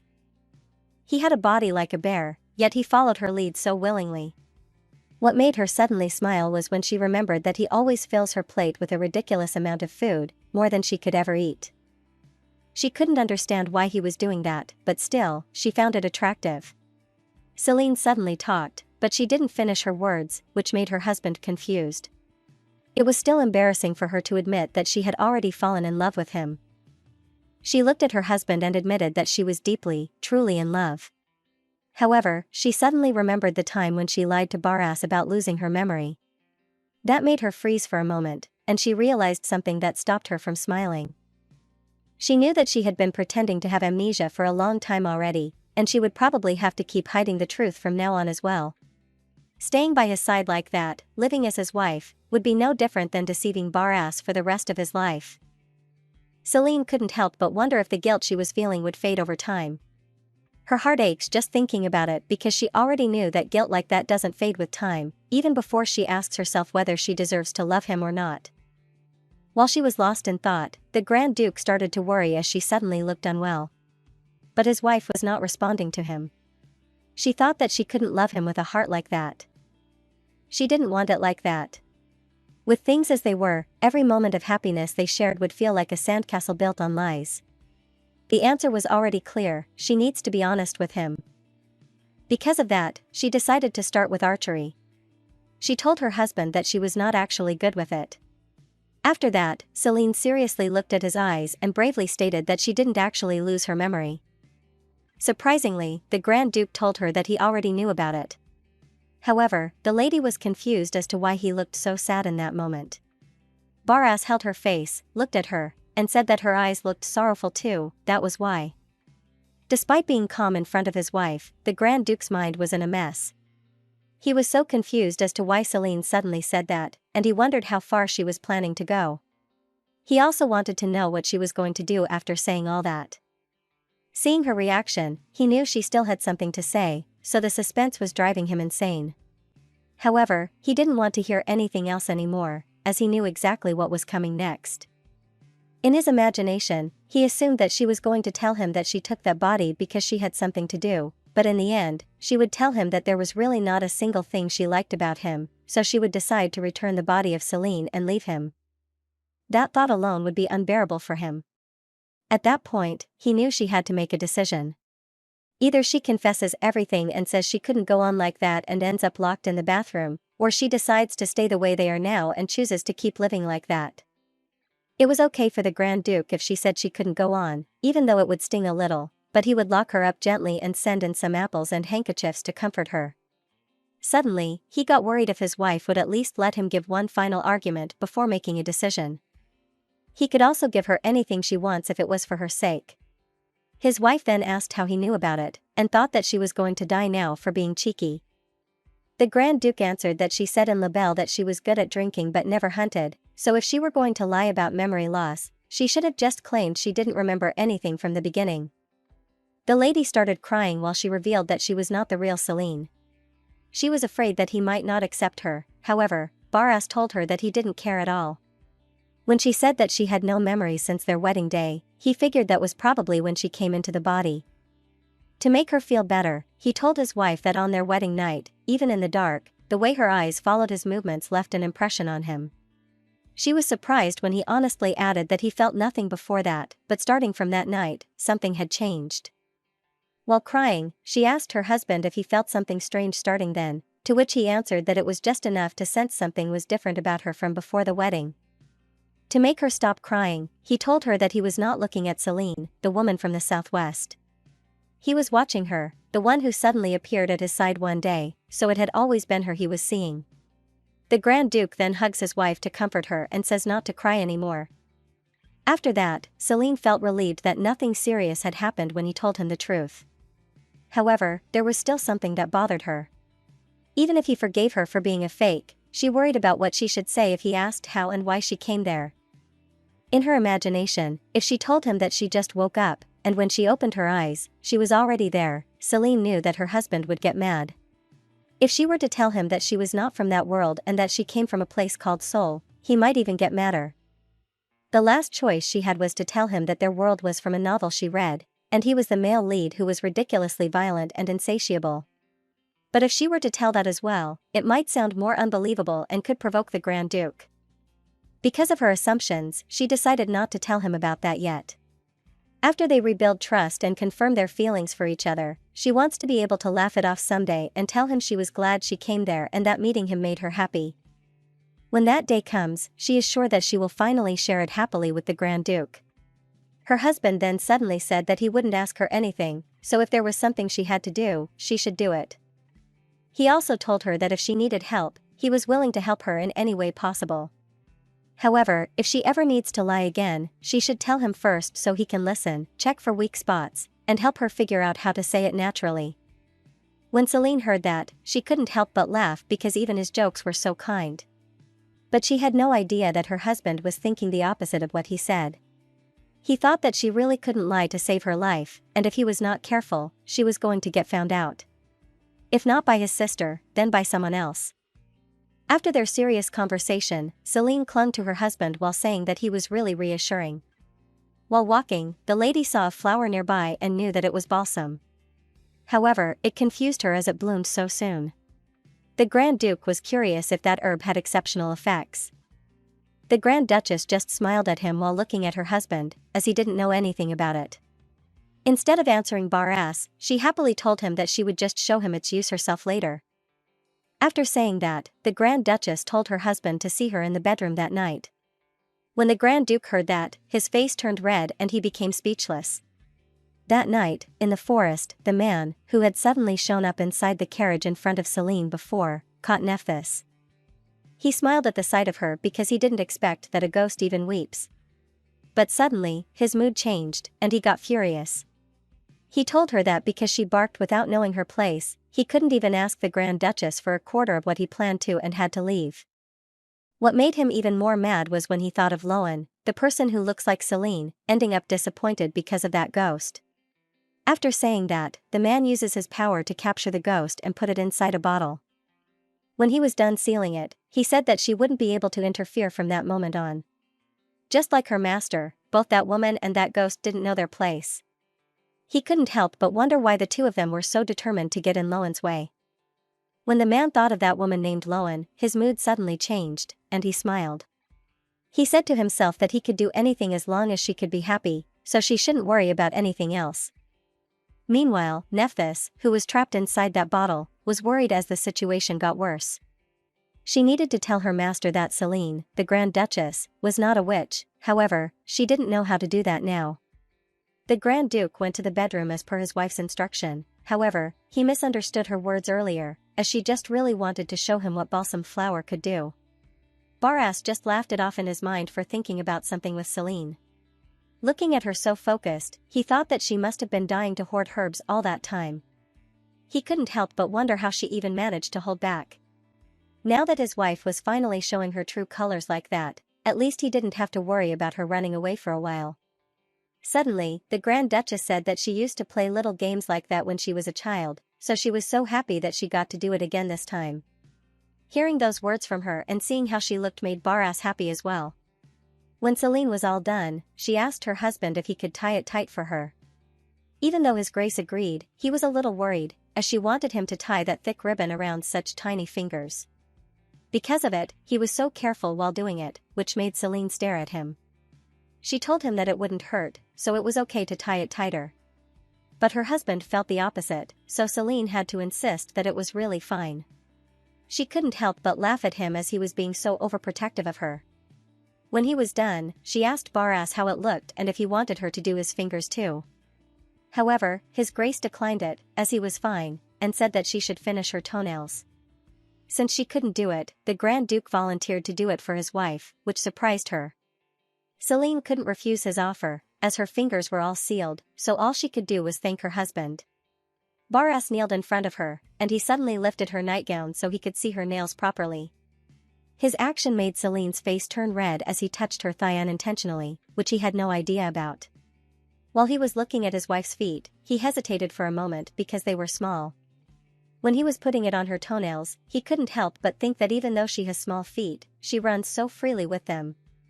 After a while, he finished all of it. He then asked if it tickles her, however, her reaction was something else. Celine told him that it didn't tickle at all, but she felt something else while he was doing it. It was as if it ignited the flames within her, which surprised the Grand Duke when he saw her reaction. Because of that, he held her feet again and excused himself for a moment, which startled Celine. He then suddenly kissed her feet to obtain more of that same reaction he saw from his wife. The Grand Duchess didn't expect what he did, and that place where he kissed was so embarrassing for her. Her husband didn't stop there, as he moved to the top and is now kissing her knee. After that, he moved even higher, kissing her thigh while looking at his wife to see how she would react. It seems like he succeeded in his plan, as Celine's face was getting redder and hotter because of his kiss. While touching her legs, he asked his wife for permission to do more than that. Instead of answering him with a yes, she responded by kissing Barras on the lips, which surprised him. His Grace was more satisfied with that response, so he carried her and kissed her back passionately. When the Grand Duke was moving her, Celine said that she still needed to keep staining her nails with balsam, but he told her not to worry about it. He put his wife on the bed and said that she didn't need to think about a thing at that moment. The Grand Duchess gives in to him, and the two share a passionate kiss while her husband is on top of her. He clasped her arm, and kisses on every inch of her body started with her neck. The normal night that Barras and Celine had with balsam flower became a hot and steamy night for the married couple. The next morning, the sun had already risen while the two were still sleeping so soundly. When Celine woke up, she had a surprised look on her face as she had just remembered about the balsam they put on her nails. She was worried they might have ruined it when they were having a good time last night. Luckily, there was no problem at all, and the results looked good. Her husband also woke up and hugged her tightly while commenting on how she wanted to paint her nails with balsam so badly. Celine told him that she always wanted to try it with her family when she was younger, and said that he kept doubting her. When Barras heard that, he couldn't help but wonder if she was still planning to run away from him. However, he didn't continue to talk about that topic anymore, as it wouldn't be an issue at all. He then changed their topic and said that she seemed eager to practice archery, so he made preparations, but he was worried about her body being fine. His Grace told her that they could always postpone if necessary, so she didn't need to push herself. Looking at how he cared and worried for her, she couldn't help but be smitten with his face. Since she felt fine, the Grand Duke brought his wife somewhere in their manor, where he made the preparations. Not only did he arrange the equipment for archery, but he also prepared food for her. When Celine saw it all, she couldn't help but be amazed at everything he did so perfectly. The Grand Duke then picks the prepared bow while saying that there must be no shortcomings in their training. He then drew back the bowstring, aiming for the bullseye before releasing the arrow with a swift, smooth motion. When the Grand Duchess saw it, she was so amazed at how good her husband was. The arrow then landed at the center as if it were just an easy thing for Barras to do. Celine happily complimented her husband as he hit right in the center, which made him a little embarrassed. Because of that, her Grace told him that she wanted to try it as well, so he happily guided her. He handed her the bow and said that she should tighten her core. Celine was so excited that she had no idea her husband was planning something. Suddenly, she was startled when the Grand Duke started his move with his wife. He places his hand on her waist, which Celine thinks is a little too close while he is teaching her. The Grand Duke, who was smiling behind her, said that she should keep her left arm straight. Her Grace, who was so excited earlier, suddenly became nervous and couldn't concentrate at all on their training. When he told her how her right elbow should be, Celine got even more tense as his hand moved closer, as if he was already hugging her while teaching her. After that, she released the arrow, and in one try, she hit the center with the help of her husband. With his hand still holding her, Barras said that she just practices her stance without arrows for now. Celine did agree with him, but in her mind, it didn't matter at all, as she was too focused on getting a distance from him. However, the Grand Duke didn't give her a chance and continued getting close to his wife by saying that it would be best to try a few more times before she forgets the posture. He then told her how her fingers should be while touching her arms at the bow. His Grace was planning to teach her properly, but at the same time, it was a perfect excuse to touch her all he wants. On the other hand, the lady couldn't concentrate at all, as she was charmed by his breath and his voice, which made her scream silently for help. The Grand Duke asked her what was wrong and said that she should straighten her stance and look at her left hand, since the spot she was holding was the grip. Above that was where the knock rests, which was the aiming point, and the knock should be on the left side to secure her field of vision. After hearing that, Celine took the courage to say that he might be a bit too close to her, but her husband just asked the lady if it was uncomfortable. Without waiting for her answer, he told her that in the beginning, it was hard to get the stance and aim right on her own, so until she gets used to the draw weight of the bow, it is better if he assists Celine. However, that was not his real intention, and all that talk about drawing weight was total nonsense. He knew that getting used to a bow's tension was not something someone else could help with, but his wife probably doesn't know that, so he was taking advantage of it. While the two were busy in their own world, someone suddenly interrupted them, asking what they were doing. When the married couple turned to look at who it was, they saw it was Her Majesty the Empress, Barris's sister.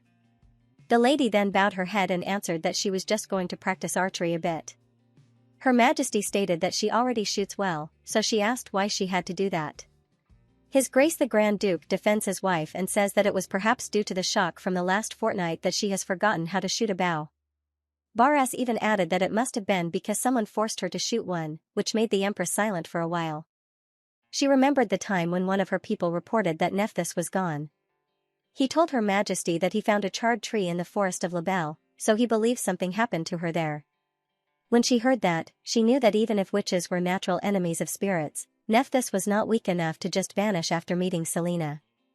The Empress thought she was just a cute little rabbit, but maybe she was much more powerful than she imagined, so she would have to find out.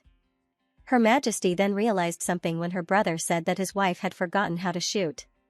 She knew he was telling her not to dig any deeper since he was chosen to stand with the lady now, but that didn't concern her anymore, so she leaned closer to Selena while asking how she could forget just that one memory, which surprised the lady.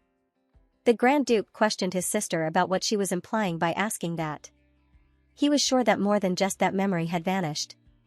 However, the Empress wanted to know if Celine expected her to believe that nonsense, which surprised her, and she said no. Barras told her sister that she would have to believe it if she wanted any chance of resolution.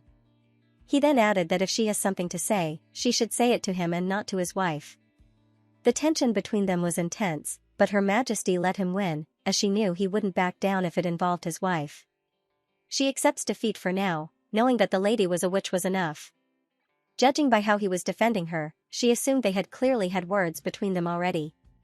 As long as they were on good terms, that was all that mattered to her. Celine, on the other hand, could feel the pressure between them, so to calm the two, she invites Her Majesty for some tea.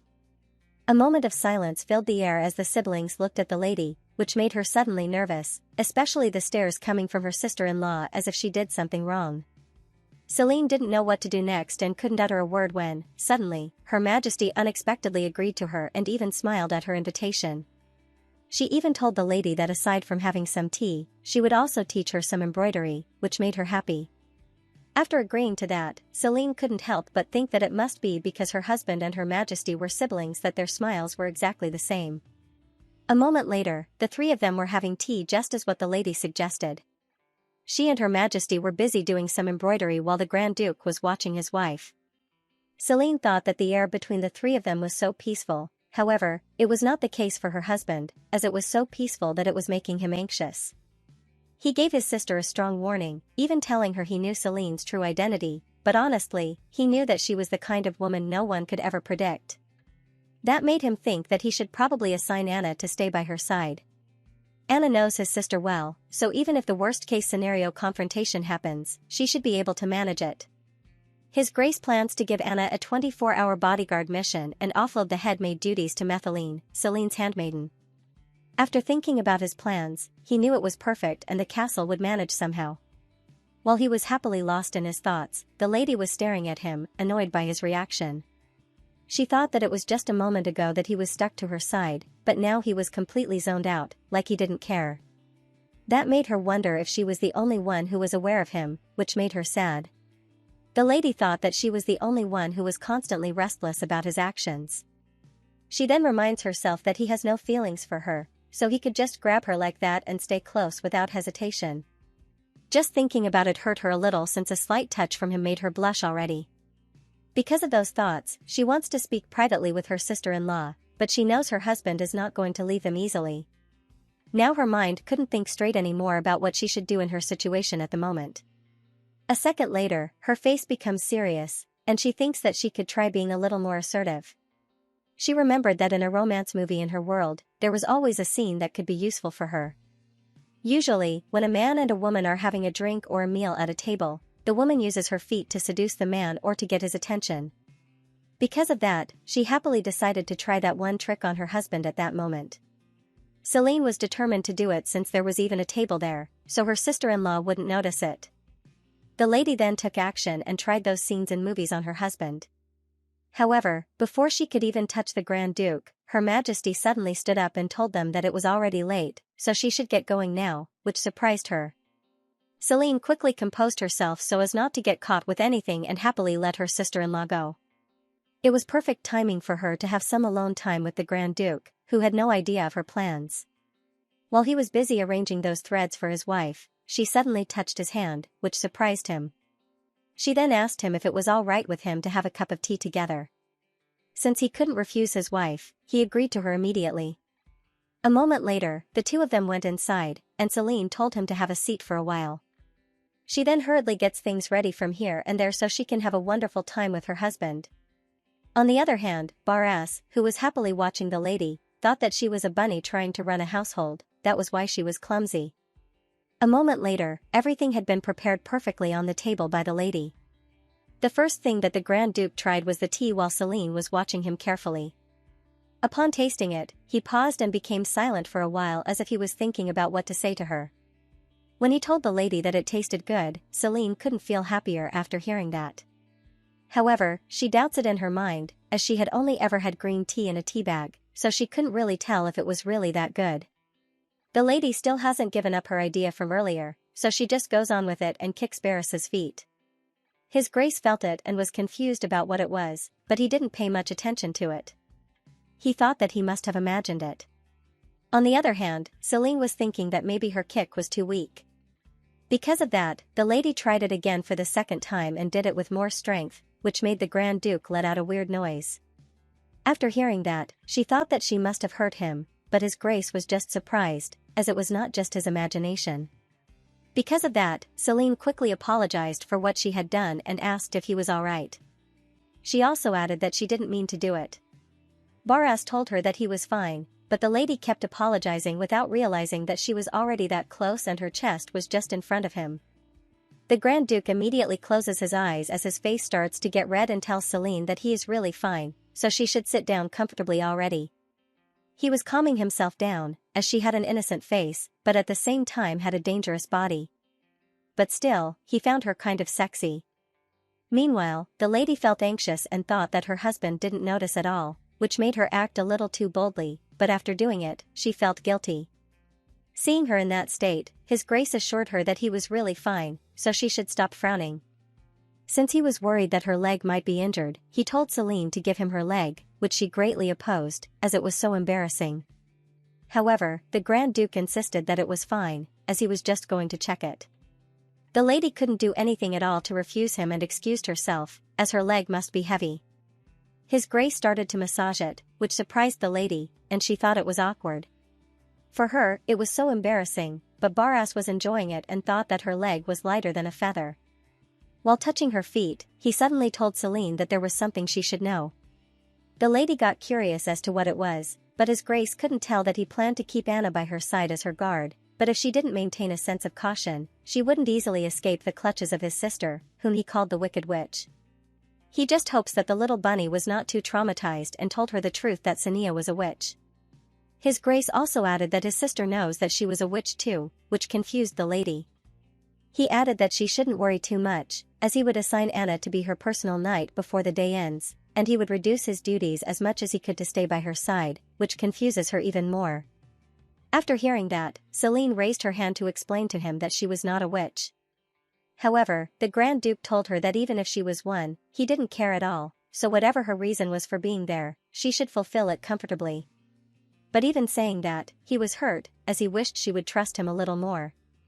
His Grace also told the lady that he would turn a blind eye whenever he could, so if she needed help, she should just say the word. However, Celine stopped him from talking more and asked what he meant by the reason for being there, as she didn't have one. She also told him that she was not a witch either. The Grand Duke stayed silent for a while upon hearing that, as he couldn't believe that she was still denying it. He then told his wife that he was willing to do anything if she needed help, and he would wait until she was ready if that conversation made her uncomfortable. Celine, on the other hand, explained that it was not that the conversation was uncomfortable and said that she appreciates his willingness to help, but the premise was wrong, as she was not a witch. Hearing how she hardly denied it made the Grand Duke frustrated. From her perspective, it was expected that she wouldn't want to admit she was a witch. However, as the Grand Duke responsible for Belize, offering to help with a witch's affairs was no easy thing. It was like saying that she could use him however she wanted. A vow to lie at her feet in total submission, so it was a plea, if not now, then someday, to please open her heart. Since he couldn't stand to get angry at her, he chose not to say anything more and avoided looking at his wife. However, the lady got more serious now and asked if he was done talking. She then repeated what he said, that he would wait if she was uncomfortable, but in truth, he never intended to listen to her. Celine added that he made his own assumptions, never considered her side, and assumed that he was going to treat her like she didn't exist now that he had finished talking. While she was talking, he wouldn't even look her in the eye, which made her angry and frustrated. The lady didn't know how to explain herself to clear that misunderstanding. But worse than that, she liked that man, and she was terrified that misunderstanding might tear them apart forever, which frustrated her even more. Because of that, she shouted at him and said that he shouldn't pretend to be considerate in such a half-hearted way. He should have just said he was not ready to talk, or they should have done it another time. He should be honest with her. However, the moment the Grand Duke heard the word honest, he already lost patience with her. His Grace wanted to know why she was still denying it even after everything had been exposed. That caught her attention, and she asked if she had heard him right that he said she was denying it. The Grand Duke then told her that she herself admitted that she was not the real Celine, and if she was going to keep insisting she was not a witch, he wanted her to explain how she took over someone else's body. Since their conversation had already heated up like that, the lady then told him the truth that she had no idea how that happened either. She added that one day she just woke up, and she was already like that, which surprised the Grand Duke. Celine was so angry that her tears started to pour while telling him that she didn't want to come there either. Before she could cry even more, she decided to leave that room and end their conversation just like that. On the other hand, the Grand Duke, who was left alone, was thinking about what she just said. After some thought, he couldn't believe what he just heard and realized that maybe he was wrong all along. The next day, His Grace just finished his meeting and thanked everyone for their hard work. His aide, Zart, noticed something and stayed there until the others left the room. When it was just the two of them, he told the Grand Duke that he should apologize. However, His Grace got annoyed and said that he knew nothing. Despite that, his aide was sure that whatever their quarrel was about, it was obviously the Lord's fault. Barras commented on how ridiculous his claims were since he was not even there when he had that argument with his wife. Even after saying that, the Grand Duke was obviously bothered and was thinking about Celine. Meanwhile, outside the Grand Duchess's room, Anna knocked on the door to get permission to enter. However, she didn't hear anything from the inside, so she informed the lady that she would let herself in. It turned out that Celine was in deep thought while looking outside her window, but she still somewhat noticed her. After seeing her, Anna thought that a knight's virtue was to pretend not to see their master's moments of weakness, so she just informed the lady that she had been assigned to close protection duty starting that day. Celine turned to look at her and said that she would be counting on her. After hearing that, Anna thought that she didn't know much about her Grace, but at the very least, she never showed her emotions so recklessly in front of others. It was hard not to think there was some issue with the Lord, and she was someone so harmless that it was worrying. With no greed or ambition, Anna highly doubted she was the one at fault, so she thought that it must be their Lord who did something wrong. She then told the Grand Duchess that it was time for her meal and asked if she should call for Mathilde, to which she answered yes. A moment later, many foods arrived at the table for her grace to eat. However, there was one problem. They all looked delicious to Celine, but she had no appetite at all. If she didn't eat any, the lady thought that the chef would be sad, so she tried even just a little bit. Since it was too much for one person to eat, she happily invited Mathilde to eat with her. She agreed with her grace and bowed, as it would be an honor for her. Without saying anything more, the lady started to have a taste of the soup. However, the girl noticed her manners. It looks like she was not paying any attention to it, so Mathilde showed her the proper way. When Celine saw her gestures, she realized that she didn't do it right. After that, her grace corrected herself and copied how Mathilde showed it to her. The lady knew she had made another mistake, but the girl thought that, despite her hand movements being clumsy, she was picking up the main points well. When Mathilde first met her grace, the Grand Duchess, she was completely hopeless with table manners. She understands that the Grand Duke was always off at battles, so he might be clueless about etiquette. But even Anna, who had been by her grace's side for quite some time, just left her like that, which was shocking. The Grand Duchess only had one handmaiden assigned for conversation and not even a maid managing her bedroom. At first, Mathilde thought it was just because the marriage was rushed and they needed time to adjust. But even after several days, the situation didn't improve. She heard her grace was the youngest daughter of a minor noble family from the countryside and that she lived closer to a commoner than a noble and happened to meet his grace by chance before marrying him. Just thinking about it made the girl angry. No matter how humble her background, once she became the Grand Duchess, she thought that she shouldn't be treated that poorly. The lady was just 20 years old. If they brought in someone that young and naive, Mathilde thought that they should be helping her grow into a proper Grand Duchess fit to manage that estate. That made her wonder how both His Grace the Grand Duke and Anna just left the lady like that. After that meal, her grace thanked her for that day and asked if she would like to join her for meals from time to time if she had time, to which Mathilde answered yes, as it would be an honor for her. Looking at her, the girl thought that maybe the Grand Duchess was simply happy to be learning something noble-like for the first time. She knew it was not her place, but she couldn't help but feel sorry for the lady. Because of that, Mathilde started a conversation with her grace by saying that her fingers were so adorable. However, she realized that she had made a mistake in saying that out loud when she just wanted to say something nice. But the girl didn't expect that the lady would be so happy to hear that she complimented her fingers. She got so excited that she even suggested she try dyeing her nails if she was interested too. But a second later, after seeing the girl's reaction, Celine misunderstood that she didn't like that idea. She looks awkward, so the lady thought that Mathilde was just being polite when she complimented her fingers. In truth, the girl was the only one around her age in that castle, and a fellow woman too. But maybe, because of what she said, she was a little disappointed with her. Eating together, chatting, and getting a compliment on her nails in the middle of feeling down made her so happy that she got carried away. With what happened just now and with the arguments she had with her husband, she couldn't help but ask herself what was wrong with her that day. The lady then told Mathilde to forget what she said if she was asking too much. She added that she only brought it up because it lifted her mood and she thought maybe she might like it too.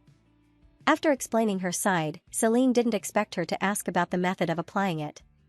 While her grace was teaching the girl, Mathilde thought that the Grand Duchess looked like a graceful and kind noblewoman, all alone in a faraway land, married off to someone far from home. Mathilde saw her grace as a girl still young, starved for warmth and attention. Meanwhile, while the two of them were busy, they didn't notice the bird that was watching every move they made. Suddenly, the bird flew from that tree before anyone could see it. Meanwhile, a woman was complaining to a man, as he was supposed to dye just the tips of her fingers. But the man said that the Duchess had her entire fingers stained like that and added that it was annoying for him to confirm that. He told her that he was already dying from work, and now, he has to waste time watching women eat and gossip. After saying that, he asked the woman if they should just head back to the snowy mountains. That woman looks really just like Celine and said that he must be really stressed with all the work. However, she dropped the act of caring for him a second later and told him not to spout nonsense while ordering the man to get out of her sight. After hearing that, he stood up and commented that she only ever thinks of herself. The two didn't say anything more, as they were annoyed at each other, leaving the girl alone in that room. When that man left, she wished that he would stop bringing up going back to the snowy mountains. She then suddenly remembered something. Even after all those years together, so long she couldn't even remember how many, he never once looked at her as a woman. The girl then decided that she was done pining for him in the snow-covered mountains, just playing the little sister by Vincent's side. While looking at her fingers, she thought that she had already given up on that man. But she was still okay, as she still has magic and Barris. With that thought in her mind, she said that she was coming for the Grand Duke. Meanwhile, Her Majesty, Barris's sister, was busy making something in her laboratory. When she looked outside the window, she noticed that it was already evening. It seems like she was done making the drug that nullifies Crodon's power, and its name was Roxy. She thought that Celine must be quite powerful if she took care of Nephthys that easily and wondered if she would really give up her witch powers that willingly. The Empress preferred not to fight the lady if she could avoid it, and she hoped that Celine would take the drug herself if she revealed what it was. Before that, Her Majesty decided to go to the Grand Duchess's room so she could ask her to join her for dinner first. When Celine opened the door, she didn't expect that her sister-in-law would be there, but she still happily greeted her. The lady even asked the Empress if she would like to have dinner together with a big smile on her face. However, instead of answering Celine, Her Majesty went inside the room and shut the door, which surprised the lady. Despite her warm greeting to her, Cinia still noticed it and asked if she had been crying. That surprised Celine, as she did her best to hide it and even happily welcomed her. Since the Empress already saw it, she told the truth by saying that something upsetting had happened earlier, and she cried a little. It made her wonder if it was still obvious, even though it had been hours ago, and if Mathilde and Anna also noticed that she was crying earlier. On the other hand, Her Majesty was annoyed because, of all people, it was her brother, Barras, who dared to make that gentle girl cry and just leave her be. Since she couldn't stand the lady being sad and alone in that room, she invited her to go out. When her sister-in-law said that they would go out for a drink, Celine couldn't help but think why she was doing that all of a sudden. A few moments later, the two of them had reached their destination after passing through a crowded, busy street. The lady looked around and couldn't help but ask Her Majesty where they were, to which she answered that it was a tavern called Oak Barrel. When she found an empty table, Cinia told Celine that they would drink there, to which the lady agreed. She then asked if her legs were hurting, as she could just say it if she needed to sit. Her Grace agreed with her and said that she would prefer to sit if possible. Right after she said that, a man suddenly appeared and put a barrel beside the lady, which surprised her. The Empress explained that they didn't have chairs there, rather, they stacked up empty oak barrels like that. After hearing that, Celine thanked the man for his kindness, which made him happy. Her Majesty then ordered the waiter to get them one straight and one regular. Without further details of it, the waiter already knew what she meant. A few moments later, their drinks arrived. The Empress informed the lady that hers was much weaker than Lapon's, so she would be fine. After hearing that, Celine happily accepted it since she trusted her sister-in-law's words. However, with just a few drinks, it seemed like the lady was already drunk while telling Her Majesty that the place was really good. Cinia took that opportunity to ask the reason why she was crying earlier. That question changed her mood. She was sad when she answered her sister-in-law that she and Barras had a fight. The Empress finds it hard to believe, so the lady explained that her husband called her a witch. She added that she told the Grand Duke that she was not a witch, but he wouldn't believe her. While taking her drinks, Celine continued to say that Barras had just decided she was a witch. She had no idea that her husband was also there at that place, listening to her. Since His Grace knew that his wife had already drunk, he wanted to go to her, but his assistant stopped him. Zarth knew how concerned their lord was for the Grand Duchess, but he told him that it was not a good time to show in front of the lady. The Grand Duke got annoyed after hearing that, as he couldn't understand what Zarth meant, so he told him to be quiet. A few hours earlier, before they went to that tavern, in Barris's office, the assistant happened to see in the window that Her Majesty the Empress was going out with the Grand Duchess, which alerted His Grace. Because of that, he suddenly got worried for his wife, so he ordered his assistant to follow him quickly. A little later, after following the two ladies, they saw that their destination was the tavern. Zarth took a quick look at his lord to see his reaction since it was a place where people drink alcohol. The Grand Duke got angry and ordered his assistant to call the shields at that moment. He couldn't help but wonder if his witch sister knew about Celine's drinking habits. Just moments ago, Anna, who was a member of the Shields, gave everyone who was in that place a pouch of money. She apologized to them while telling those people that she would appreciate it if they left. She also added that the pouch was a small compensation for them. Everyone accepted it and obeyed her order to leave that place immediately. That leads to the situation now, where it was just the Shields and Barris's party that remained in that tavern. The lady was so drunk that she kept whining about how her husband called her a witch. Because of that, she gained the Shield's sympathy. Her husband, the Grand Duke, already had enough of it.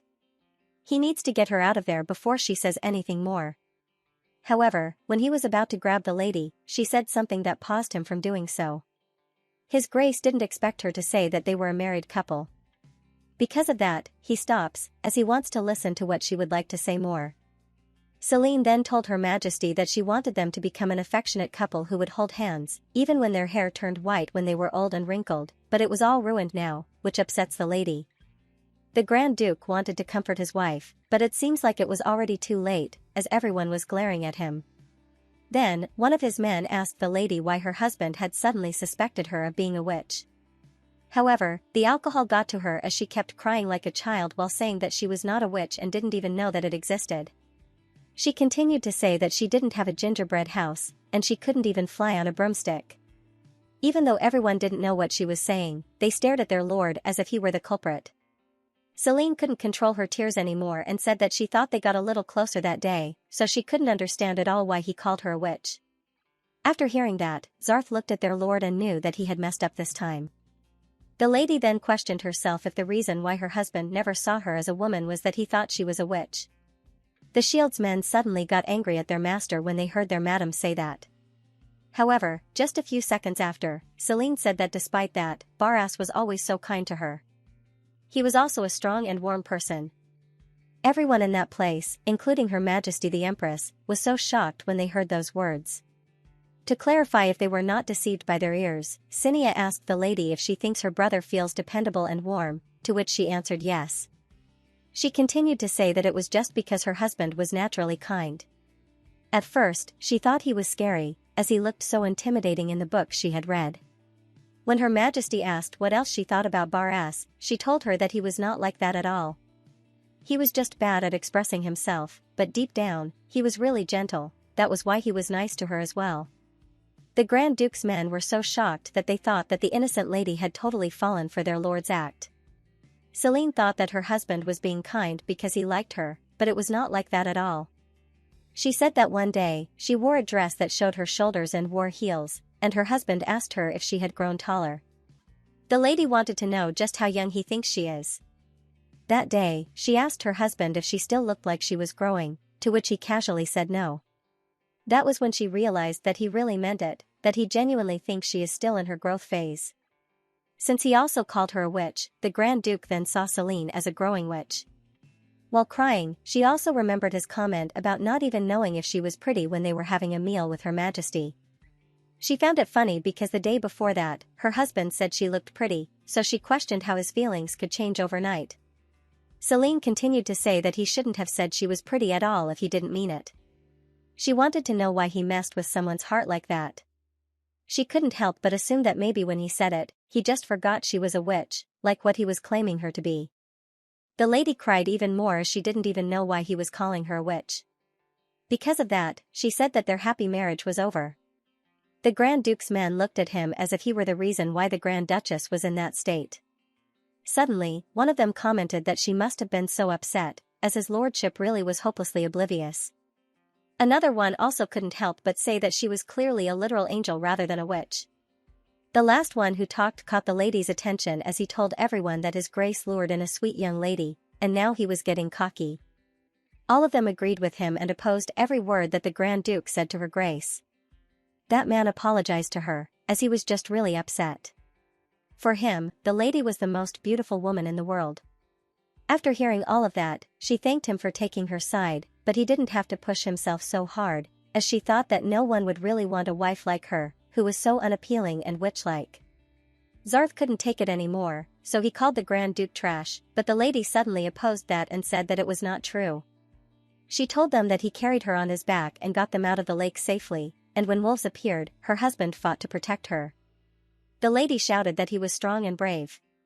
He even lifted her up once with one arm, which she found so cool. At that moment, every one of the guards thought the same thing, that Barras was a lucky bastard of a lord, that he was a spoiled brat, and that he was a scoundrel. Those men didn't know all the details, but according to Zarth, her grace played a big role in saving him during his assassination attempt. That was why, among them, she has earned a reputation as being perfectly in sync with their lord. She already feels like family to them. The lady was only 20, with a pretty face and kind words. There was not a single thing to dislike about that young bride, but their lord dared to treat her like that.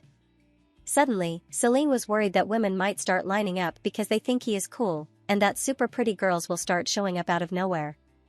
When they heard that, one of the guards asked if she really thought their lordship was that attractive. The lady shyly answered that her husband was very handsome, which surprised everyone. Some of them adored the Grand Duchess's face when she stated that, as she was cute while being shy. Zarth, who was behind his grace, commented that his lord must be quite pleased with himself. It seems like he was right, as Barris's face turned red upon hearing those words from his wife. Suddenly, the lady asked the name of the man who questioned her, to which he answered that he was de Boran from the Office of Ceremonial Affairs. He was in charge of protocol at their wedding. When she heard that, Celine happily said that she remembered him because he cut the heels off her shoes with a knife when she couldn't walk properly because they were too tall. Her words caught Barras and Zartha's attention. They thought that during the wedding, her soul had not been swapped yet, so it made them wonder how she could say something like that so naturally, even when she was drunk. It was like she actually remembers it all. Zarth assumed that it was not her soul that was switched, but someone tampered with her grace's memories. It was like that bird that sometimes clings to the window frame and watches the room. The Grand Duke thought about it, and he couldn't tell the truth that they had already discovered the Bandage Witch's hideout. The only reason they have not acted is that those with her might be Celine's subordinates, family, friends, or allies. However, if her memories really were altered, Barras thought that at the very least, the Bandaged Witch and Selina were not on the same side. If that was the case, he ordered Zarth to arrest that man first. He said that even if he was a man, he could still be a witch, so they should use witch-grade restraints. The Grand Duke also authorizes any measures necessary, as he only needs to be able to answer their questions. Upon hearing that, Zarth obeyed it and went outside with 2 more men to fulfill his order immediately. Meanwhile, Her Majesty, Celine's sister-in-law, was in deep thought, summarizing after hearing what the lady said. She thought that if she summed up everything she had heard so far, the lady liked that idiot of a brother of hers. However, the Empress didn't know the reason why she liked him. She admits to herself that it was a good thing, and it was a happy occasion. Her Majesty convinced herself that the lady was originally meant to fall in love with Barras, which made her feel like things were going back to where they should be. But then, she didn't know what to do with the medicine she had on her at that moment. If they were doing just fine without her interference, the Empress thought that maybe she didn't need to give her Roxy after all. It made Her Majesty wonder if the whole idea of Celine being a witch was wrong from the start. Suddenly, she wanted to tease the Grand Duchess, so she asked if she liked her brother Barras. Celine was embarrassed and was surprised by her question, but she still answered her by saying that she didn't like him. She shyly added in a low voice that what she feels for him is already love. However, her husband, who didn't hear all of it, was in great shock. He remembered that his wife said he was kind. Not only that, but she also said that she wants to look pretty for him and that he is dependable, warm, and brave.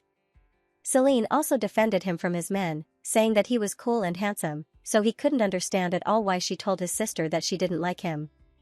He wanted to know why she even listed off all those compliments earlier. When Zarth called him trash, his wife should have clapped and said he was right, so why did she take his side? When Barras thought about it, he was starting to doubt himself, as he thought that no one would fall for a man like him, whom they call the Ghost of Battle. His sister, the Empress, couldn't help but laugh silently as her brother couldn't see Celine's expression at that moment. She thought that he was a poor fool who was lost in his own misunderstanding. It was a fun night for her, as her brother was sulking like an idiot, knowing nothing, while the little beast in front of her seemed to have regained her energy, and it was all thanks to some drunken rambling.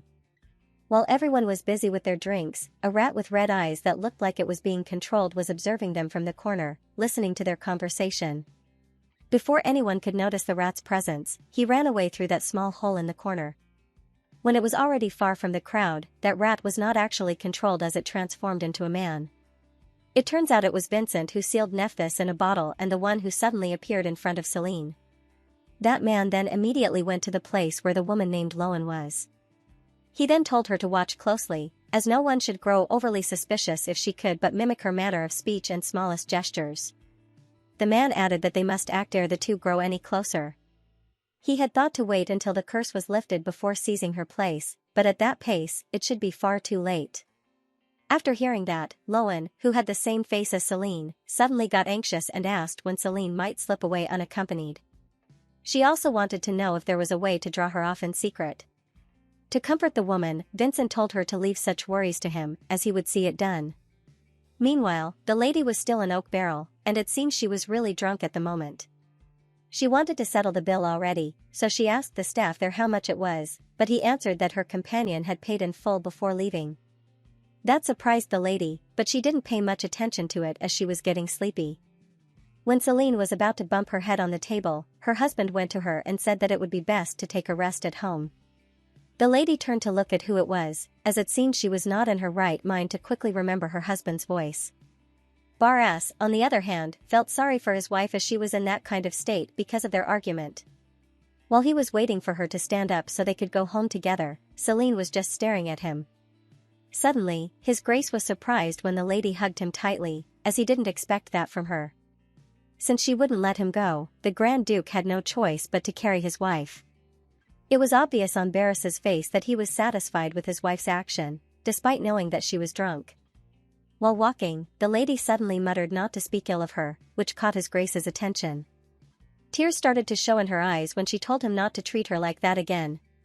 The Grand Duke agreed to her quickly and admitted that it was his fault, while his wife buried her head on his neck. Celine continued to remind him not to speak harshly to her and not to treat her like that, to which His Grace agreed to all of them. He always told her that he would never do that again.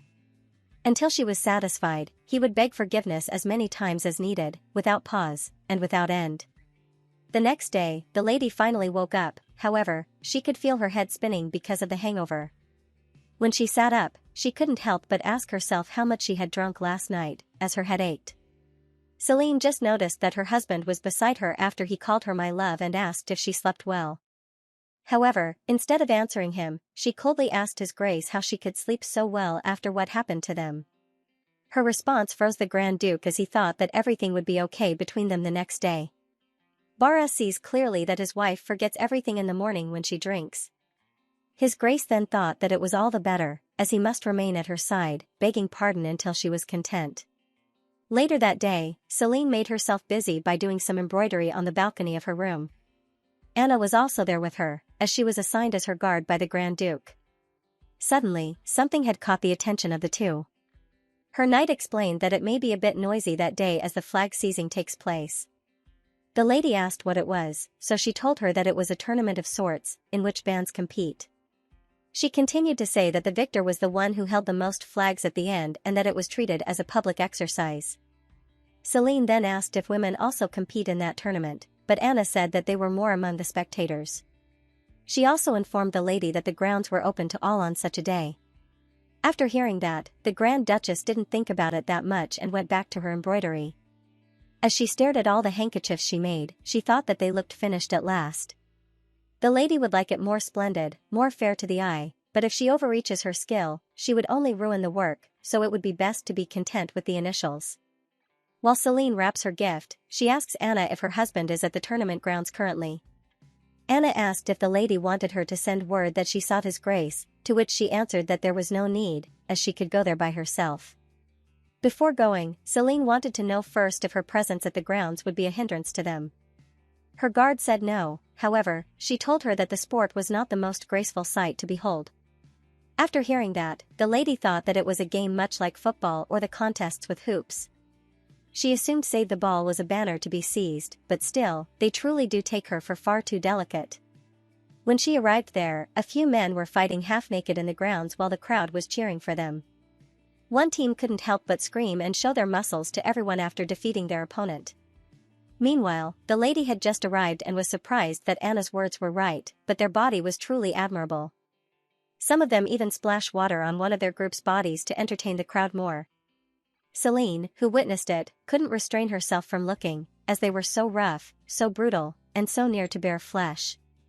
But since they were not her reason to come there, she told Anna that they must seek her husband first. While talking to her, She had no idea that someone had come near her, so when the lady looked at the other side, she was surprised at the bare flesh right in front of her. Celine immediately covered her eyes with her hands, as she couldn't dare to look at it closely. It was her husband, the Grand Duke, who came and asked why she was there while putting on his clothes. However, the lady's face turned red, and she misunderstood his question. She answered him that she only wished to see his face and swore that it was only for a brief moment. Her husband couldn't help but tease his wife and asked why she was covering her eyes. The lady still couldn't look at him, so the Grand Duke told her that she shouldn't bother hiding her eyes, as she had already seen more than enough. Celine couldn't take him anymore, as it was so embarrassing to talk about things like that in an open place. She hit his back as he was doing it to tease her, but Barras seemed like he was enjoying it. He then apologized to his wife and said that she looked so cute that he couldn't resist teasing her. After saying that, he invited the lady to go somewhere, as that place was too noisy.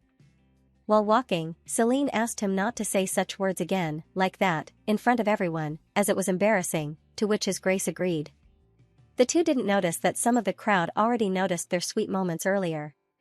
When they finally left the tournament grounds, they couldn't help but comment on how they still looked like newlyweds in every way. For the time being, I'll end this here. Did you enjoy the manhwa? If so, then check back for the next part. And don't forget to subscribe to my channel and stay tuned for more.